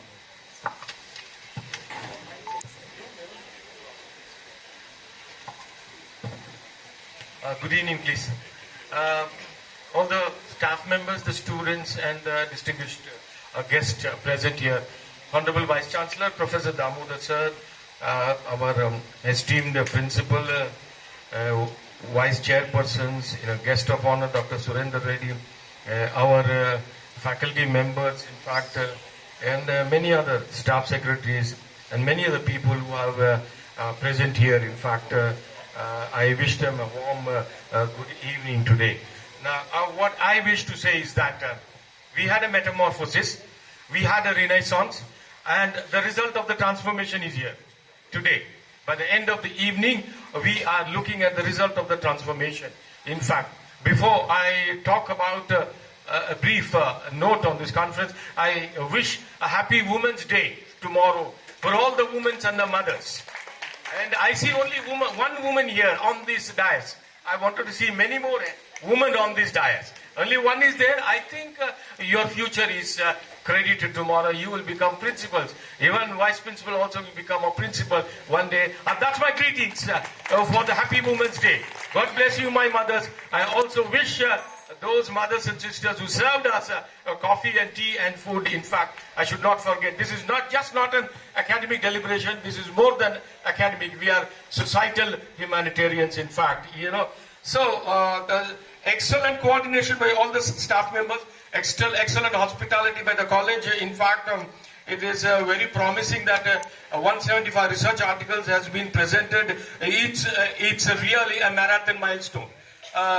Created by the English department and under the leadership of Professor Ram Raju, in fact, So, what I want to say to all the department staff members, in fact, consider the English department as a role model. They are going to be on the forefront. They are going to be your backbone tomorrow, in fact, for any kind of challenges or any kind of activities that you are going to take. Because this college is Vasudhaiva Kudumbam. Vasudhaiva Kudumbam. That's what we have to consider, because otherwise we cannot integrate for a developmental prospect. In fact, obviously the jewel is on the crest of the English department. I really salute them. In fact, excellent discipline by these NCC cadets. Long live these cadets. You get a very good job. God bless you. In fact, because you're doing very well. And all the technical sessions are being conducted by Dr. Srinath and other faculty members. Simply superb, simply fantastic, I should say. You see, it is all because the leader is a great man, the leader, and his comparing people are very compassionate also. I am very much taken about by the sweet metaphorical epistemological knowledge which has been read in the valedictory address by Professor Ram Raju. Give him a big hand, you know. So this is a man who has changed the dictionary of the conference. He has changed the dictionary of the conference. Long live Professor Raju, in fact, you know. So I want to say that I'm also very happy to see the principals encouraging, keeping this as an alma mater, as an alumni. How nice those people are saying, I wish to come back and teach chemistry, you know. I'm also taken aback by Dr. Kavita. Dr. Kavita must have spoken about the eloquence of Modi and Jawaharlal. I'm not bothered about Modi or Nehru. She herself is an eloquent speaker. She herself is a speaker. Why should we borrow others when she has said that we have to collaborate with other departments? And that's the greatest point that has come to her brain. You are an eloquent citizen. In fact, I really honor you, in fact, very much. Before I conclude, let me give my feedback on the few points. Especially, I've got my 6 points.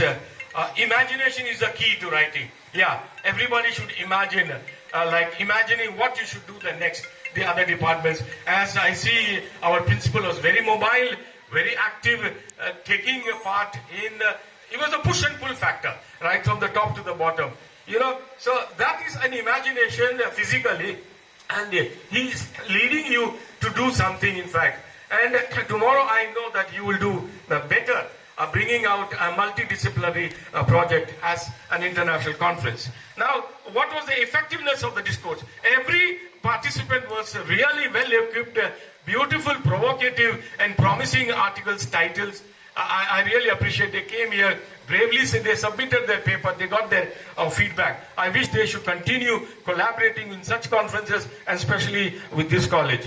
Cultural identities, different people from different walks of life, they have come and joined. It is not only a social integration, but also an academic integration. You wanted to know what novelty, what new thing is going to come out of this college, and that is the transformation, you know. And we have. So promoting language, yes, you are the ambassadors. You are the ambassadors for promoting language, learning language, reviewing and correcting the language, because in this liberalized society, we want to bring in our sustainable development. And you have seen sustainable development in turn gives transformations. And you are citizen-centric transformation has already occurred, in fact. So I also want to tell you about the global business communication.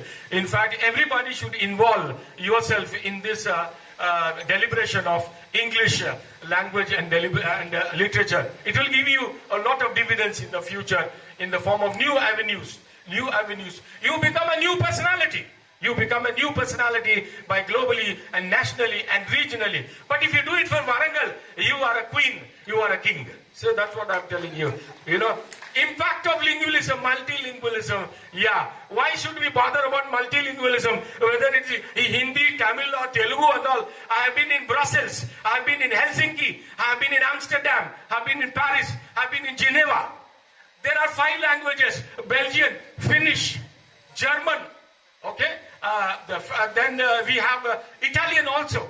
Then we have Swedish language also. 5 languages are printed on all the boards in the city corners. So why do we bother about multilingualism? Let it come. We will use them whichever is necessary. But we will learn from them what better.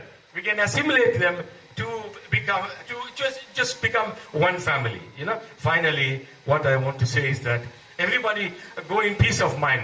You have to decolonize the mind. One thing is very important. Don't stress your mind. Whatever you have learned, whatever you're going to learn will be transformation. You know, it's a renaissance. It's a metamorphosis that is going to happen in your future minds. Whether you're young or old, in fact, all of them are going to do one day really creative things. Finally, I just want to request everybody, I want everybody to give a standing ovation to the English department, the English professors. Everybody, please stand up. Standing ovation. Give them a big hand. Wonderful job they did. Wonderful job they did. My dear brothers, in fact, lovely, lovely. Thank you very much, my dear. Thank you, that's all. God bless you. God bless you. God bless you. Volunteers here. Thank you, please. Thank you very much, sir. Please be seated. I request two NCC cadets to come. Okay, the NCC cadets, Mike Randy. Iddaru NCC cadets. Stage back and Toraga. Fast. Now we have come to the last part of the program, felicitations to the invitees. We start with felicitation to Professor Kuppuram sir. He was with us the 2 days. I request Professor Kuppuram sir.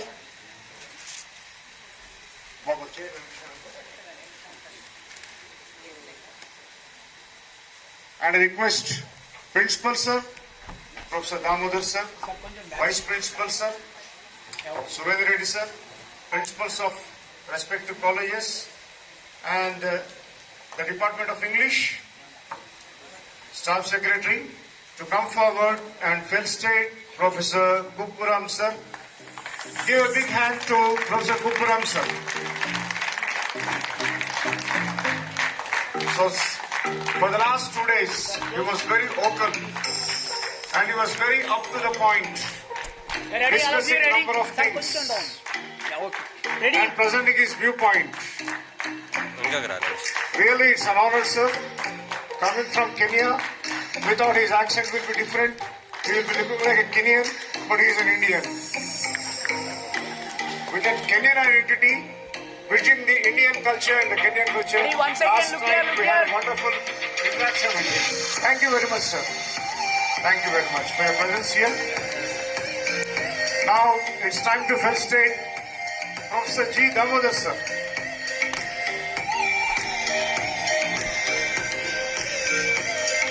I request Principal sir, Professor Kuppuram sir, to felicitate Professor G. Damodar sir and other dignitaries on the race. Please join hands in felicitating Professor G. Damodar sir. Citation text presented on the occasion of a 2-day international conference on transformations, English language and literature in multidisciplinary context in the current era, sponsored by RUSA, PM Usha and TGCHE on March 6th and 7th. This memento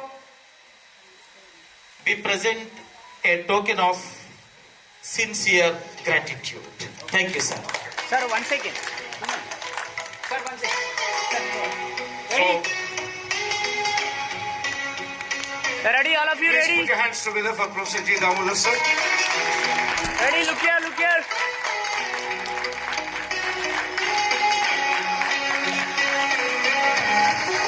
Thank you very much, sir.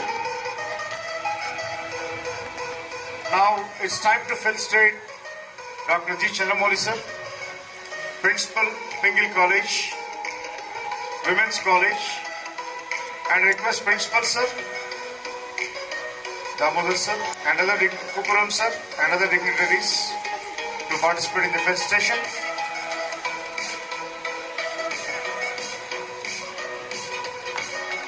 He is an alumni of this institution and now as a principal, always supporting the institution. Sir, 1 second. Thank you very much, sir. Ready? Yes. So Okay, ready? Kumaram All sir of is you very ready? particular with NCC. So he is an NCC officer. Sir, look here, all of you. Thank you very much, sir. Now it's our turn to felicitate Dr. M. Naveen, Principal, GDC Narsampet. I request the team of dignitaries to felicitate Dr. M. Naveen with a shawl and a memento. Okay, ready, all of you. Thank you very much, sir. Sir, look here, all of you, look here. Okay. Thank you very much. It's our turn to felicitate the Vice Principal. Vice Principal Rajnitha Madam.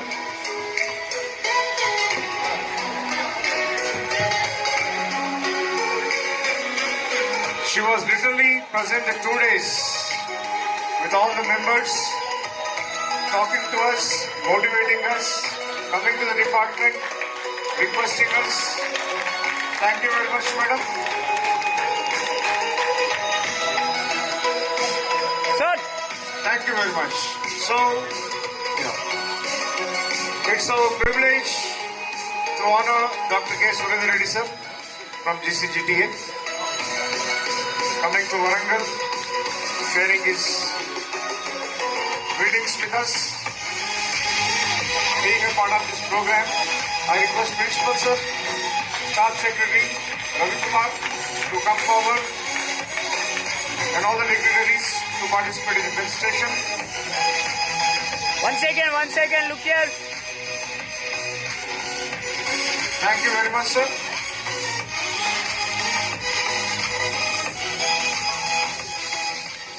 Now, it's a pleasure to felicitate Sri M. Ravi Kumar, Staff Secretary of this college. So, we are happy the 2 days having a sumptuous lunch, and not only that, providing all kinds of facilities in the college. So, from the Department of English, as a token of gratitude, we felicitate him. Thank you very much, sir. Ready.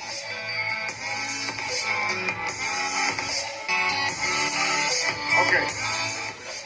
It's time to felicitate Dr. A. Srinath, IQAC Coordinator, HOD of the department, and BOS. So please come. Please come. A very simple man, humble man, but a very active man. He is very active. Say something, the next moment the work is done. That is the greatness of Dr. Srinath. Very humble. 1 second. Thank you very much, sir. Thank you very much.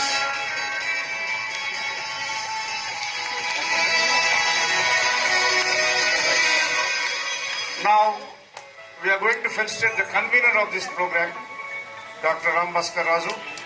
Convener of this program, Dr. Ram Bhaskar Raju.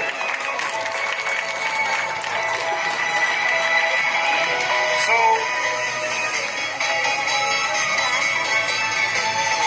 and I used to talk to him. Bhaskar is going to celebrate 2 marriages. One is his daughter's marriage and the department today conference. He will also include their marriage, a successful father. Ready, sir. And he has become successful because of his personal commitment and also the commitment of all the members here. Ready, so sir. please put your hands together to the entire Department of English for making this program more possible, meaningful and successful. Thank you, Bhaskar. Now we come to the main part of the program, the backbone of this program, the steward behind this program, the spearhead of this program, Dr. Raja Reddy sir. Please. Hey, listen. Dr. G. Raja Reddy garu. 8 months he was with us, continuously asking us, never losing his temper. He was very meticulous, scrupulous, sometimes smiling, giving us tips, And I request Professor Damodar sir, Professor Guppuram sir, Department HOD Srinath sir, Surendra Reddy sir to come forward to felicitate Raja Reddy sir. It is really a privilege. So, this is the successful event of this year, and definitely we will have more success to come, more international conferences to come. So, with these few words, I think this presentation, I declared the presentation program is concluded. Now we have vote of thanks by our fellow faculty member Dr. B. Tinakar. After that we will have the national anthem. Then we can disperse from this place. I request Dr. B. Tinakar to propose vote of thanks. Yes, that will be. Yeah, we can.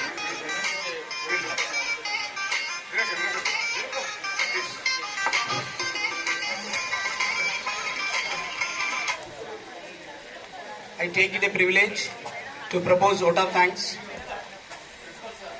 to every stakeholder of this college. Let me begin with the principal sir, Dr. G. Raja Reddy Garu, for his vision and mission and leadership. He is Raja, the king of the college. Everybody is afraid of him and everybody respected him. సార్తు భయపడ్డ క్షణమే దగ్గర తీస్తారు, దగ్గరికి తీసిన క్షణమే ఒక distance లో పెడతారు. Correct అన్నవాడు చప్పడు కొట్టండి. ఎందుకంటే ఏం మాట్లాడినా ఇక్కడ నుండి ఇప్పుడు ఈ మాట్లాడితే ఏం కాదు, తర్వాత మాట్లాడితే కష్టం. So this is the right time. So he is the leader of the college. అందుకోసమే సార్కి రాజారెడ్డి అని పెట్టారు, రాజిరెడ్డి అని పెట్టలేదు, ఎందుకంటే రాజీ పడాడు అసలే. So thank you sir for taking this responsibility of conducting 2 day international conference. అసలు ఇట్లాంటిది తీసుకోవడం అంటే అది మామూలు విషయం కాదు, చాలా కష్టమైన విషయం. ఎన్ని చేసినా, మంచి చేసినప్పుడు ఎవరు పట్టించుకోడు, ఏదైనా చిన్న తప్పుపోతే మాత్రం తప్పకుండా తిడతారు. నిన్న పొద్దున సార్ను చూస్తే అబ్బో ఎంత భయమైందో. కటకటాల రుద్రయ్య సినిమాలో ఆయన ఎవరు కృష్ణరాజును చూసిన దానికంటే ఎక్కువ కష్టమైంది మాకు. Sir thank you sir for giving us this opportunity to the department of English for organising 2 day international conference. Now I take the responsibility to extend gratitude to Rajnilata ma'am for her motherly affection and sisterly affection. First paper పట్టుకొని వచ్చింది. She is the chairperson for all committees. రాగానే చాలా చక్కగా ఏ మాత్రం tension లేకుండా అన్ని సలహాలు సూచనలు క్విక్గా ఇచ్చేసి, అంటే ఒక మేము టెన్షన్ పడుతున్నాం, మేడం వస్తున్నారు మరి చెక్ చేస్తారంటే ఏమి ఇస్తారో ఏం తిడతారో అన్న భయం ఉంటుంది కదా కాస్త. Right, sure. So thank you ma'am for your kind words as in the form of feedback. Now I take the responsibility to extend my token of gratitude to Professor G. Damodar sir. He is the teacher's teacher who started his journey educating the people in and around Warangal, particularly in spoken English. He started his Bhavans Institute during 1970s, I think. So I was a student in 1987 to sir in Bhavans Institute, and he taught us all the techniques to be a good teacher of English. Thank you sir. Thank you for being with us as chief guest of this valedictory session. Now I take this chance to extend my token of gratitude to Dr. K. Surendra Reddy sir, General Secretary TGCGTA. He is a born leader, real leader. His support we have taken in different stages. Thank you sir for your support in conducting this 2 day international conference, and we also thank you for sparing your valuable time. Dr. A. Srinath sir అక్కడ ఎక్కడో అక్కడ అట్లా కనబడతారు. అసలు sir ఏం మాట్లాడరు, అన్ని పనులు చేస్తుంటారు, పనులు చేస్తారు, చేయిస్తారు. చెప్పేటప్పుడు కానీ is a man of many arts. చాలా చక్కగా ఎక్కడ కూడా హెడ్ అనేటువంటి ఫీలింగ్ ఉండదు, సింపుల్గా ఉంటారు. ఐక్యూఎస్సీ కోఆర్డినేటరు చెప్పదలుచుకున్న విషయాన్ని మెసేజ్ రూపంలో brevity is the soul of wit అంటారు కదా. కాబట్టి అలా తక్కువగా మాట్లాడుతూ ఎక్కువ పనిచేస్తూ ఎక్కువగా particularly we are very much thankful to Srinath sir for organising this 2-day international conference in the virtual mode. For 2 days, he was the chairperson for technical sessions in virtual mode. Thank you, Srinath sir.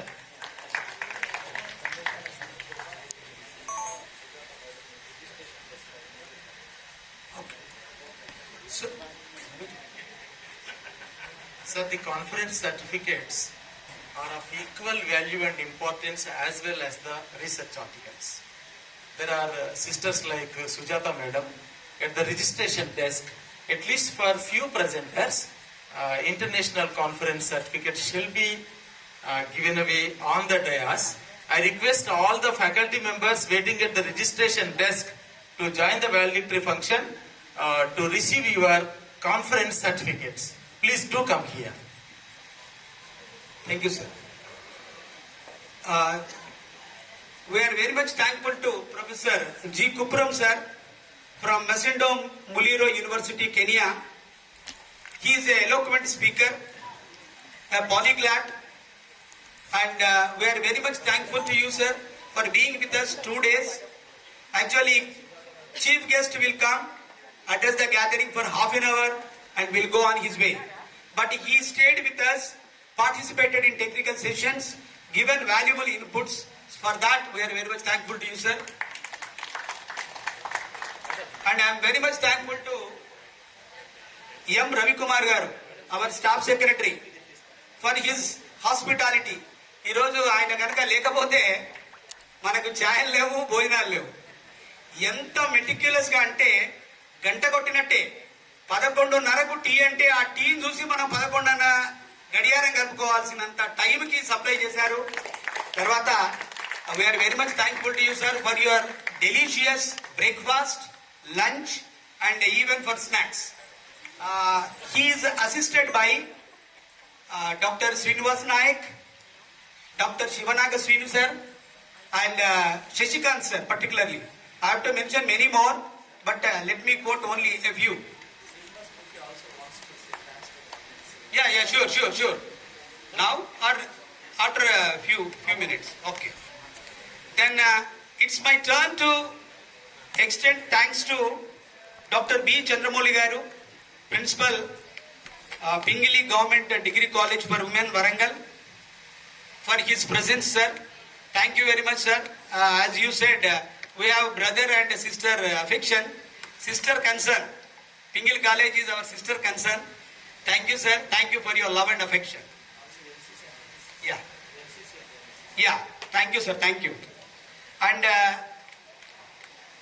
I extend my thanks to Dr. M. Naveen, Principal Government Degree College, Autonomous, Narsampet, the youngest principal, a man who has a old head on young shoulders. Thank you, Naveen sir. And you being the person from Department of English, we are very proud of you to have you as principal of Government Degree College. And let me extend my thanks to Dr. E. Ram Bhaskar Raju, the Hall of Fame, man of many arts, organizing secretary of this 2-day international conference. He conceived the idea, prepared the schedules and everything. He is a role model to many of us. Thank you, Ram Bhaskar sir, for taking all the pain in conducting this 2-day international conference. Please join hands together. Now, thanks to Dr. Prashant Mote, Chief Editor, Langlit, who has published more than 140 articles and that may extend to 160 also, or it may reach to a goal that a Guinness Book of World Record may be set, or according to principal sir, it may be divided into 2 volumes or 3 volumes that will decide in the Department of English. And I am thankful to Dr. E. Satyanarayana garu for his valuable suggestions, a senior faculty from the Department of English, and Dr. T.S. Praveen Kumar garu, as told by Damodar sir, a good anchor who has anchoring all the sessions. Thank you, sir. And I am thankful to NRC Srikanth, Dr. B. Srinivas, Mr. Jayakar Rao, and Dr. Rajesh for your help and support in every walk of life in conducting this 2-day international conference. And we are very much thankful to the delegates from other colleges like Dr. D. Ramakrishna Reddy from Bengali College and Dr. Adi Ramesh Babu from Government City College, and all the paper presenters, and from non-teaching AVO ma'am, Swarupa ma'am, Superintendent Pradeepa ma'am, and all the non-teaching faculty, particularly the sub-staff like Subhadra, Renuka, and if I don't mention Suman, if I don't mention any name, please forgive me. And all the NCC candidates and the student volunteers from BA first year like Karthik, Manohar, and all the student faculty and all my dear friends, thanks to one and all for giving me this opportunity to propose vote of thanks. Thank you very much. On final humble submission of vote of thanks to our Commissioner, Collegiate Education, Government of Telangana, Hyderabad, Madam A. Sri Devasena, IAS, and Chairman, Telangana Council of Higher Education, Valedictory Reddy sir, and State Project Officer, Soundarya Madam, and Association Office Bearers, Surendra Reddy sir, Brijesh sir, and all other faculty members, all English professional groups, all the keynote speakers, all the chairpersons, all the chairing sessions, particularly women staff of my college, KGC Autonomous Hanamkonda, and all the heads of departments, all the faculty members, all the non-teaching staff members. If I forget, I may be kindly excused. Love all, serve all. Thank you. Shall we all stand together for the national anthem? I think. So, before the national anthem is sung, Principal sir will give a few certificates to some of the participants. Please come forward. Madam P.D. Sujata from Bengali Government College and other faculty members who presented their papers and completed all formalities of this international conference. I request them to come up and receive certificate, just 2 to 3 members. Okay, sir. Madam Sujata Madam, among all the participants, I respect you to take certificates. Give you a big hand.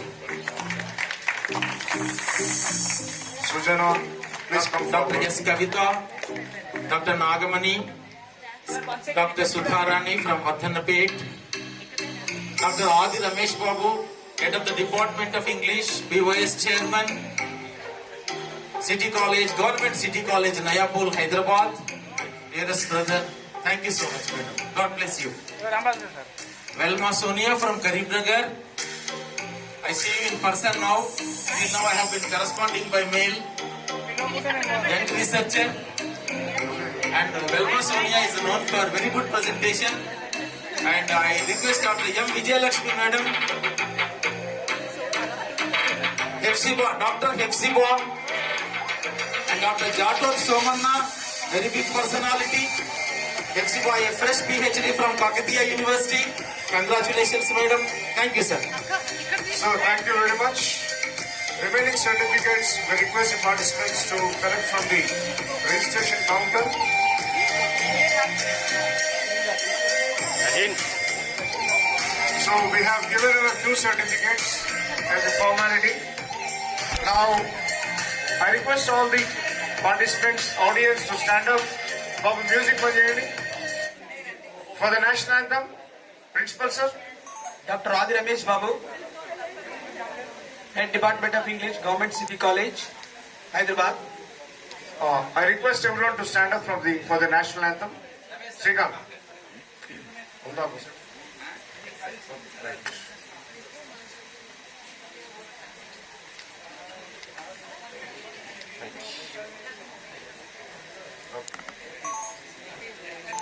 So, the dignitaries will be given the mementos at the end of the program. We request you to collect the mementos before you leave the program. Thank you. Now, the national anthem will be sung. I request each and everyone to be silent.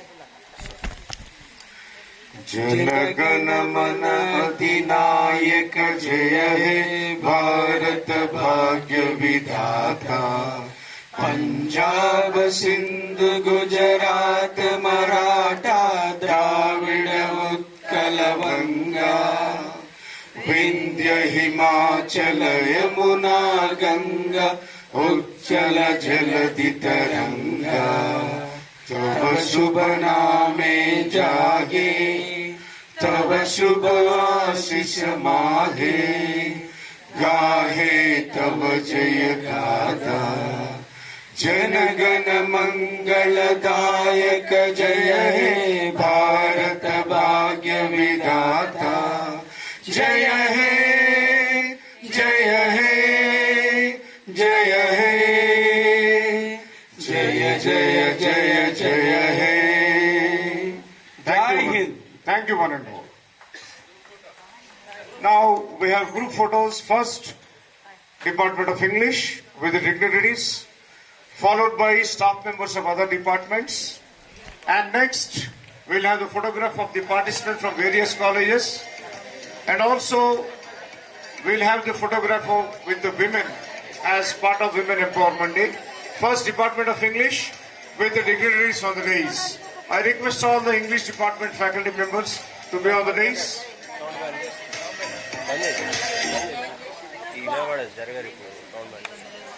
You ready to close?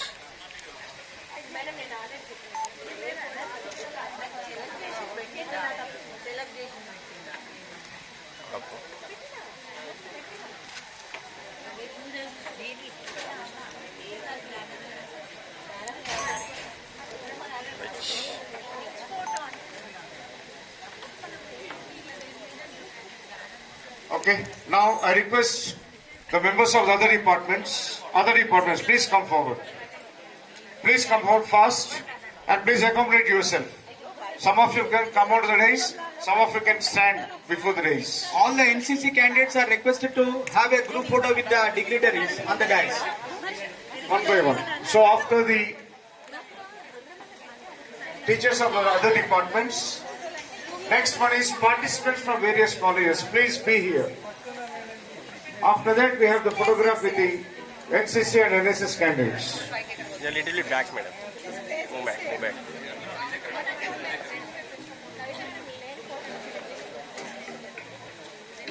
So, be fast, please accommodate.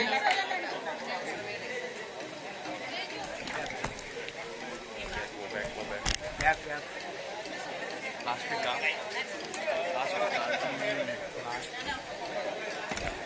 కొంచెం back back ఎంతమంది నాకు రావట్లేదు wide కొంచెం back వేసుకో ఇంకొంచెం back back పోని ఇంకొంచెం back పోని రావట్లేదు వైడ్ నాకు ఇది అడ్రస్తా okay ready all of you ready 1 minute వెనకరా కొంచెం ready all of you ready look here రజిన్ వెనకరా 1 second. इनका लग रहा ना रात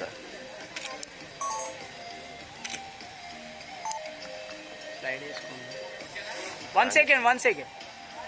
ప్లాన్ చేసిన ఒక గ్రూప్ రావద్దా నీకంటే వైడ్ నా వైడ్ కాదు కదా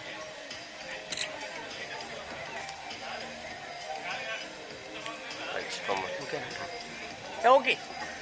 Thank you very much. Participants from other colleges. Participants from other colleges. PD Somana sir, Surata madam, Epsima madam. If they are present here, please come to the dais so that we can have a photograph. Participants from other colleges. Sir, please come. Madam, please come.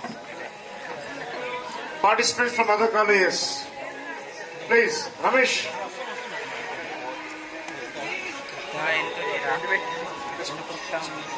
చిన్న group Other colleges, please do come. Lingamurthy. And some of you can stand here.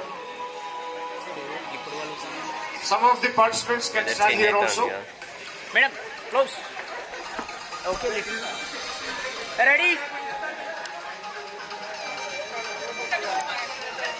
Excuse me. Please come. ఇటు side వెళ్ళా ఆ కిందనే ఉన్నా డౌన్లో ఉన్నా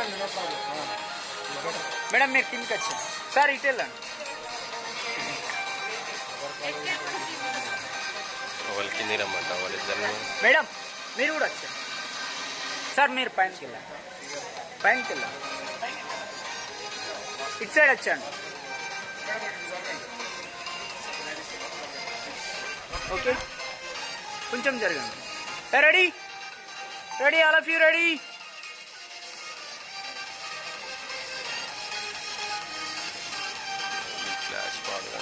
One second.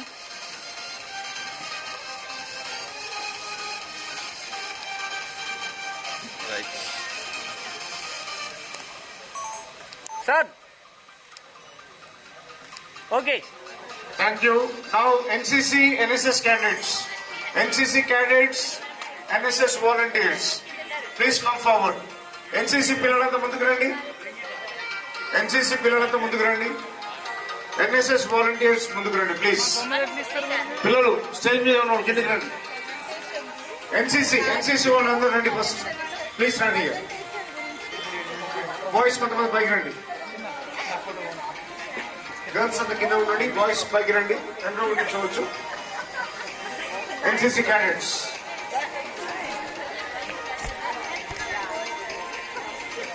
కొంతమంది అంటండి బాబు. Boys some of you come there.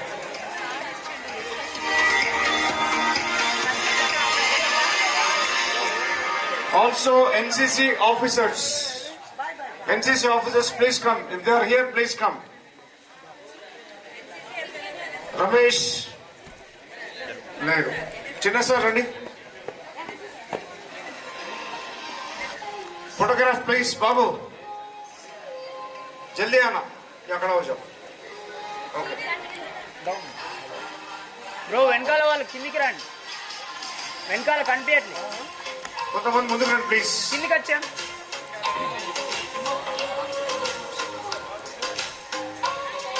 కిందికి దిగండి. ఇటు కొంతమంది బాయ్స్. ఇటు నుంచి. రైట్. Okay enough ready. కొంచెం బ్యాక్ రారా. Okay ready.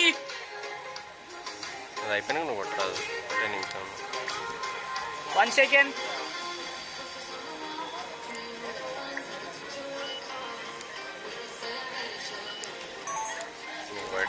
ఓకే అయిపోయిందా? Wait 1 second.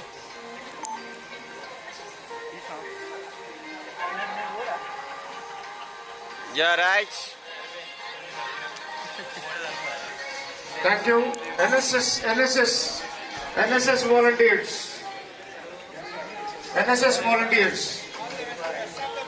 BA first year students, NSS volunteers, and other students, if they are outside, please come here. Other students. Right. So, the program is concluded. Thank you, sir.